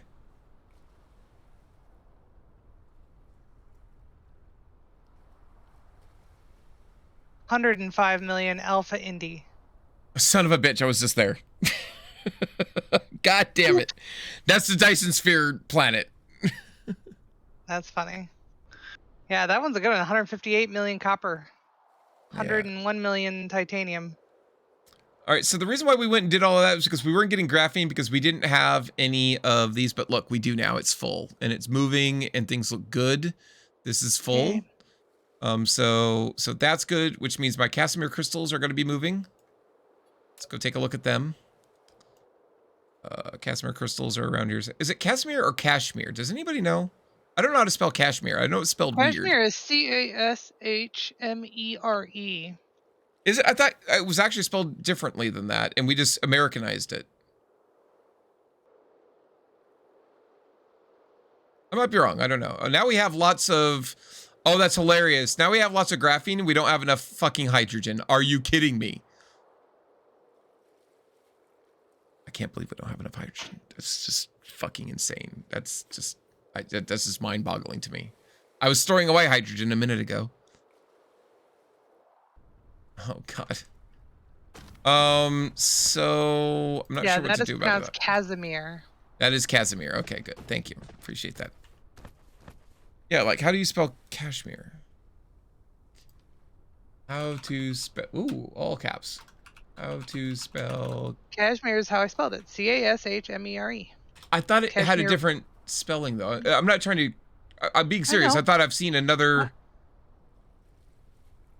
There's a version of it spelled Kashmir, but it's still cashmere wool. Cashmere.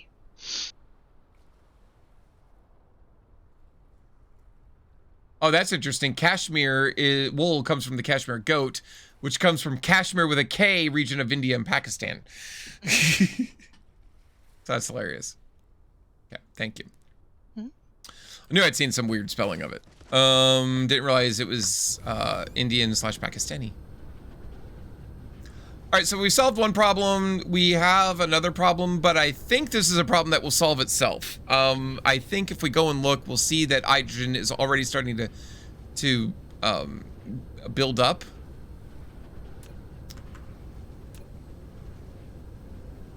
Or not. Oh, Casimir has something to do with quantum field theory. Makes sense considering what it's used for. Hendrik Casimir. All right, so we have too much oil. I can't keep up, guys. That's what's wrong. We have too much oil built up. Not using it fast enough. I can't possibly tell you why we're not using it fast enough. It doesn't make sense to me. I don't know. Game hates me, that's why. Oh my goodness. Oops. Oh, that was a little dumb. Looks like we still have some left. Let's go ahead and put one of those back.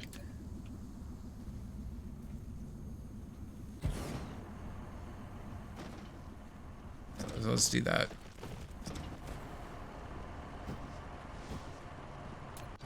Oh, awesome. What? I went ahead and just refunded. Yeah. Power Wash Simulator. Yeah, but I'm going to try and... House Flipper's the same price, so maybe it'll do the same thing. Same. not- Yeah, I got you. Not be as nauseating. Yeah, it's a bummer, hun. Sorry. Zode. All right, this whole area needs to be redone soon because I built it temporarily, but now we've only got one thing feeding it, and that's going to cause a problem. It's not my main function, though. As you can see, stuff is much more organized elsewhere. So that being said, let's check on our green. And it looks like it is much better shape now. We do have research just zipping right along, which is good. That's what we want. Okay. All right, so guys, we have added. We have added carrier rockets. I want to do them at 100 a minute. Oh wait, no, we have a fucking iron problem. We're gonna do shit at 100 a minute. Where did you say was the most? You said 105 where? Alpha Indy? Oh, yeah. Of course, because I hate my life. Jesus Christ. A little more dramatic. Come on. I need some Velcro to go on the back of my hands so I can put something on my forehead and just stick it right here. What was you? Yeah. I do hate your seed more. Well, I'm playing your seed because I hate myself so much, Kegel. How you doing, Kegel? Can we get a shout out for Sniper Guy and Kegel? I already shouted at Sniper Guy. Can you give it another one for Sniper Guy? He deserves two. Especially since the Kegel shout out's going to overshadow him. Oh yeah, it is, isn't it?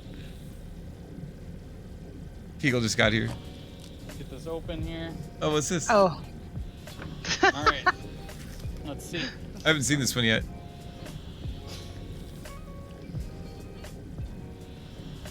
This is ketchup. What the hell?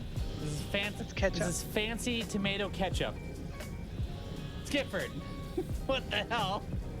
Give him a whole box of fancy tomato Do you think ketchup. I don't have enough Yep. Do you think I don't have enough? Look at this, guys. Like, it's a fucking box of ketchup, man. It's a fucking box of ketchup, man. Jesus Christ, that's a lot of ketchup. Kegel, when people give you gifts, you should thank them. Jesus You don't yell Christ, at them. that's a lot of ketchup. All right, so how much iron is here? There's 4 million here. I think we could do 100 better. I don't know about the planet. Yeah, they've got to if there's 105 million in the system. So Alpha Indy, which is our main planet, well, there's 48 million of it right the fuck there. Hey guys, I know what we're doing there. Found you. Yep. What do you have? You have 34 million. You are a gas giant, so you're not doing shit. And you have 12 million. So yeah, let's go to Alpha Indy 1. Why is my Steam broken? I can't get my Steam to connect. .com. Exit.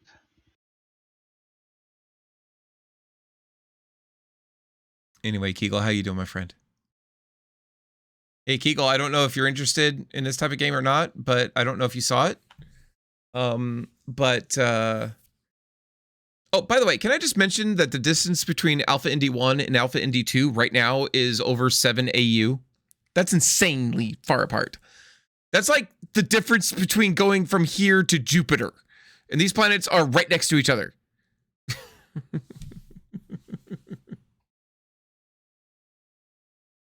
Driving around quite a bit, but you're home now. Hey, how's the job search going, my friend? Been thinking about you. Oh, no poorly for my friend. I wish you worked in data. I could get you a job here. Except I can't because you don't live here. But, you know, hey, there's that.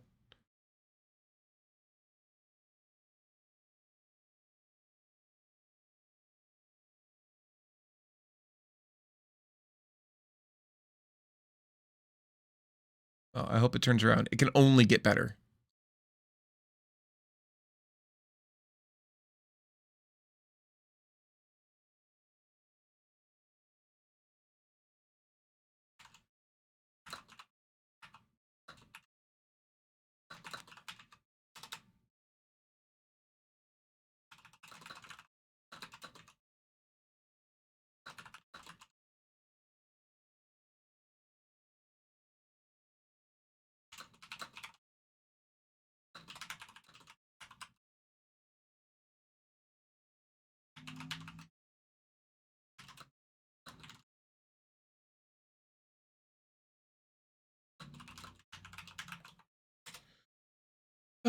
Working on an AWS SAA cert and maybe a security cert. Nice, nice.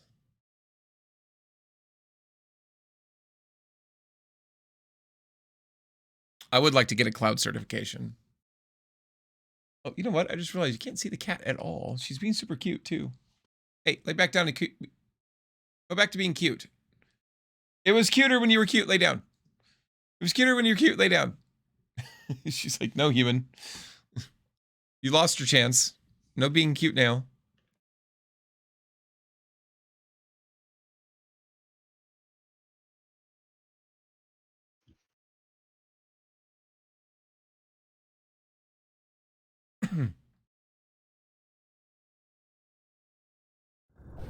Wham!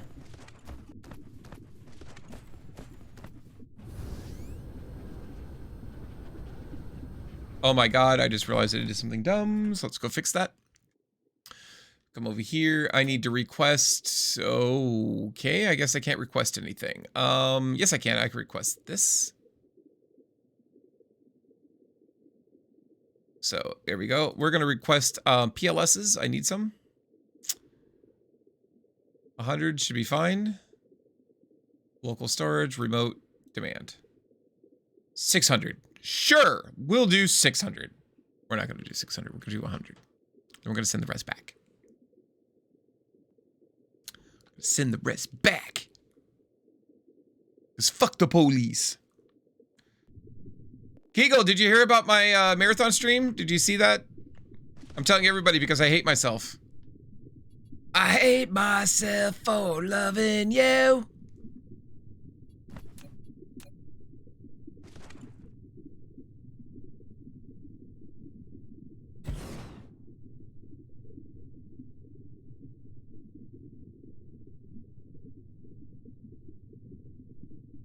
I'm going to get all the sleep this weekend. Are you?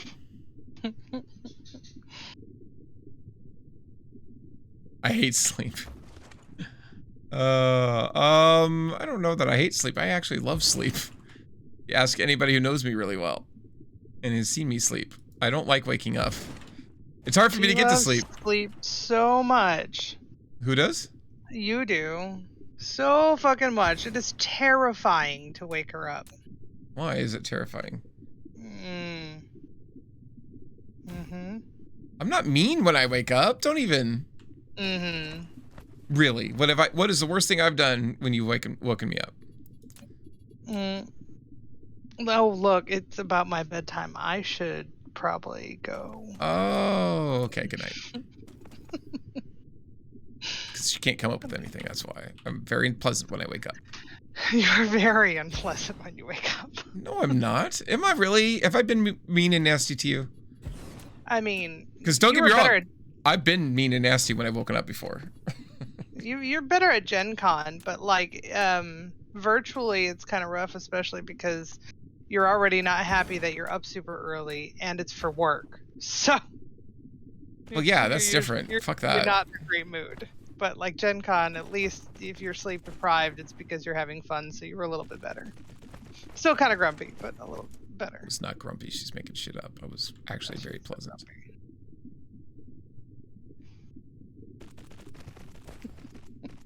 I'll show you grumpy. I've purposely been really nice to you, actually, when I've been sleepy, not wanting to wake up. So coal and, more importantly, iron. Did you just say you were purposefully really nice to me? Yeah. Lies. You know, you try to be nice to somebody and just don't care. They're just like, whatever. It was funny, you know, that conversation you popped back into Discord in on earlier when I was at work with Cass? Yeah. Was it about how horrible I am to you? Maybe. Nice. I don't think those words were used, but yeah, it was kind of funny. Oh, I'm sorry, I'm a monster, and I take. Oh my God, you're to you. I just realized I'm going this direction, and there's nothing to connect to over here. I'm literally building this to nowhere, so we're gonna go the other direction where I think there's actually some stuff to connect to. Or actually, how about we just check? Nothing anywhere. Awesome. All right. So this is all not good. Oh, wait, there we go. There's what I want. So let's go in that direction. That seems like a good thing to do.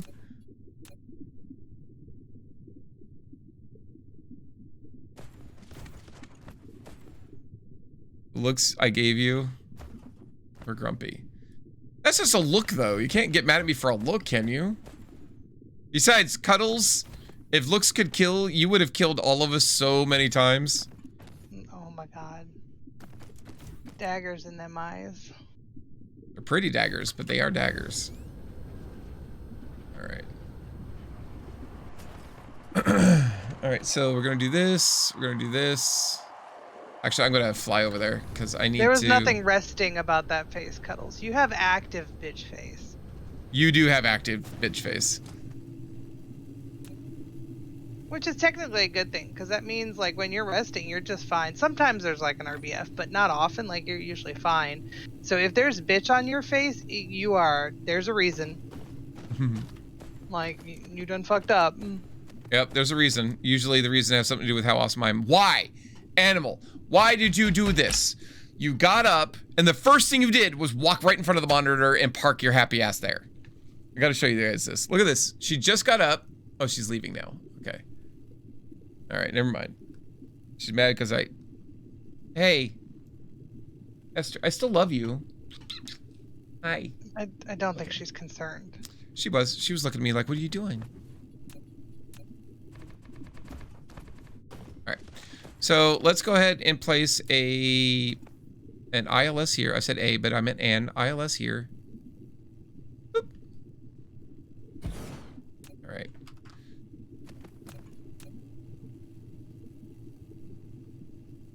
From Discord, but I'll still be watching.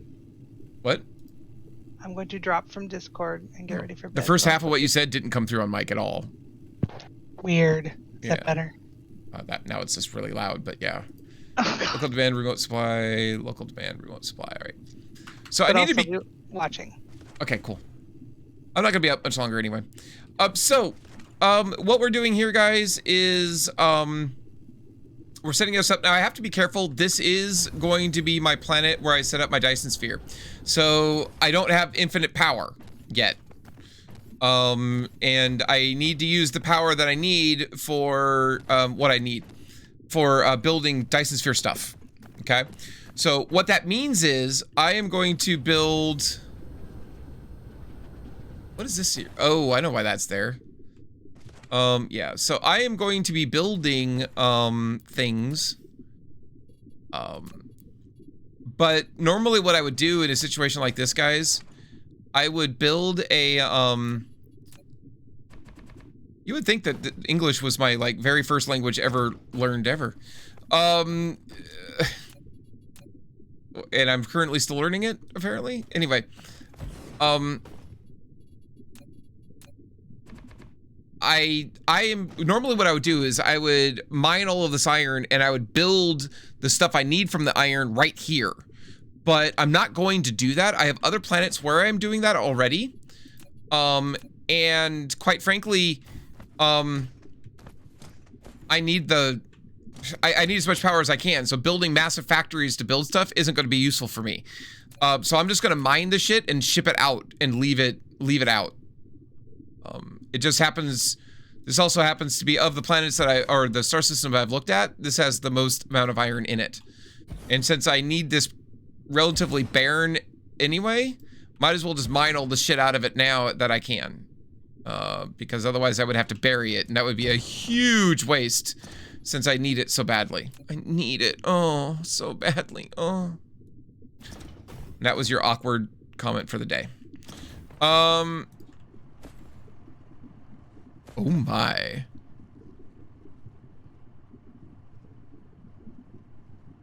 You don't think what? I think I got that comment out of context, sorry. I hate when I miss the comment when it happens.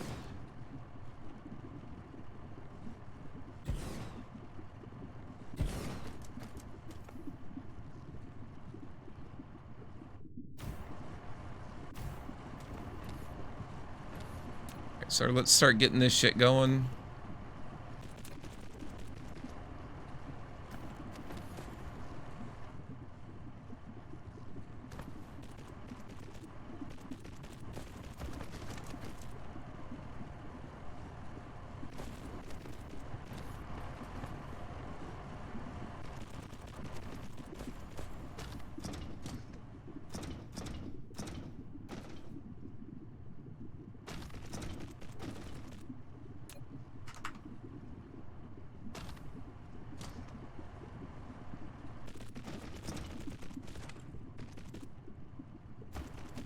I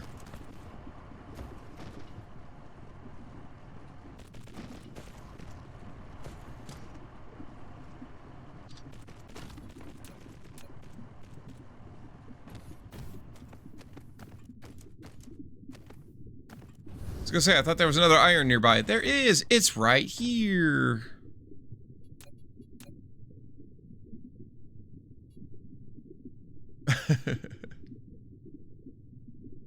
You don't think that? Nice. Yeah, you're right. I did say that wrong, didn't I? It is my first language. But you would think that the way I speak, that I was just now learning how to speak it. I can't put thoughts and words together. Can I get all four? No, I'm not going to get this one. All right, that's fine.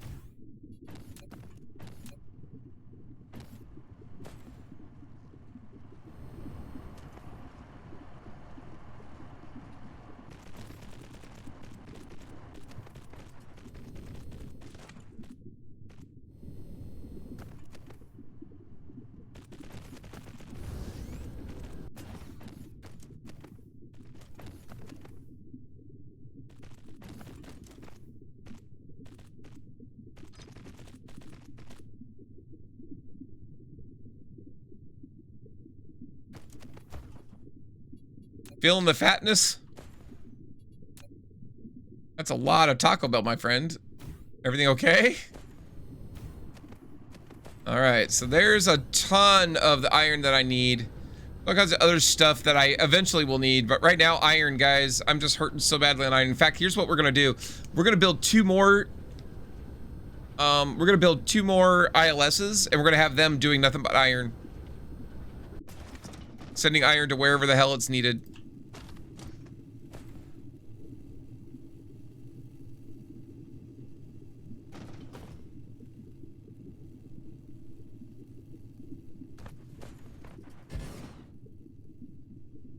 That's not a noise I wanted to hear. What am I short on? Vessels. God damn it. Oh no, and I don't have anything making. Oh yeah, I do. Can I bring them in? What is this? We need to set this to remote supply.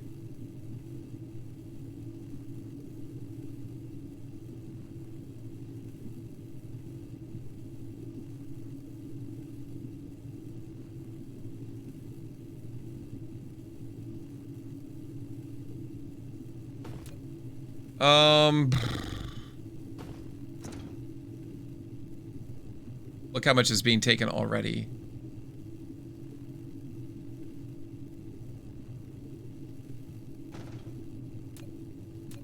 Alice, Yes, ma'am. you are wonderful and amazing, and I appreciate you. You're fantastic. Ari, I feel the same about you. Thank you so much, sweetie. That was very nice of you.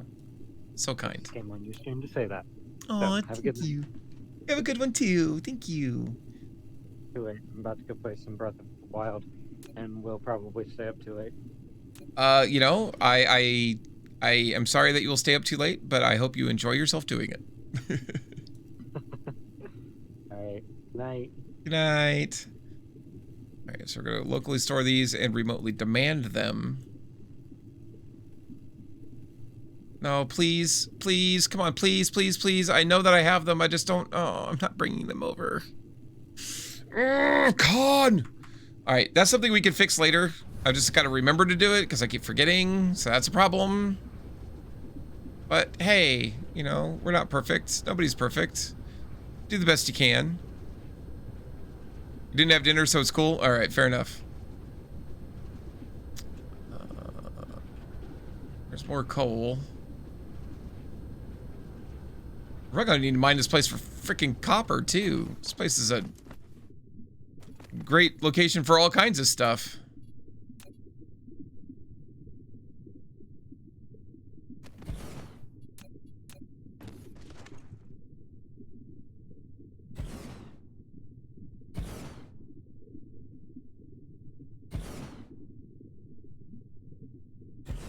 There's a science to doing this, guys. You can like really like make these perfect and it's like, oh, this is the exact amount that I'm supposed to be getting with each. I'm not gonna do that.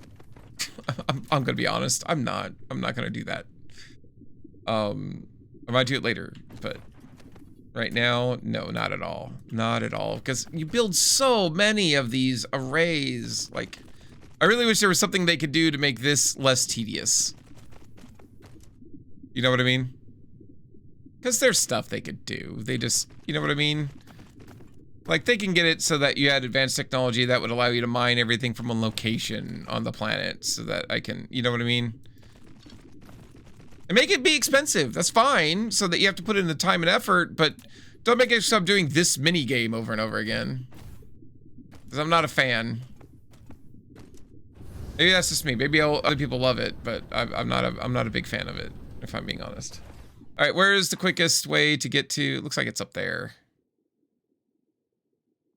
It's going way the hell over here. Is it working?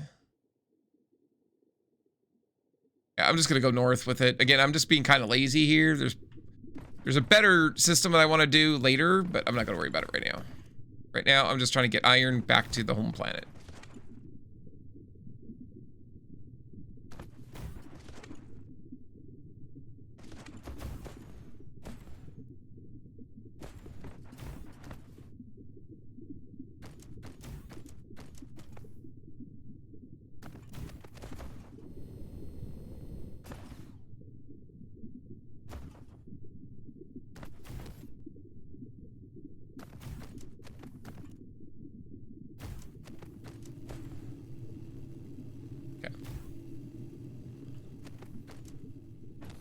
Good night. Love you too, Beesh.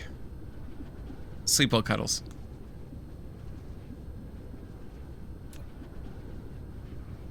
All right, but this is something that's telling.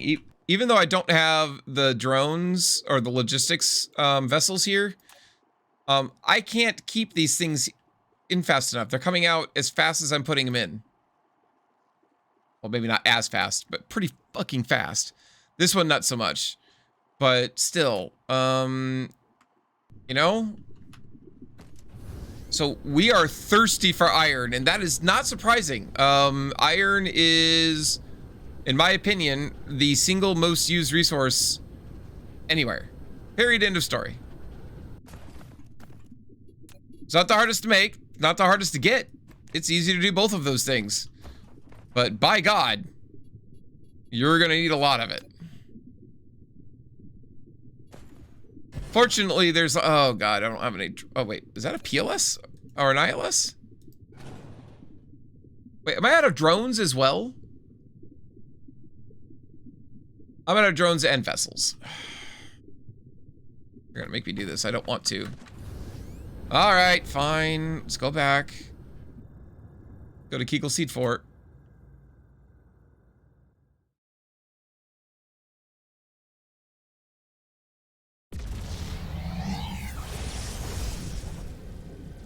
Nine.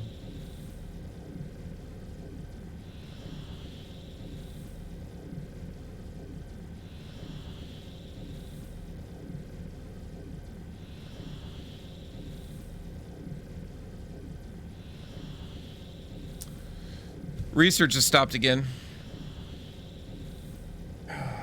And usually this centers around hydrogen. Drives me up a fucking wall, to be honest. Hydrogen and oil. Oh, it's moving again. And stopped.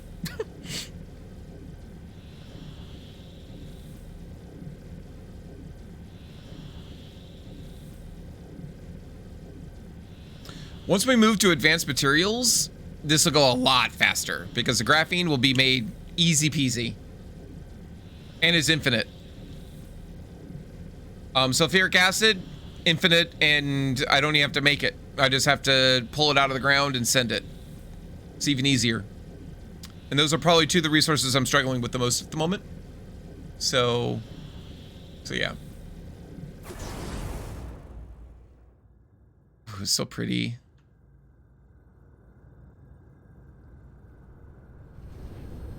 All right, so a couple of things that I need to do. First thing is, why were my vessels not being sent? There's drones, there's vessels, remote supply, local demand. Why was it not working? Oh, that doesn't make sense, guys.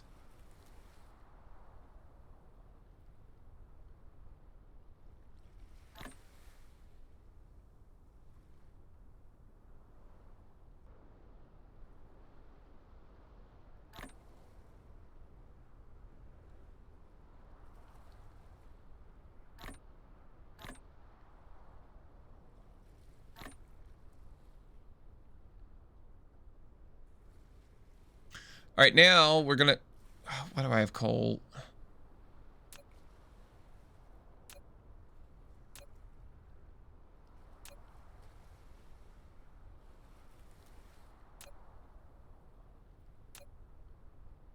I'm not pulling in coal? Fuck that, pull in coal. Local supply, remote demand.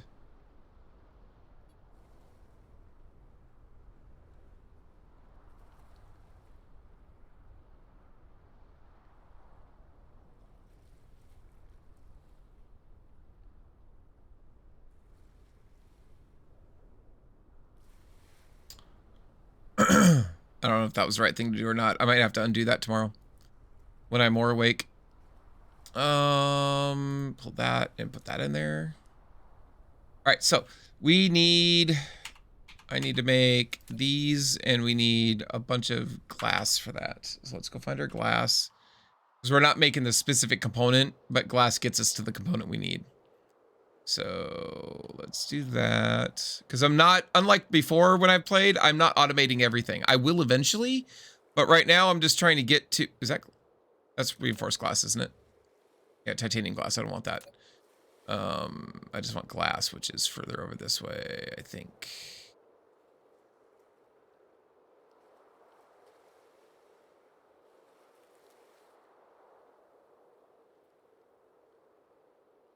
Way further this way, apparently.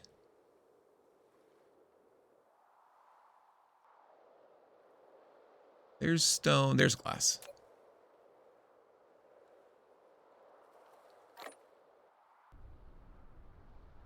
So now I can make none of those? What?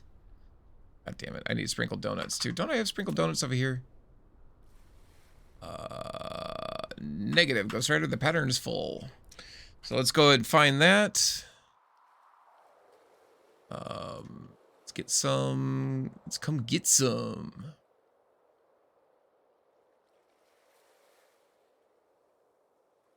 Here we go.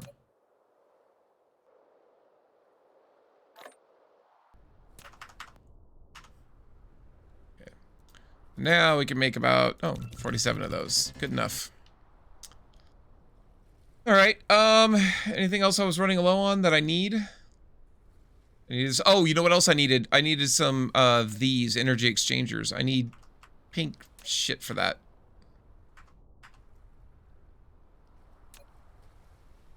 I have 5 pink shit, but no spare pink shit. So let's go get more pink shit.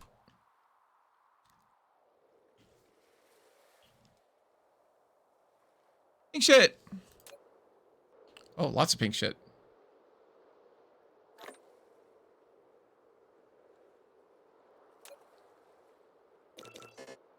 Right, now we're out of, oopsie, the reinforced titanium.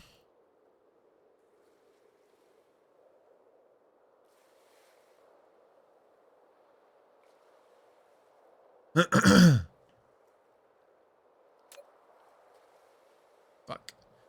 We're gonna have to set this to storage, and I'm gonna need 400 of those. Which takes a surprisingly long time to get.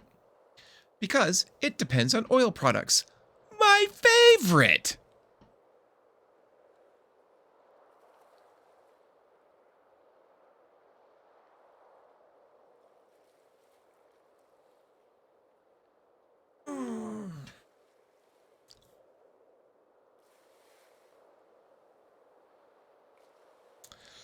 La la la la la la. Oh god, it's 11:30. Guys, I am going to have to wrap up, unfortunately. We'll do that here. I love each and every one of you. Thank you so much for coming by this evening. I hope you all enjoyed yourself. We're going to go ahead and quit here. Let's find somebody that we can raid. Pass on the love from the raid that we were given earlier. I definitely appreciate it. And guys, I just wanted to thank Sniper Guy for the raid of 11. TC, thank you for telling me to hydrate and take care of myself. I appreciate that. Streamer appreciation from Moon. Definitely appreciate that as well as the hydrate command there. 5 gifted subs today for Moon. Thank you so much. And the resub at tier 2 for 2 total months. Thank you. Ari telling me to hydrate. Sofa subbed for 1 full year. That is amazing. Thank you all, each and every one of you, for your love, your support. Thank you for being here. I definitely appreciate and love every one of you. This has been an amazing time. I'm going through an amazingly difficult time, and you guys are making it worthwhile to be here each and every day. And even on my days off, I miss you guys so much. In the meantime, let's go ahead and raid the McKays. They're playing Fallout 4 right now. Definitely give them some love and some hello. They are a husband and wife neurodiverse team, an amazing human beings. We love them. Make sure you give them lots of love when you get over. And I will talk to you tomorrow. Tomorrow is Thursday. Probably a little bit more DSP, but we might get you guys a sneak peek at Darkest Dungeon 2. It just came out for early access on Epic Game Store, and we'll be showing off a little bit of that. And then some more DSP for sure to show off Kegel's seed, because he is so proud of his seed. We have to show everybody. In the meantime, have a great one, guys. Good night, and have a good one.